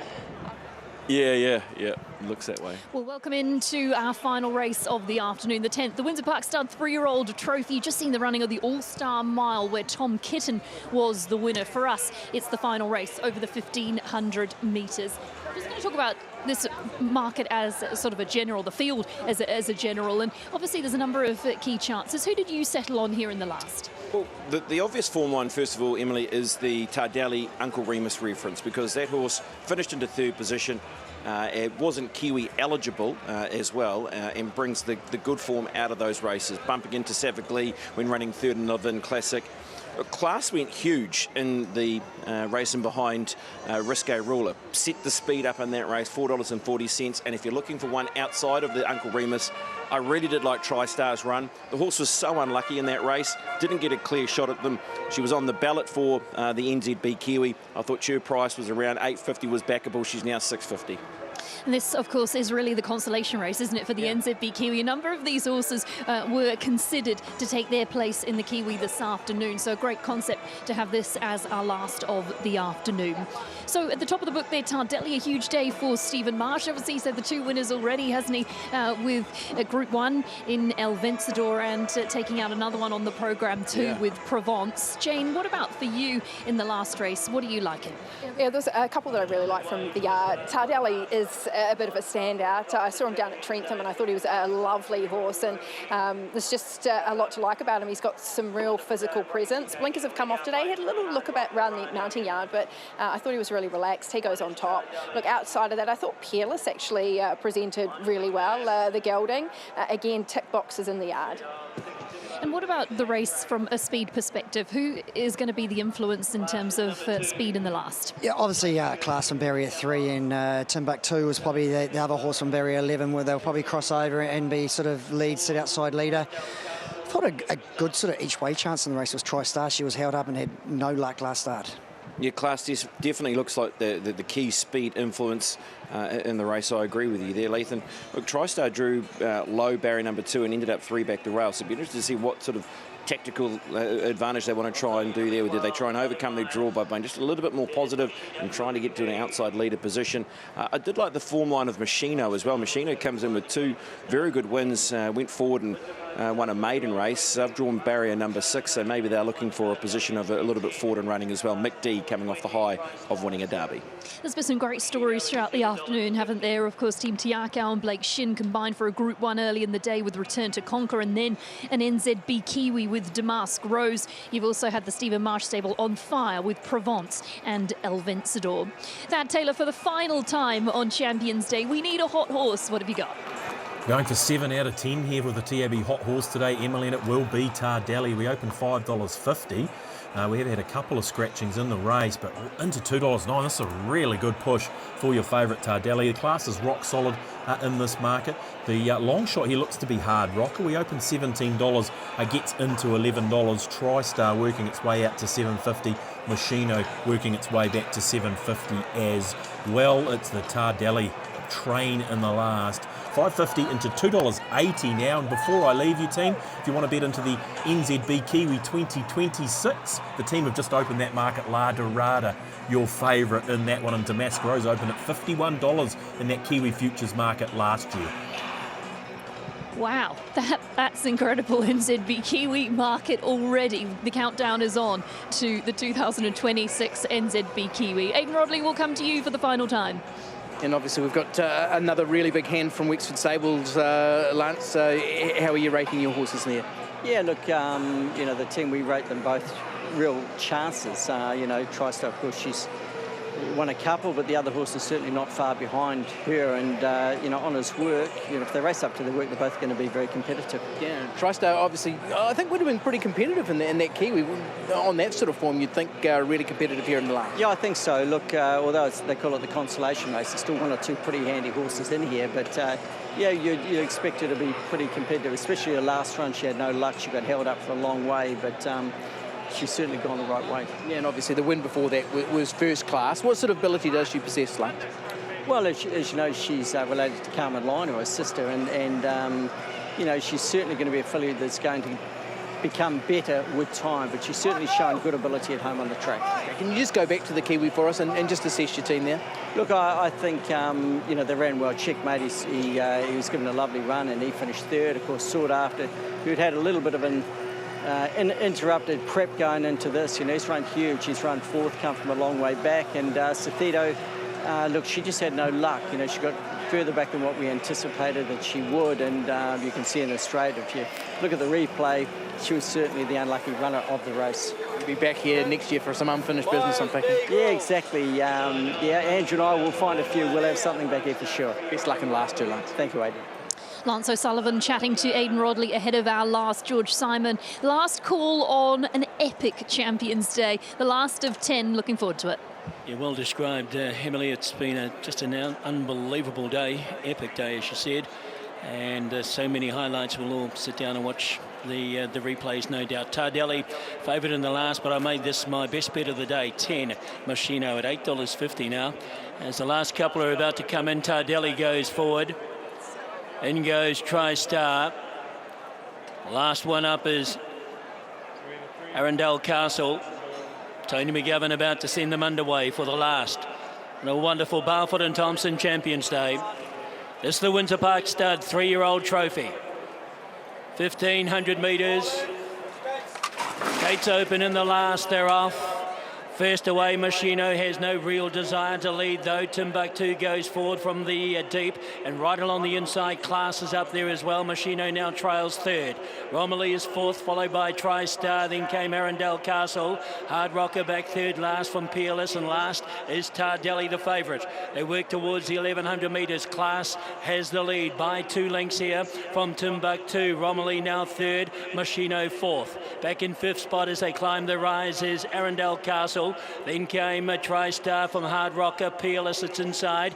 Race favourite Tardelli, still Stone Motherless last, and would be 8 lengths off the leaders. 800 metres to go in the last. The Windsor Park Stud 3-year-old trophy, and it's Class the leader, led by a length and a half here from Timbuktu. Romilly is next, Machino fourth, followed round then by, on the inside, Arundel Castle, then TriStar, Hard Rocker, Peerless. Tardelli still at the back of the field as they come towards a home turn. 500 metres to go. Class trying to sneak away on the corner, led by 2 lengths here from Romilly, then followed by Timbuktu. Machino out into the clear. TriStar looks to run on. Closer in Arundel Castle, then Tardelli starting to warm up at the 250. Class still in front. Romilly's trying hard. 2 lengths away, Tardelli, TriStar, then Arundel Castle. It's now Romilly going to Class, and here's Tardelli with the last run. Romilly, Tardelli's getting close, getting very close. Got there right on the line, Tardelli. Tardelli just nosed out Romilly, third over Class, fourth of the line. We had either Peerless or Arundel Castle, then came TriStar, Machino further back, Timbuktu, and Hard Rocker will be the last of them home. Michael McNabb just sat at the back on the favourite Tardelli, and this colt by I Am Invincible, smoking his pipe.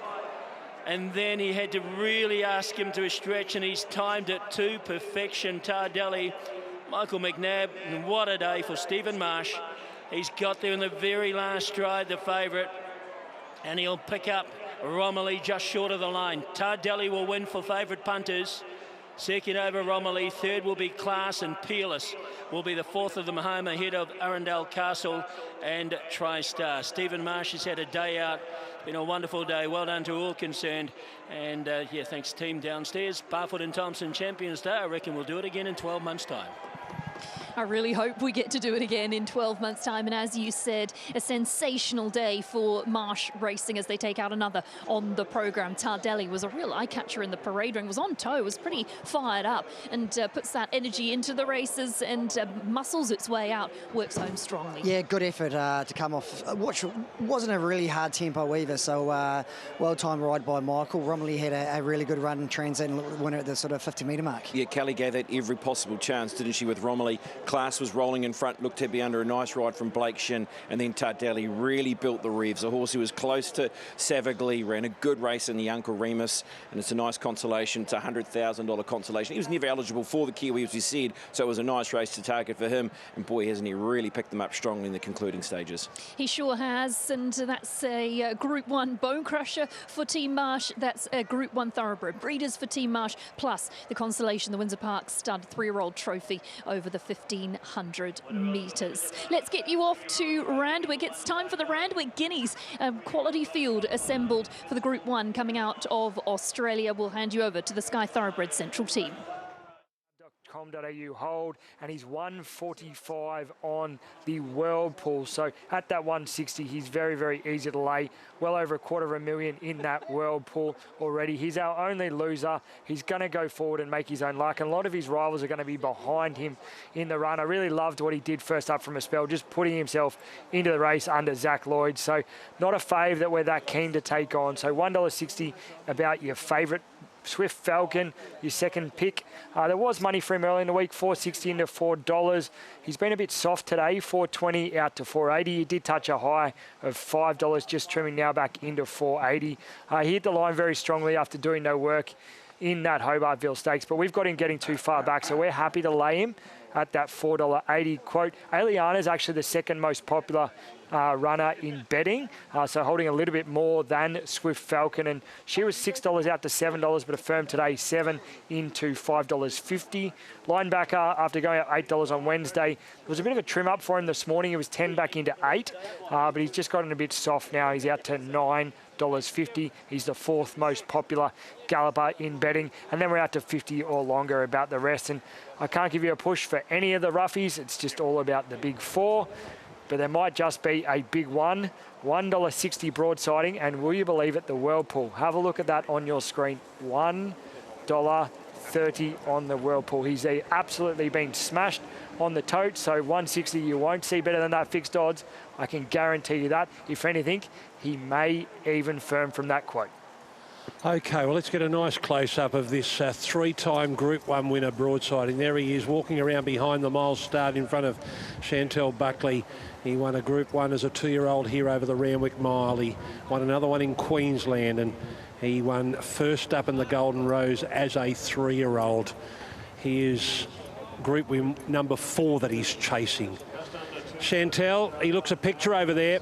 He really is. He is a lot more settled today. He's not above himself as he was at Rose Hill. He got himself a little bit hot and warm, whereas today he's just a cool customer. He was one of the first ones to arrive here, and he hasn't turned a hair, so it's a very positive barrier report for our odds-on favourite. I'm really happy with the way he's arrived here. Swift Falcon, for that matter, he's equally as well. He's really come on beautifully from his first up run. I thought he was fantastic there doing his thing late, so nothing wrong with the way he's improved into this run. Eliana, as Corey touched on there, she's a lighter filly. She doesn't carry a great deal of condition, so she looked fairly forward first up, so you can't tell there's been a big improvement in the way she's come from her first run to today's run. I did notice Linebacker had a really long warm-up. Zach gave him a strong warm-up, and he's not here yet. He should be here any moment. I think he's just on the other side of the gate, so he'll be walking into my view in the next probably, or here he is now actually. But I did notice that Zach took him right down to almost to near the 1200 metre, or not the 1200 metre, probably near the down the end of this shoot anyway, just to give him a really solid warm-up, and so far so good, because his first 2 runs he got himself quite fizzy behind the gates, but especially first up, but second up he was a touch better, but today, now that I'm having a good look at him, he's really good so far. Okay, so that I noticed that Whirlpool's got shorter. Tim, out here on the big screen, we're seeing $1.25 on the tote. Yeah, with well over $500,000 in that pool. So the fixed odds had to firm. He's into 155. If you want to back Swift Falcon, Aliana, or Linebacker, you're going to get a premium for your money betting on that Whirlpool. So they Linebacker was $12 a minute ago. Yeah, he's still $12. $12.45. Yeah, close to $7. $6.85 for Swift Falcon. So if you want to back those runners, you're going to get a premium on the Whirlpool broadsiding. Premium fixed odds, it's 155 with tab.com.au. He's just so easy to lay. He's got that profile, well over 70% of the hold on the race, and the amount of money in multis through him is well over 7 figures. So he's a multi-banker for plenty today here at Randwick or into other meetings around Australia. Very, very heavily backed here broadside. Wow. We're about to move these other horses in. Broadsiding back to the Randwick Mile for the first time since that Champagne win.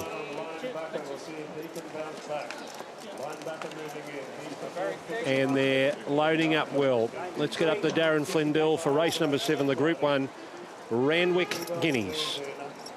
Of character, the Queenslander here is our benefactor, and a Swift Falcon. So Depth of Character goes in. Here's the hot favourite, broadsiding. James McDonald aboard. The 2 darn hot colt. He loads in. Swift Falcon a length behind him in the Hobartville. Swift Falcon moves in. And our benefactor. A 50-1 pop from Queensland is the last to go in. And the light is on. We're ready for the agency Randwick Guineas. It promises to be a cracker. They're set. Racing. Death of Character was last out. Broadsiding jumped well. So did Linebacker pushing on. Tembry Wells the outside, but Zach Lloyd has Linebacker in front of Tembry Wells. The roughie is going to take him on. And McDonald's got Broadsiding up into a clear third. Aliana's a length behind. Swift Falcon a length and a half further back. So early doors, Swift Falcon's about 3 off Broadsiding. The last 3 firm agreement. Death of Character's pulling hard. And last of all is our benefactor. So Tembry Wells, the roughie, scoots away away with a 2.5 length lead. Linebacker put on the bridle in second. 3 further back to Broadsiding. They're really strong out here in the Guineas. 3 further back to Aliana. 2 then to Swift Falcon, followed by Firm Agreement, Death of Character, and last of all is our Benefactor. So Tenbury Wells is really burning along in the lead. Out by 3 or 4 lengths on Linebacker, then Broadsiding, Aliana and Swift Falcon. So Swift Falcon's about 8 off the lead. Tenbury Wells coming back to Linebacker. 2 between the pair. Then Broadsiding, Swift Falcon gets going. So does Aliana coming through the middle. So into the straight now. Tenbury Wells, firstly challenged by Linebacker. Broadsiding chimes in. Swift Falcon's chiming in. Aliana can't go with them. Linebacker now trying to repel the challenge of Broadsiding. Linebacker on the inside of Broadsiding. He's digging in deep. So's Linebacker though. Linebacker still in front from Broadsiding. Swift Falcon. Linebacker wins the Guineas. Linebacker a half length to Broadsiding and Swift Falcon. Aliana fourth, followed then by Death of Character. Our Benefactors run well. A good gap back to Firm Agreement and Tenbury Wells. What a race Randwick has just witnessed. Linebacker has won the Randwick Guineas. He turned away the champion Broadsiding. What a great tussle down the straight. The problem child who was gelded. Linebacker has won his Group 1, defeating Broadsiding, denied his fourth. And it's the young gun up against the big dog. Put that up on your wall, Zach. The photo of you beating J-Mac. Linebacker Broadsiding, and is that Swift Falcon in third, and then the filly Aliana. Oh, this is all about Zach, isn't it, Corey? Oh, what a ride. Like, he's one of those kids, you just said, a problem child with Linebacker, but Zach was a little bit of a problem child too. He was getting himself into all sorts of trouble, knocking them over, and just not, you know, probably trying too hard, but now he's just riding like a proper young gun, and he's definitely gone to another level. Ronnie, he's, we've always known he was a wonderful racehorse, but he wasn't going to be a racehorse until they gelded him. No, and he looks superb today, so that's beautiful. He got his pacemaker there, which really helped him. Then he was first on the scene. McDonald's looking over his shoulder there. I'm just wondering if Zach had something to say to James after the race. He says, tap, you can have Broadsiding, I'll have Linebacker. And he's turned the tables. He won on Broadsiding first up, loses the ride, picks up the ride on this fella and produces a gem. Fell into place for him, but he showed really good heart. When, like I say, he's a sitting shot there. When Tenbury Wells come back in his lap, and then the other two, look, he did no work to get there, Broadsiding. The other horse had a bit of work to do. Swift Falcon hit his flat spot, probably looking for 2,000 metres. But a good, tough, determined win, and one on his merits, with no excuses behind him. A terrific ride there by Zach, as we've already touched on. But I just love to see this kid riding winners. He's gone to the next level. This horse has gone to another level now that he's been gelded, so everything fell into place. It was great. And that is his third Group 1 victory now. Let's go backwards. He won a Stradbroke on Steffi. He won the Flight on Lady Shenandoah. Yep. And now he wins the Randwick Guineas on Linebacker. Yes, he rode Broadsiding first up, and J-Mac gave him the pat and said, I'll take over from here. Yep. And, of course, McDonald got on Lady Shenandoah while he was suspended last week. The co-trainers are going to make their way down. I want to speak to both of them if I can, because John O'Shea has just gone to 30 career Group 1 victories. 30 career Group 1 victories, but importantly, it is Tom Charlton's first as a trainer. So they get one on the board together as a training partnership. Tom's been there for many Group 1s alongside John, but in his own right, he becomes a Group 1 winning trainer. So Zach wins his third. John O'Shea wins his 30th. I'm just telling the story on air, Johnny, and I know you're looking around for Tommy. Yeah. Your 30th Group 1, but your co-trainer's first, a special moment for him. It is, and that's why it's better for him to be doing this, but anyway. He's a bit late for the party. Yeah. No, look, it's a special day for the whole team. It's a great group of owners in it, you know, and I want to make special mention to Ron Finnemore, who he's not here, but he's been a great supporter of mine. Forever. Yes. Forever. And races so many horses with you. What about this horse? Here, hang on, here he comes. Yeah. Here he comes. Stay here. You got to do this. Good boy. You do that. Good boy. You do the interview. Number one. Am I holding that? No, I'll hold it. I was on the verge of having him break down into tears, your co-trainer. And he's passed over to you. Congratulations. A wonderful milestone for you. You've been with John for so many Group 1s, but this is yours. Well, I know the tally of crossbar hits we've had in Group 1s in the last few years, so look, it's great. I'm so thankful for him and the ownership of our stable. I watched the race with my wife, which was lovely. Yeah. That made it even more special. Well, it makes it, but she cries a lot, so it makes it harder for me. Doesn't it? Well, you've got to soak it up. This horse, a headache, but also such a wonderful galloper. Yeah, it's been well rewarded today. It's just a huge credit to the staff. Santiago rides him daily, looks after him, and Chloe, Jenny, and the team. It's it's been a big effort getting him back, as a gelding, and he's just pleased us all the way. And you could see a long way out he was in a really good rhythm today. They were going at a high speed, but he looked comfortable. I thought he paraded beautifully before. He didn't get as warm at the gates. It was probably the true showing today back to the mile. Was that, you can tell me now, because I know you were maybe a little bit hesitant to tell me before the race, leave it up to Zach, but was that the plan, to ping him out so quickly? Yeah, I was wary there was riders still around I don't blame you. Yeah, it was.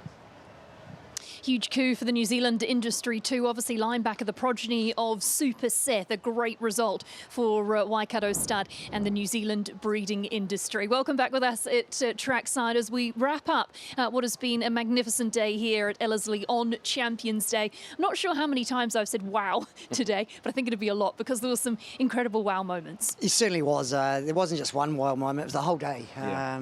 Look, the great horses won, the crowd has been amazing, and it's just been a super day of racing. It really has. Look, the concept works. It's about having a grand final day with all your best races and your best horses here. It panned out that way, didn't it? We've seen the Australians were here in force. We've seen the Australian jockeys here and the locals. I don't think we should forget the locals because they were all able to take the major spoils as well. So a Tangerine Day, a day for Stephen Marsh that he will never forget. What a way to end the day with the win of Tardelli. And in between, he has two Group 1 winners as well, winning big stakes. It was a heck of a ride from Blake Shin to win the NZB Kiwi. Just a magical day. Really enjoyed it. Favourite moment? Just give me one word. Look, I probably think Return to Conqueror. Tiaka put so much money into it. They bought the colt for 1.3 million. He's won his Group 1 today, and even though the margin was very slim, I still think he's got a bit extra in the tank. Yeah. If you want one word for my moment, it's Trav. We know. We heard you cheering at home. It was a big celebration, one for the ages. Some money was made. Aidan Rodley, Jane Ivel, you're standing by. Keen to get your moments. Aidan, I think I can pick yours. It might be the fact that you're a New Zealand Derby winner.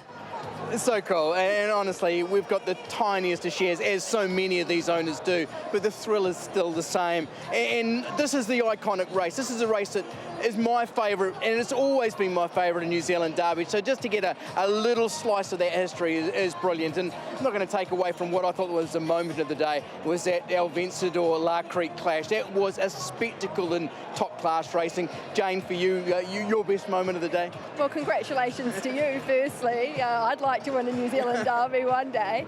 Look, I agree with you with El Vencedor. Gee, he's been a good horse this season, and he just keeps lifting the bar when it's raised. So that was a moment for me. But also Alabama Lass. I think she's a pretty special filly in the making, and what she did today, hopefully she can go and replicate that across the Tasman, and I think she's a Group 1 winner in the waiting. Yeah, what about the day itself though, Jane? We've been around and about, and you've just seen the swathes of people here who are just really, they're engaged in this product today, weren't they? Yeah, well, I've been quite lucky throughout the day because I've been spending my time down at the stables with the horses, which is actually quite peaceful and relaxing, and you sort of get to watch them throughout the day. This is the first time I've stepped out the front throughout the afternoon, and wow, like you can really feel the atmosphere once you get out here.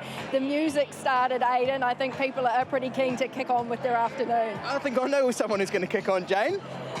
Maybe a champagne or two. Best of luck with that as well. Yeah, it's been great being part of it, and as Jane said, it has been massive here.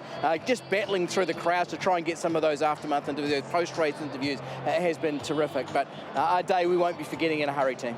I bet not. And you say Jane's going to kick on. I think you'll be the one kicking on, Aidan, if I know anything of your previous form. You might be wondering where Brittany Taylor is, and we send her our best regards. Unfortunately, she had an accident earlier on the track and is in hospital, and we are sending her our best thoughts with Brittany. It's been an epic day. Thank you for joining me on the coverage. We've seen some titanic finishes here at Ellerslie, a day worthy of our champions.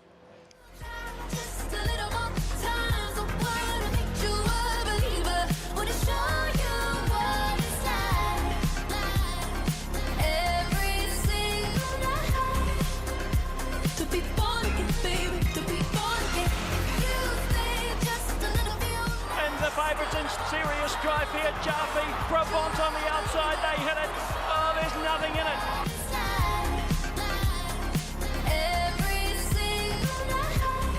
El Vencedor and Lark Creek in a head bobber. El Vencedor just got there.